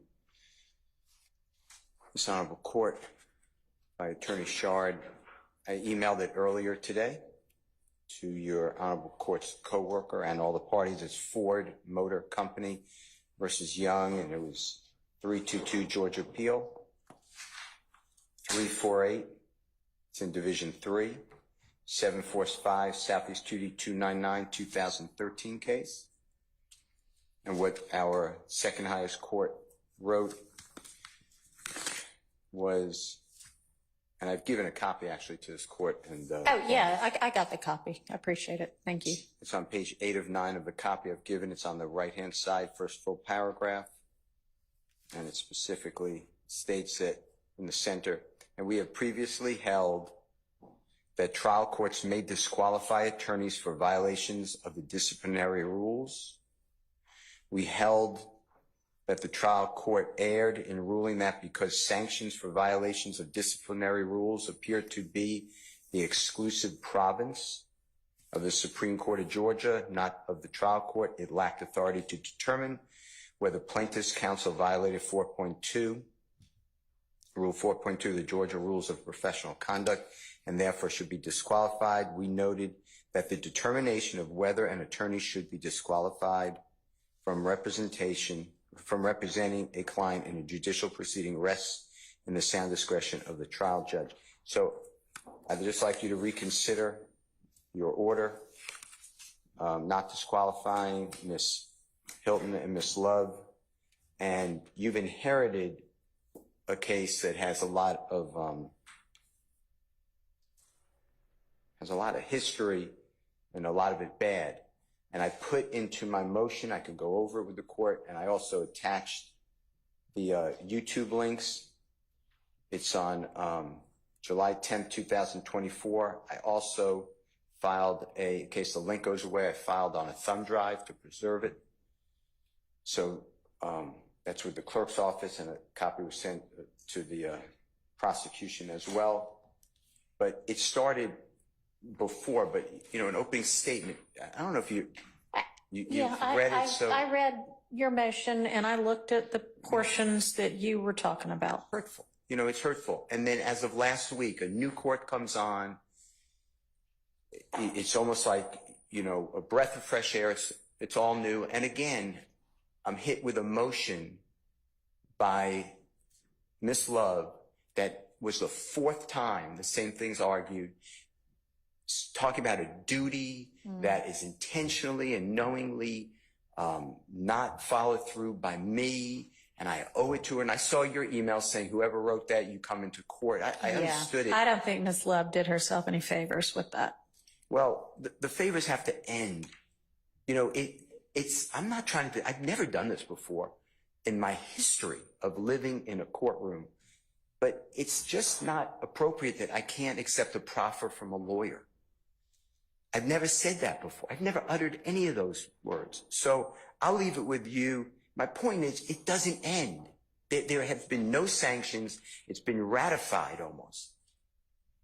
And it's from everything. It's just, I put in paragraph 2, just choice examples from my memory. But it is constant. You know, there are great people everywhere in the courts, and they shouldn't be treated like this. So I'm actually disqualified because it's just not, at some point, the message needs to be sent that this is not the state of Georgia and this is not our bar. All right, thank you. As I understood the gravamen of your motion that you filed since I've been the presiding judge to disqualify Ms. Love and Ms. Hilton, it was because you needed them as a witness, and that was the basis of my ruling. And in Mr. Shart's motion that is under consideration right now is a request, again, to disqualify them. And I know that I previously said, y'all, that's a matter for the bar. And when I was talking about that, I essentially meant the, and I don't want to call it bickering back and forth because I'm not sure it's been back and forth to any large extent, but that kind of thing, the whatever it is that had been talked about before, that's what I was talking about. I will tell you that this court takes Brady violations very seriously. And I mean, everybody ought to, prosecutors ought to. And I am considering that right now. So rest assured that I am aware and have been aware that I have the authority if I choose to remove them. Thank you. So, all right. Do y'all want to be heard from the state on this? Or do you want to go ahead and present some testimony to counter the Melnick, you know, that you knowingly contacted Mr. Copeland, knowing he was represented by Mr. Melnick? Absolutely, Your Honor. All right. What we did was ask that our witnesses be summoned, if you will. Okay. If the court All would right. just give us Sure. Why don't we take a convenience break, and can you let a deputy know when you're ready with somebody, and we'll come back out. Yes, Thank you. thank you. Appreciate it.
Witnesses for the state. Ready? All right, let's get that person on the stand. Your Honor, State Counsel Adam Abadi. All right.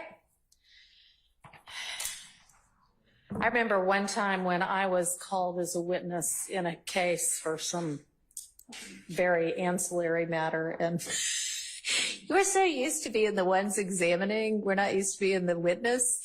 And the direct finish, and I got up to leave, just like all of the lay witnesses who have no clue, and then I felt like an idiot. But, oh well, maybe Mr. Abate won't do that. We'll see.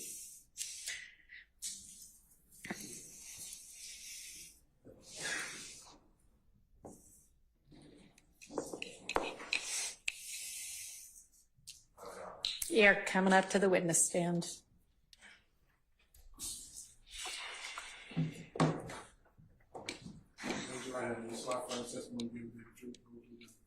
Like Mr. Melnick, I'm an officer of the court. He's going to swear himself in, but whatever.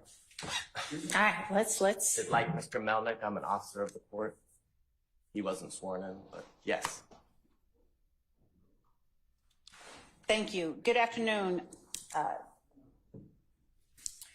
Chief Deputy Abadi. How are you?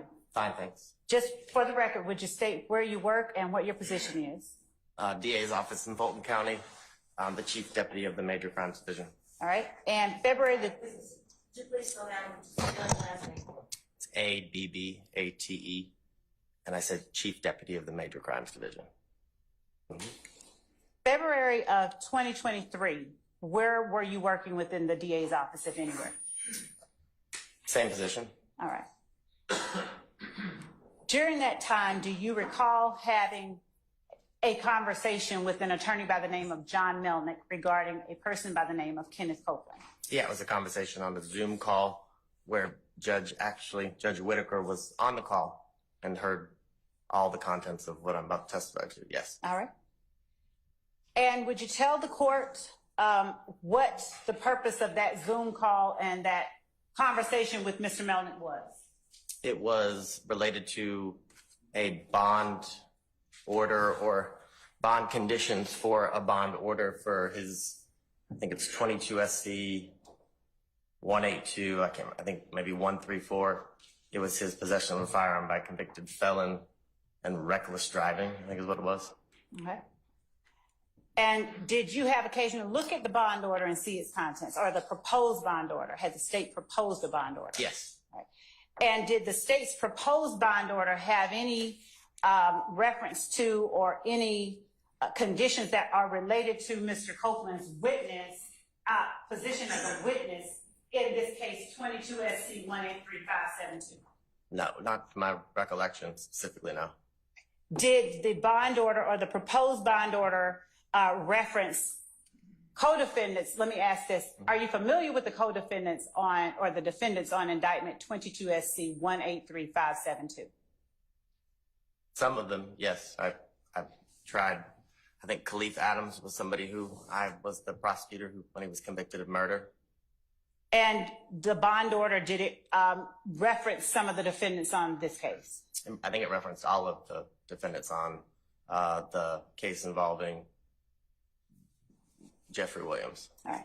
Did the bond order, well, Your Honor, I'd ask the court to take judicial notice of the bond order, which is in this case. I'll take judicial notice of it, but I'm also just going to print it out right now and make it a part of this record, so it'll just be easier.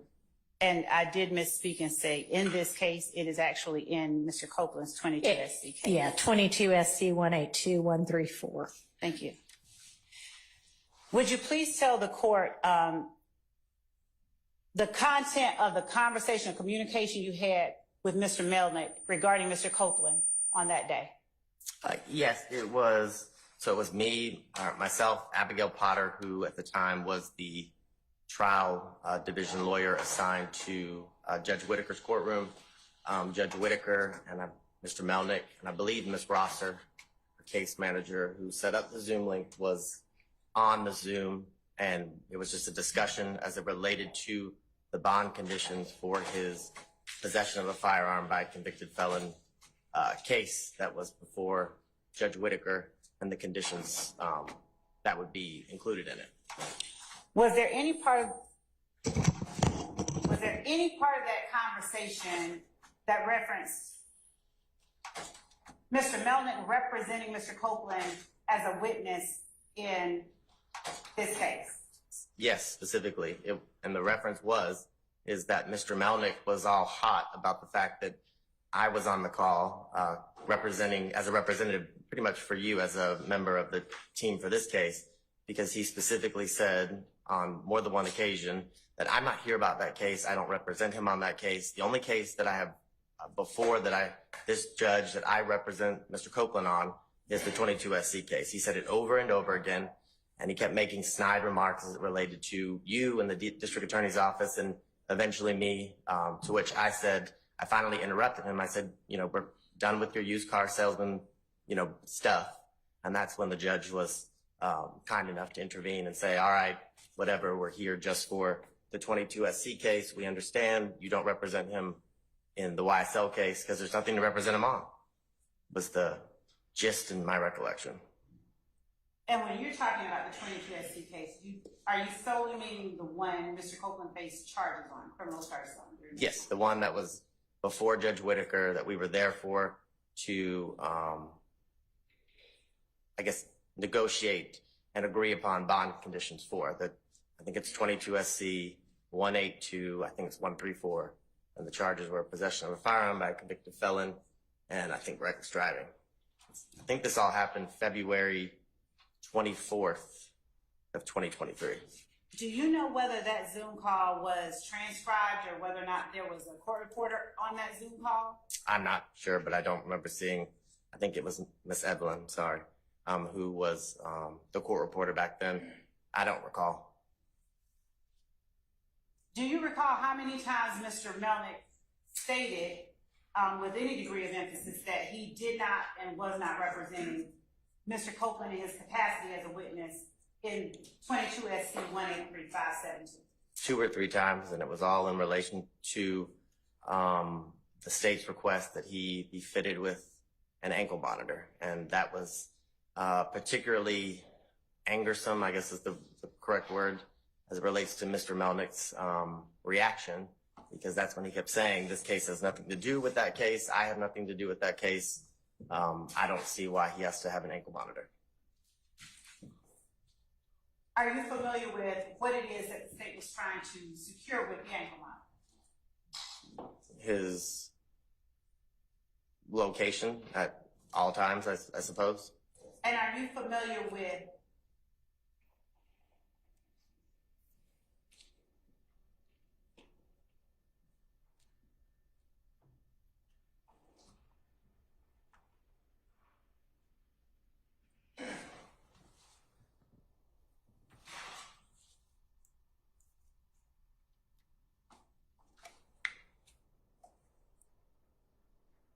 Did you speak with Mr. Melnick at any other time regarding his representation of Mr. Copeland as a witness in this case? No, I try to avoid him as much as possible. Has he ever in life represented to you that he represents Kenneth Copeland as a witness in this case? No, it was the exact opposite in front of the exact same judge that we're sitting before today.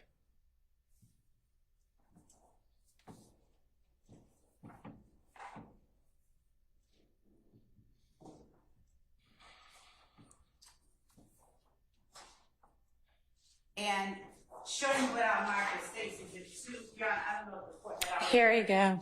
Here's the bond order.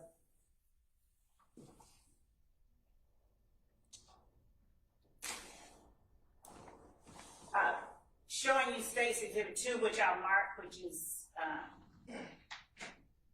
a copy of the filed bond order. Is that the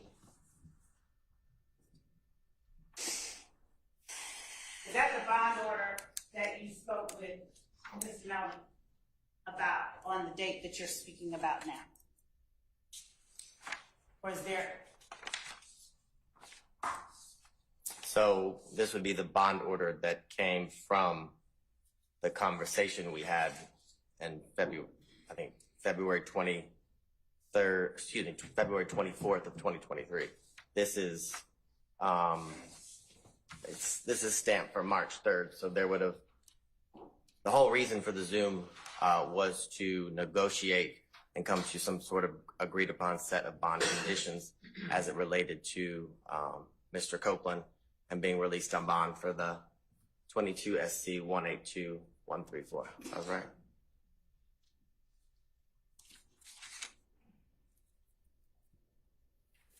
So this would have been the product of that conversation. Okay, thank you.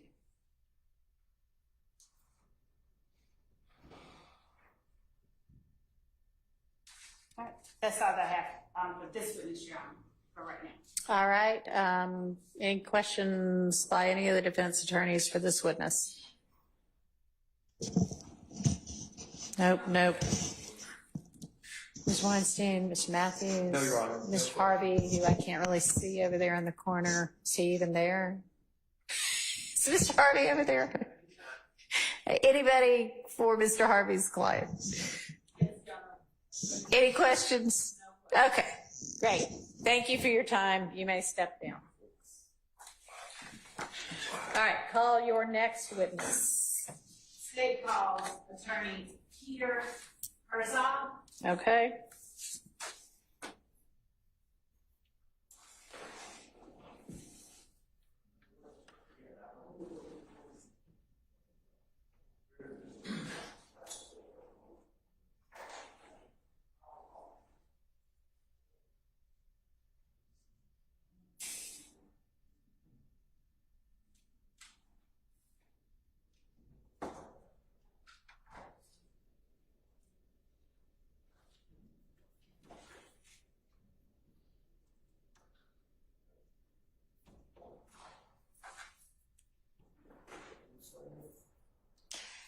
It doesn't matter to me. I mean, do you want him sworn or do you want him to testify in his place? I'll have him sworn in. All right, yes, please swear him.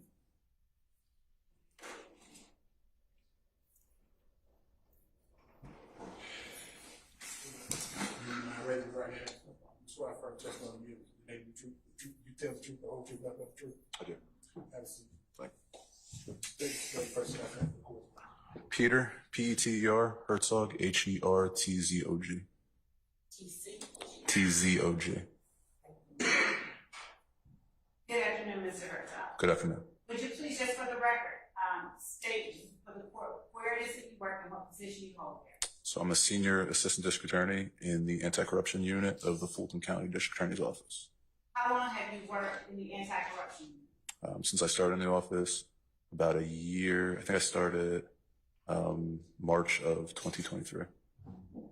Did you say March? And I just need to speak up a little bit louder. March 2023? Yeah, I think it was March. I've been here about a year and a half. Okay. Have you ever worked in any unit besides the anti-corruption unit? I did a short stint where I screen cases and then I cover a court part for a complex, but I've always remained in anti-corruption. As an attorney with the anti-corruption unit, have you ever had an occasion to speak with Mr. John Melnick about a person by the name of Kenneth Polk? Yes, I believe so. At any time during those conversations, did you ever, in any way, seek any information regarding Mr. Melnick's representation of Kenneth Copeland as a witness in the case 22 SC 183572? No. Did you ever, in any of those conversations, have any occasion to talk with Mr. Melnick about his representation of Kenneth Copeland as a witness in any YSL related case? No.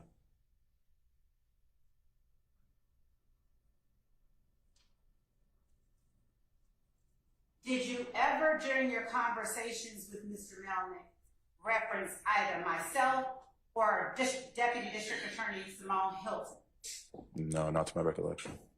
No. Have you ever been asked by either of us or anyone prosecuting the YSL case to reach out to Mr. Melnick? No, absolutely not. Is this the longest you and I have ever even talked? I believe so. I think I ran into you once in the hallway and said hello. Other than that, I don't think we've had much contact.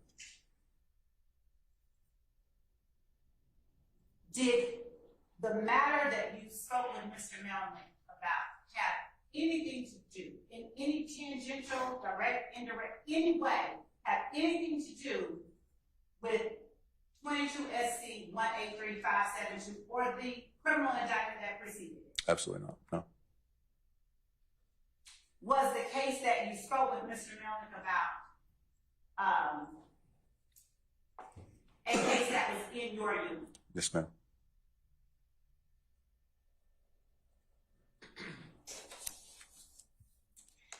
Were you ever asked by anybody within the DA's office to have any communication with Mr. Melnick regarding his representation of Kenneth Copeland as a witness in this case? No, ma'am.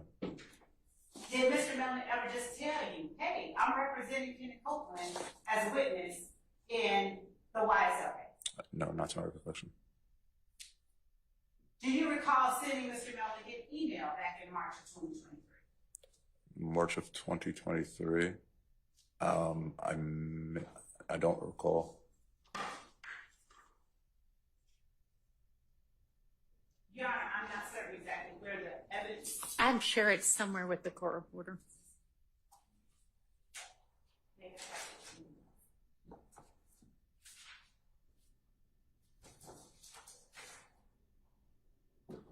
I'm going to show you what has already been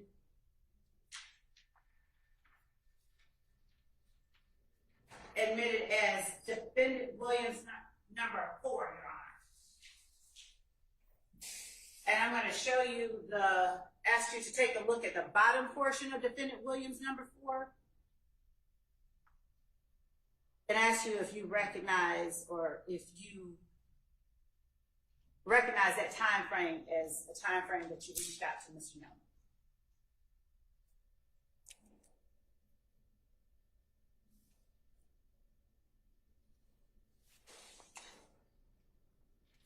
I did reach out to Mr. Melnick. It could have potentially been around that time frame. If you'd like, I can go into more detail. Yes, please. So we were investigating, as part of anti-corruption, we were investigating. Without getting into the details of any anti-corruption case Okay. at all. There was an allegation made that involved Mr. Copeland. At the time, I was relatively new to the office. I'm not from here. I'm from New York. I spent years practicing up there. So I know nothing about what's going on down here in relation to this case. I reached out to Mr. Melnick to see, as per our usual in our unit, to speak with every witness. And I believe I asked him if Mr. Copeland wanted to talk about that specific matter. And I don't believe we ever followed up on it. Was Mr. Copeland in jail at the time that you reached out to Mr. Melnick? I believe so. So was when you reached out to Mr. Melnick, where and why did you seek to go through Mr. Melnick to get to Mr. Copeland? Because, if I remember correctly, he represented Mr. Copeland in that other matter. To your knowledge, had that other matter been resolved? At the time, I'm not sure if it was resolved at that time. I don't believe so. I think that's why I went through Mr. Melnick, I believe. Outside of the anti-corruption matter, did you speak with Mr. Melnick regarding anything else related to Mr. Copeland? No, ma'am. That's all I have. All right. Any defense examination of this witness? You know, I did a thing. I wrote a check mark, and I'm gonna have to get that off the report. Okay, probably have some white on it. That would work. Is that okay with everybody? If on states 4, Miss Love White felt the check mark she inadvertently wrote on states 4, which is why I don't like to ever handle the evidence, because I'm constantly taking notes and then I end up writing on the evidence. And it's defense Williams exhibit. Is that okay? All right. Thank you.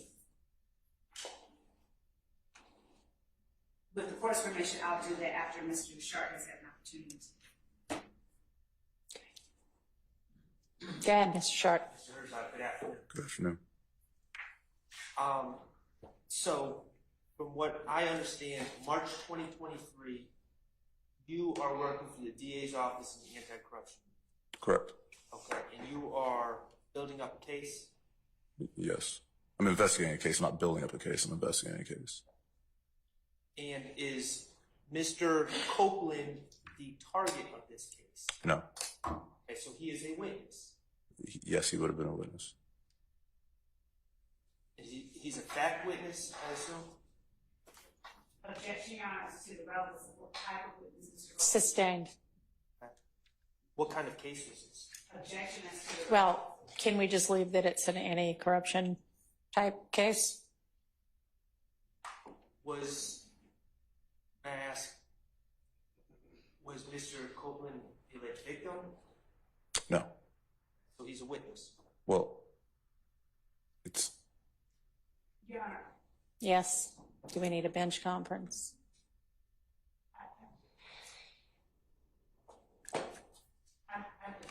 Okay.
The earphones work right now. So what I'm wondering is if y'all would be comfortable with Mr. Sharp relaying the substance of the bench conference, or if each of you wants to try to come up and gather around, or. And Your Honor, since we cannot have, since we don't have the ability to let it be heard, I'd ask that the court ask whether each defendant waives their presence at the bench conference. So do the attorneys want to come up, or? Okay, so I know the defendants normally are able to hear what's going on. I'm sorry we're having technical difficulties. Apparently you need to put these things on their charger pretty frequently in order for them to work. So I'll know that for the next time. But one of your attorneys is going to come up and listen to what the substance of the bench conference is, and then I am directing them to return to the tables and let you all know what we talked about. I want to find out whether that's okay with each of you defendants. And also, I am happy if you're not satisfied with what the attorney has told you about it, then you can let me know and I can say, well, here's my take on what happened. Okay. So, Mr. Kendrick, are you okay with Mr. Weinstein just coming up and then telling you what we talked about? All right. How about you, Mr. Huey? All right. Thank you. Mr. Williams? Okay. Who else do we have? Mr. Stillwell, are you okay with that? All right. And then Mr. Ryan, you okay with that? All right. Thank you. Appreciate it.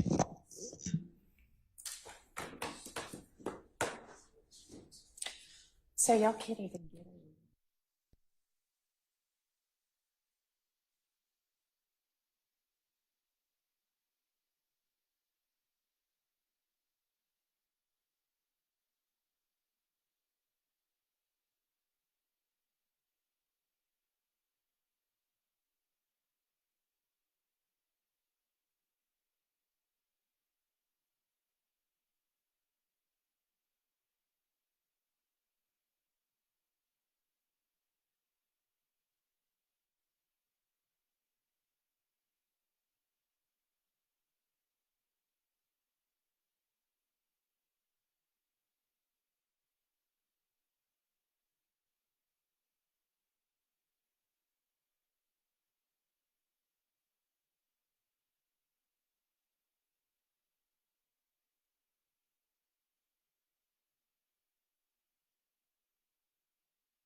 And do any of the defendants have any questions about it that they want to ask me? Okay. And did you talk to your client about it? I will. Do you? Okay. All right, go ahead. Attorney Herzog, Spin your mic towards you. the anti-corruption case that you were working on in March 2023, is that still an active investigation? No, it is not an active investigation. And the investigation was wholly unrelated to YSL. Okay, and is there a pending case involving that investigation that resulted from that investigation? A pending criminal case? Yes. No. Now, at the time you sent this email, you wanted to speak with Mr. Copeland, correct? About the matters you were working on? Yes. Okay. And you have the ability as a district attorney, you said that your understanding is he was in jail, correct? I believe so. Okay, and you have the ability to go to the jail at 901 Rice Street, correct? Yes, I have the ability to go to the jail. Okay, and as a district attorney, you have the ability to bring an investigator with you and interview a witness there, correct? I wouldn't represent someone that was, I wouldn't speak with someone that was represented by counsel. Okay. On any case or was recently represented by counsel. Okay, so the reason that you called Mr. Melnick is because you would not speak ethically. Your code of ethics, you would not want to speak to someone who's represented, correct? It's all of our code of ethics. Correct. And you also would not want to speak to someone who was represented recently. Is that what you said? I would reach out to the defense attorney prior to that, yes. And that's what you did in this case. You reached out to Mr. Melnick, correct? Regarding our investigation, in the I limited understand. scope to our investigation. Yeah, I understand. You were not involved in the YSL investigation, correct? Correct. Okay. But as part of your investigation, you reached out to Mr. Melnick in an effort to speak to his client, Mr. Copeland, correct? Yes, I believe so.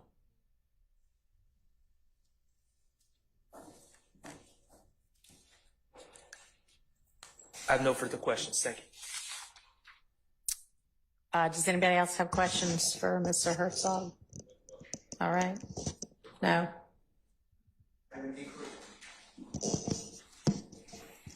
Inquiry for the court. Sure. I don't understand enough about it, and I understand that the ruling is maybe I shouldn't know about it. With the court, Mr. Williams has no objection. And if you do, please correct me. Would the court be able to find out whether this has any Brady implications from Mr. Copeland, either under Giglio getting a deal or he did not get prosecuted because he was involved, but he was being used as a witness, and I don't have that information. Sure, I don't either, but yeah, that's valid. Let's find that out. So you can ask that question. You don't have any objection to that question, do you, from the state? Okay. Hello. Mr. Still. How are you? Good, how are you? I'll let you know.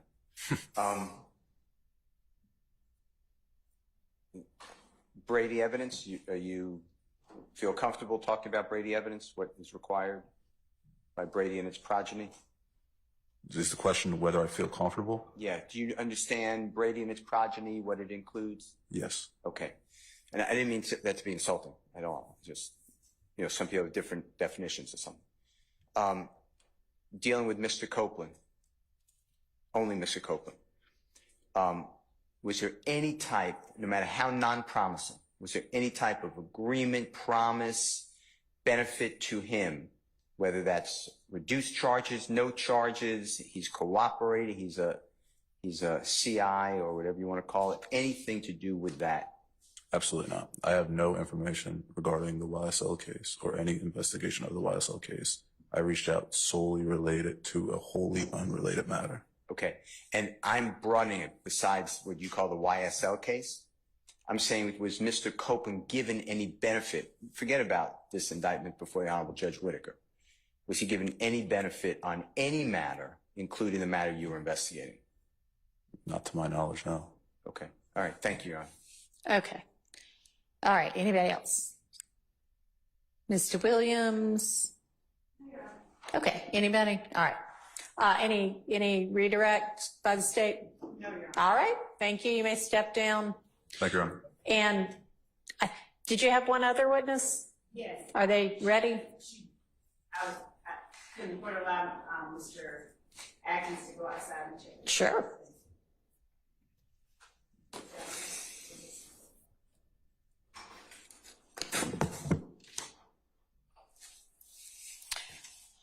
while we're waiting on finding that out, y'all were, well, I guess it was Mr. Adkins that was going to do it, so never mind. I'll wait on that one, trying to see what else we can get done while we're waiting.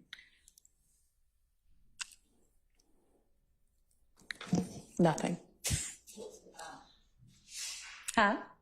There was one matter, I guess, as it relates to Mr. Copeland, that I would ask that the court take additional notice of, since we're all here. What's that? The date that his criminal matter that we were just introducing testimony about was resolved. There should be within the 22 U.S.C. 134, I believe, case in Odyssey, a disposition for those criminal charges. I would ask the court just to take judicial notice of that date. All right, so it appears that the plea was entered on June 28th, 2023, and the disposition was filed on June 29th, 2023, and I'll take judicial notice of that.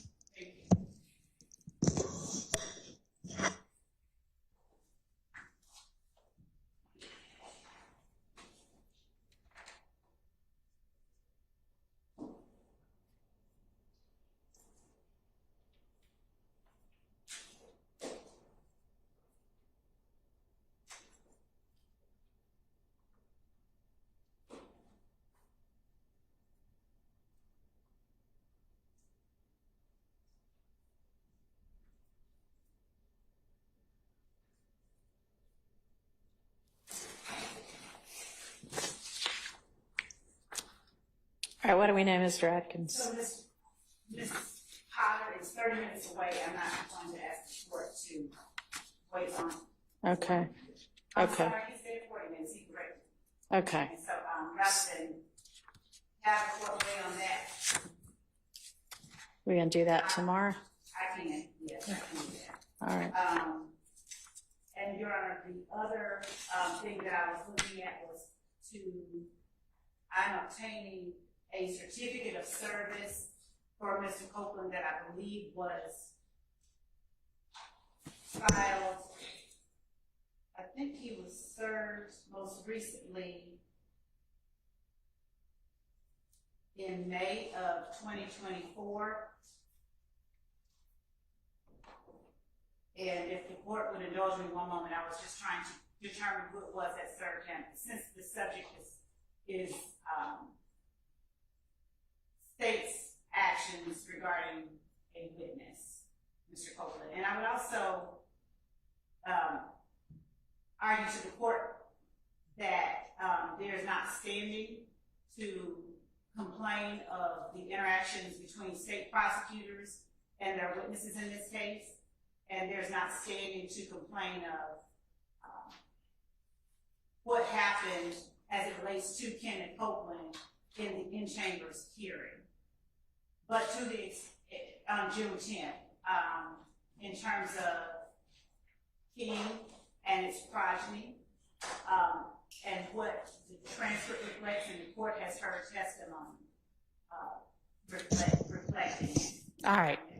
Well, their claim is a right to be present, and they have standing to make that claim. Whether I make a determination that they did have a right to be present or didn't is yet to be determined, but they can certainly make the claim. Was there, with regard to them, are there not being standing to complain about whether the state communicated with Mr. Copeland when, according to the defense, the state knew him to be represented? I understand the assertion in that regard to be that the prosecution has violated a bar rule, and that they've also violated other bar rules over the course of this case, and that I should take that into consideration in determining whether and what remedy to fashion. Do I have that about right? I'm getting nodding yeses. Okay. So yeah, they can assert that to the court. Okay. And Your Honor, as I obtained for the court that those final two pieces of information. Okay.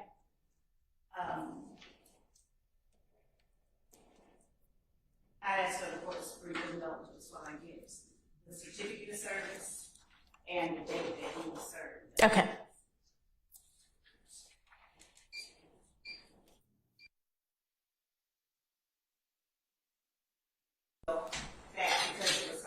All right, I'm not even sure which one you're talking about, but sure, if it's relevant, I will unseal it. Can you let me know which one it is? It was a certificate of service and it was filed on, okay, that's what we're getting today. Okay. It's, and that's in which case? This 22. YSL case? Yes. Okay.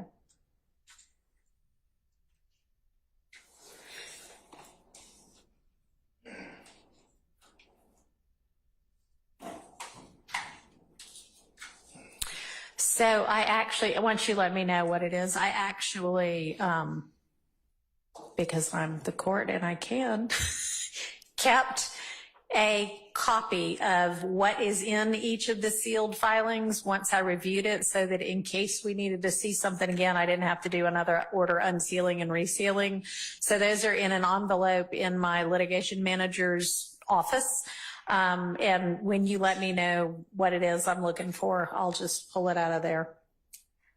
There is a certificate of service for Kenneth Copeland that should have been reflective of a subpoena that was served on him, I think, in May of 2024. Okay. Without the exact date, I don't want to, I think maybe May 31st. Okay. That sounds about right. May 31st All right. of 2024. Sure. And maybe Ms. Persfield, you already are anticipating my need and sending an email to Ms. Rosser to see if she can pull that. Thank you. All right. And then with regard to Ms. Potter, is she going to be available in the morning, or does she want to Zoom? I don't care if we take her testimony by Zoom if nobody else does. Okay. I don't even know if she's available, but that's an option as well. Thank you, Judge. That would actually work. I'm going to. All right. Would that be okay if, I don't know if everybody's familiar with Ms. Potter, but I don't know if is she still with the DA's office? She is. She's okay. outside. She's a prosecutor with the DA's office who used to be in my courtroom and who was the prosecutor for the case that Mr. Meldick handled on the other side of. Would everybody be okay on the defense side with us taking her testimony by Zoom here in court? If anybody has an objection, please voice it orally now. Okay. All right, so that'll work. If you can line her up for that, and I think you already have the Zoom link, we can do that. Thank you. All right. And as Ms. Love's doing that, Mr. Adkins and whomever from this side of the courtroom was going to work on the maybe one or two issues with Mr. Copeland's jail calls over the weekend. Did y'all get an opportunity to do that and reach any kind of resolution? Your Honor, I have not spoken with any defense counsel in relation to those jail calls. Okay. Wasn't that your task?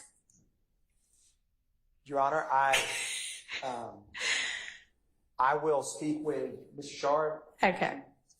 I can't remember who said they were going to do that, but I don't know. Y'all had told me at the end of Friday, before we had all of our more explosive motions put before the court, that on the jail calls that might or might not come in with Mr. Copeland's testimony, y'all had maybe two items that you thought you could work out everything, and there were two items that were still kind of in dispute. That may have been Ms. Hilton. It might have been. I don't know. Just to get him. I was out a little bit on Friday, but did Mr. Steele not deal with the jail calls at the end of the day on Friday? I mean, so what we ended up doing was saying, oh, we may be able to just come to agreement on everything. So give us a little minute over the weekend and we'll get back to you. Anyway, apparently nobody did it, but y'all do that Yes, Your Honor. tonight, if possible. Yes, Your Honor. Your Honor, may I be allowed to step outside the courtroom for a brief 5 or 7 minutes? To line up Ms. Potter. To line up Ms. Potter, and to speak with another member of our office. Okay, so we will take another break and be back whenever you let a deputy know that you're ready. Okay, which hopefully won't be more than 10 minutes. All right.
right, were you able to get Ms. Potter? So, Judge, my request is that the court allow us, if I call her, to do it in the morning, and to also allow us to, because we've got the case that. Hang on. We're missing some defendants. Oh. Sorry, they said we're ready. So I just kind of assumed we were ready. Hang on. I should have looked. There are some empty chairs. No, we don't go home with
That's everybody all right?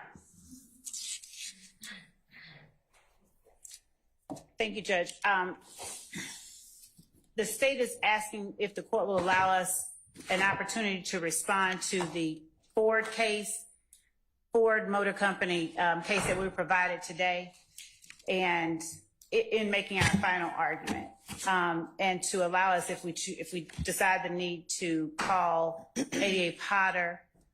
The main thing that I wanted to get out was regarding when Mr. Copeland pled, and I haven't had an opportunity to talk to her about that. I think she was the one that represented the state in that plea. Yeah, she was, but I mean, I told you that he pled on June 28th of 2023. Right. When I first started looking at Abigail Potter and had the three names. Oh, okay. So you may not need her after all, then that's fine. Yeah, if that's all you needed her for, it's in the court record. Okay. And I have taken judicial notice of it. And then a response to the Ford case, I mean, with regard to whether that's the law or not, or whether that's an appropriate I have not sanction. Yeah, yeah, sure. You haven't had a chance to take a look at it, sure. Is that what you're saying? Yes. Yes, that's fine. You can make whatever response, if any, you want to in the morning. And thank you. So that's it. Okay. Outside of Ms. Potter, I don't think that we would have any other persons to present. But if we did, we would have them here and ready to go first thing. I just wanted to review all of our notes and make certain that every issue that was raised here today is addressed properly. That's fine. Thank you. And Ms. Rosser's looking for that certificate of service of the subpoena. And I know that we keep copies, so I can get one of those too.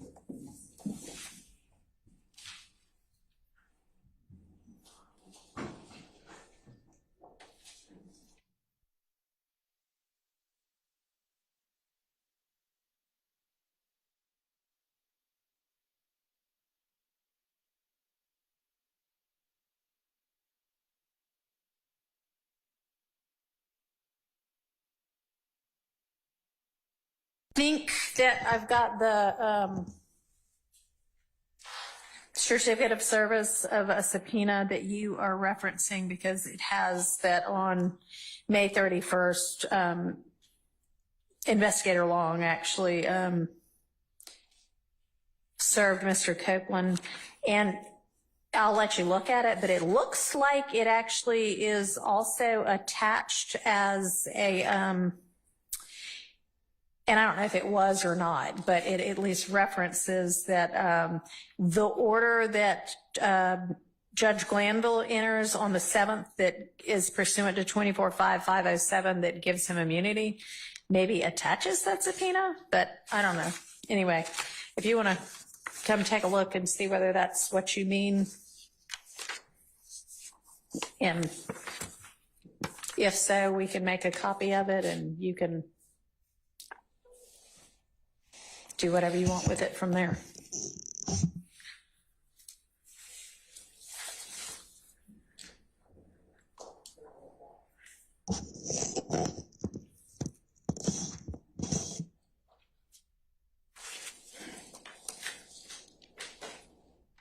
Okay.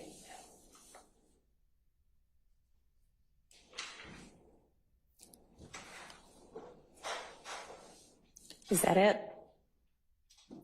It is. It is. It's attached to the, as the court said, it's attached to the motion to, well, the order granting the state's motion to compel. All right. And so it's already, I would think, then in the record. Yes. Yes. All right. And so what's their argument you wanted to make about that? Or just that, and I can reserve the rest of it for tomorrow, but just that he was served, Mr. Copeland was served on May 31st, and I think that's well a week before he was ever called to testify or anyone was informed that he would be the next person up. And we did not, I'll make argument at the appropriate time. all right. Okay, so tomorrow, in addition to wrapping up whatever final evidence and argument there might be as to either of those issues, what I would like, I think y'all now have, if not every bit of Mr. Copeland's prior testimony, almost every bit of it, and Ms. Weaver's been pretty fast at turning it around. And at this point, it may be best to redo the entirety of Mr. Copeland's testimony, including bringing him back in and asking him whether he wants to testify. And I'll hear from everybody on what we might need to advise him of, if anything he's been, or re-advise him of, or correctly advise him of, and then just maybe start from scratch with him. If there are things that everybody can agree, I just don't know whether we know what he's going to do or how he's going to testify. So I don't know if it's productive to continue to look and see whether there are things y'all can agree on. But if there are things that everybody can agree on and we can just say, okay, you know, these 5 things take as, you know, something he said and the rest of it redo, or whether we just want to start 100% from scratch. As I understand it, nobody had played the June 10th, 2015 interview from him yet anyway, right?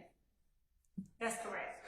Okay, and that's the only one where he inculpates any of these defendants, right?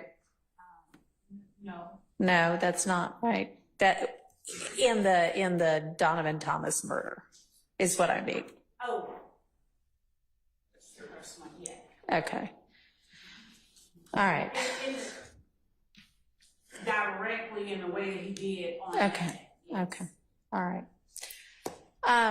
but we need to make some progress into I mean, I am still considering and working through Mr. Shard's motion, and then we'll get to Mr. Weinstein's motion for mistrial. Both of them are motions for mistrial. But assuming for the purposes of getting things done that those are not ultimately granted, then we need to pick back up with this trial. Obviously, if they're granted, then that's a whole other ballgame. But I want us to make progress in the meantime. So tomorrow, I would like for our focus to be on how to handle Mr. Copeland and his testimony or potential testimony once we have the jury back, whether there's any agreement as to anything, proposed jury instruction as to if we're disregarding any or all of it, what that should say, whether we need to take notes, all of that kind of like the details we actually need to think through. I want y'all working on that tonight so that we can make progress with that tomorrow. And, you know, there are a lot of things up in the air in this case. And I am going to once again say to everybody that there's a lot of risk for everybody. There's a lot on the line for everybody, both sides of this case. And I know not everybody has necessarily the most fruitful relationship with each other across the aisle right now. But I know, Mr. Steele, you said that you do still have a good relationship with the district attorney herself, who certainly authorized to talk about each and every case because they're all her cases ultimately. But, you know, y'all need to be thinking about all of the potential ways to handle and move forward in this case. And I encourage y'all to be doing that because who knows what it's going to be otherwise, okay?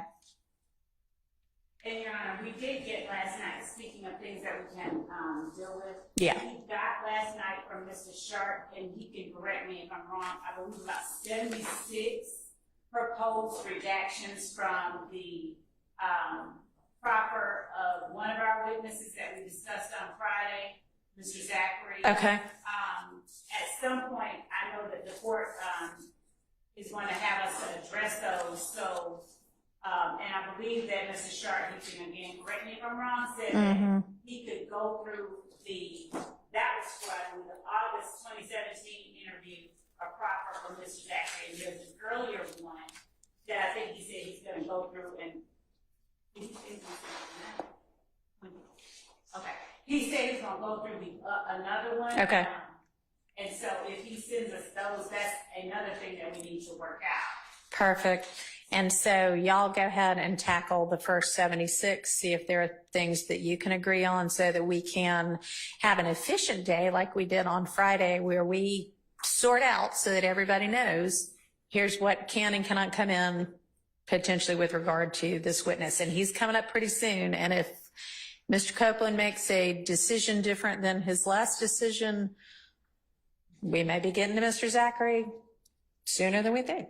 And if that is the case, then the state would have a motion for the court, similar to the one prior, with respect to Mr. Copeland. You're going to have to give me a hint as to what you mean by that. So, Your Honor, just now, Your Honor referenced if Mr. Copeland chooses to do something different than what he chose to do last time, to testify. I'm assuming the court means plead the fifth again. I don't know. Well, I mean, I'm not undoing the immunity order. The immunity order stands. Unless y'all got some, I mean. That's what I understand. Okay. All right. Well, I mean, I guess we can. I don't at this point see a need to undo and potentially redo an immunity order. I know that there is the argument about how paragraph 11 might contain a misrepresentation as to whether there was an encounter. I mean, the way I read it and what it says is there was an encounter with representatives of the DA's office and people from the defense team. After that, Mr. Copeland told somebody he might plead the fifth. Now, I don't know whether from that it means Mr. Copeland was even a part of that encounter, or if that's just given me some kind of a timeline about one thing happened and then another thing happened. But the import of that to the predecessor judge and to any judge considering does immunity need to be granted and is immunity in the public interest here is not what triggered it. It's this witness, who the state thought was going to be testifying voluntarily under subpoena or not, now intends to take the fifth. The only way we can get their testimony, which we believe we need, is to compel it. Will you compel their testimony? That's the import of it to me, not what led up to it, because there's no allegation of coercion or dirty dealing or anything like that, if it even means that Mr. Copeland was involved in any of that. So I don't believe that the immunity order needs to be redone. If somebody else thinks differently, y'all let me know that right now. Silence. Mr. Steele. I don't believe anything before Mr. Weinstein filed the first motion to recuse. I'm not challenging anything before that. Okay. But I do want to hold, there was a lot of exculpatory information before the recusal motion was filed, so I don't want to wipe out Mr. Copeland's testimony on the 10th, All right. 11th, or part of the All right, which is why I need y'all to get together on it and let's tackle that tomorrow. The nitty-gritty of it, okay? All right, so that means y'all have to do that tonight if you haven't already done it. All right, anything else before we break for the evening? No. One more thing.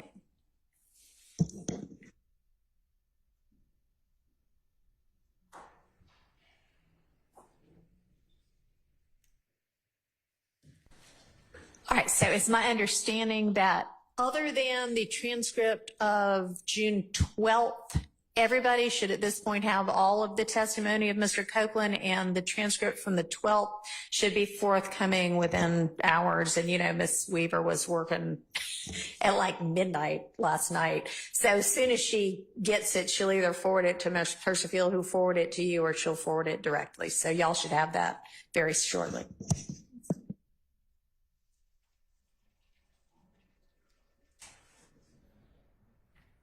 All right, anything else before I bid y'all adieu for the day? May I inquire if it's appropriate? Is the court's plan to bring the jurors back in on Wednesday? Is that still the plan?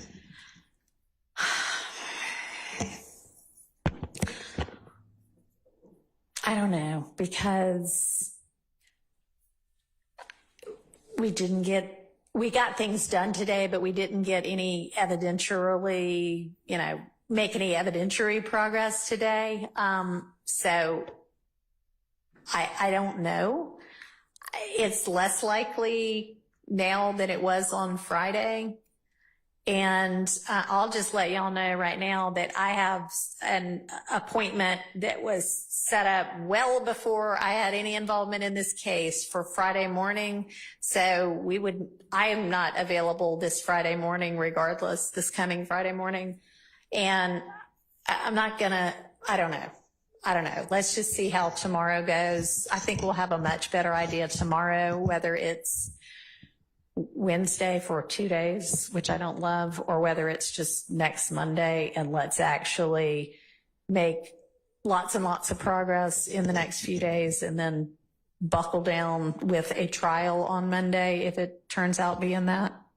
But I'll, remind me tomorrow to think about that again. All right. We're adjourned for the day.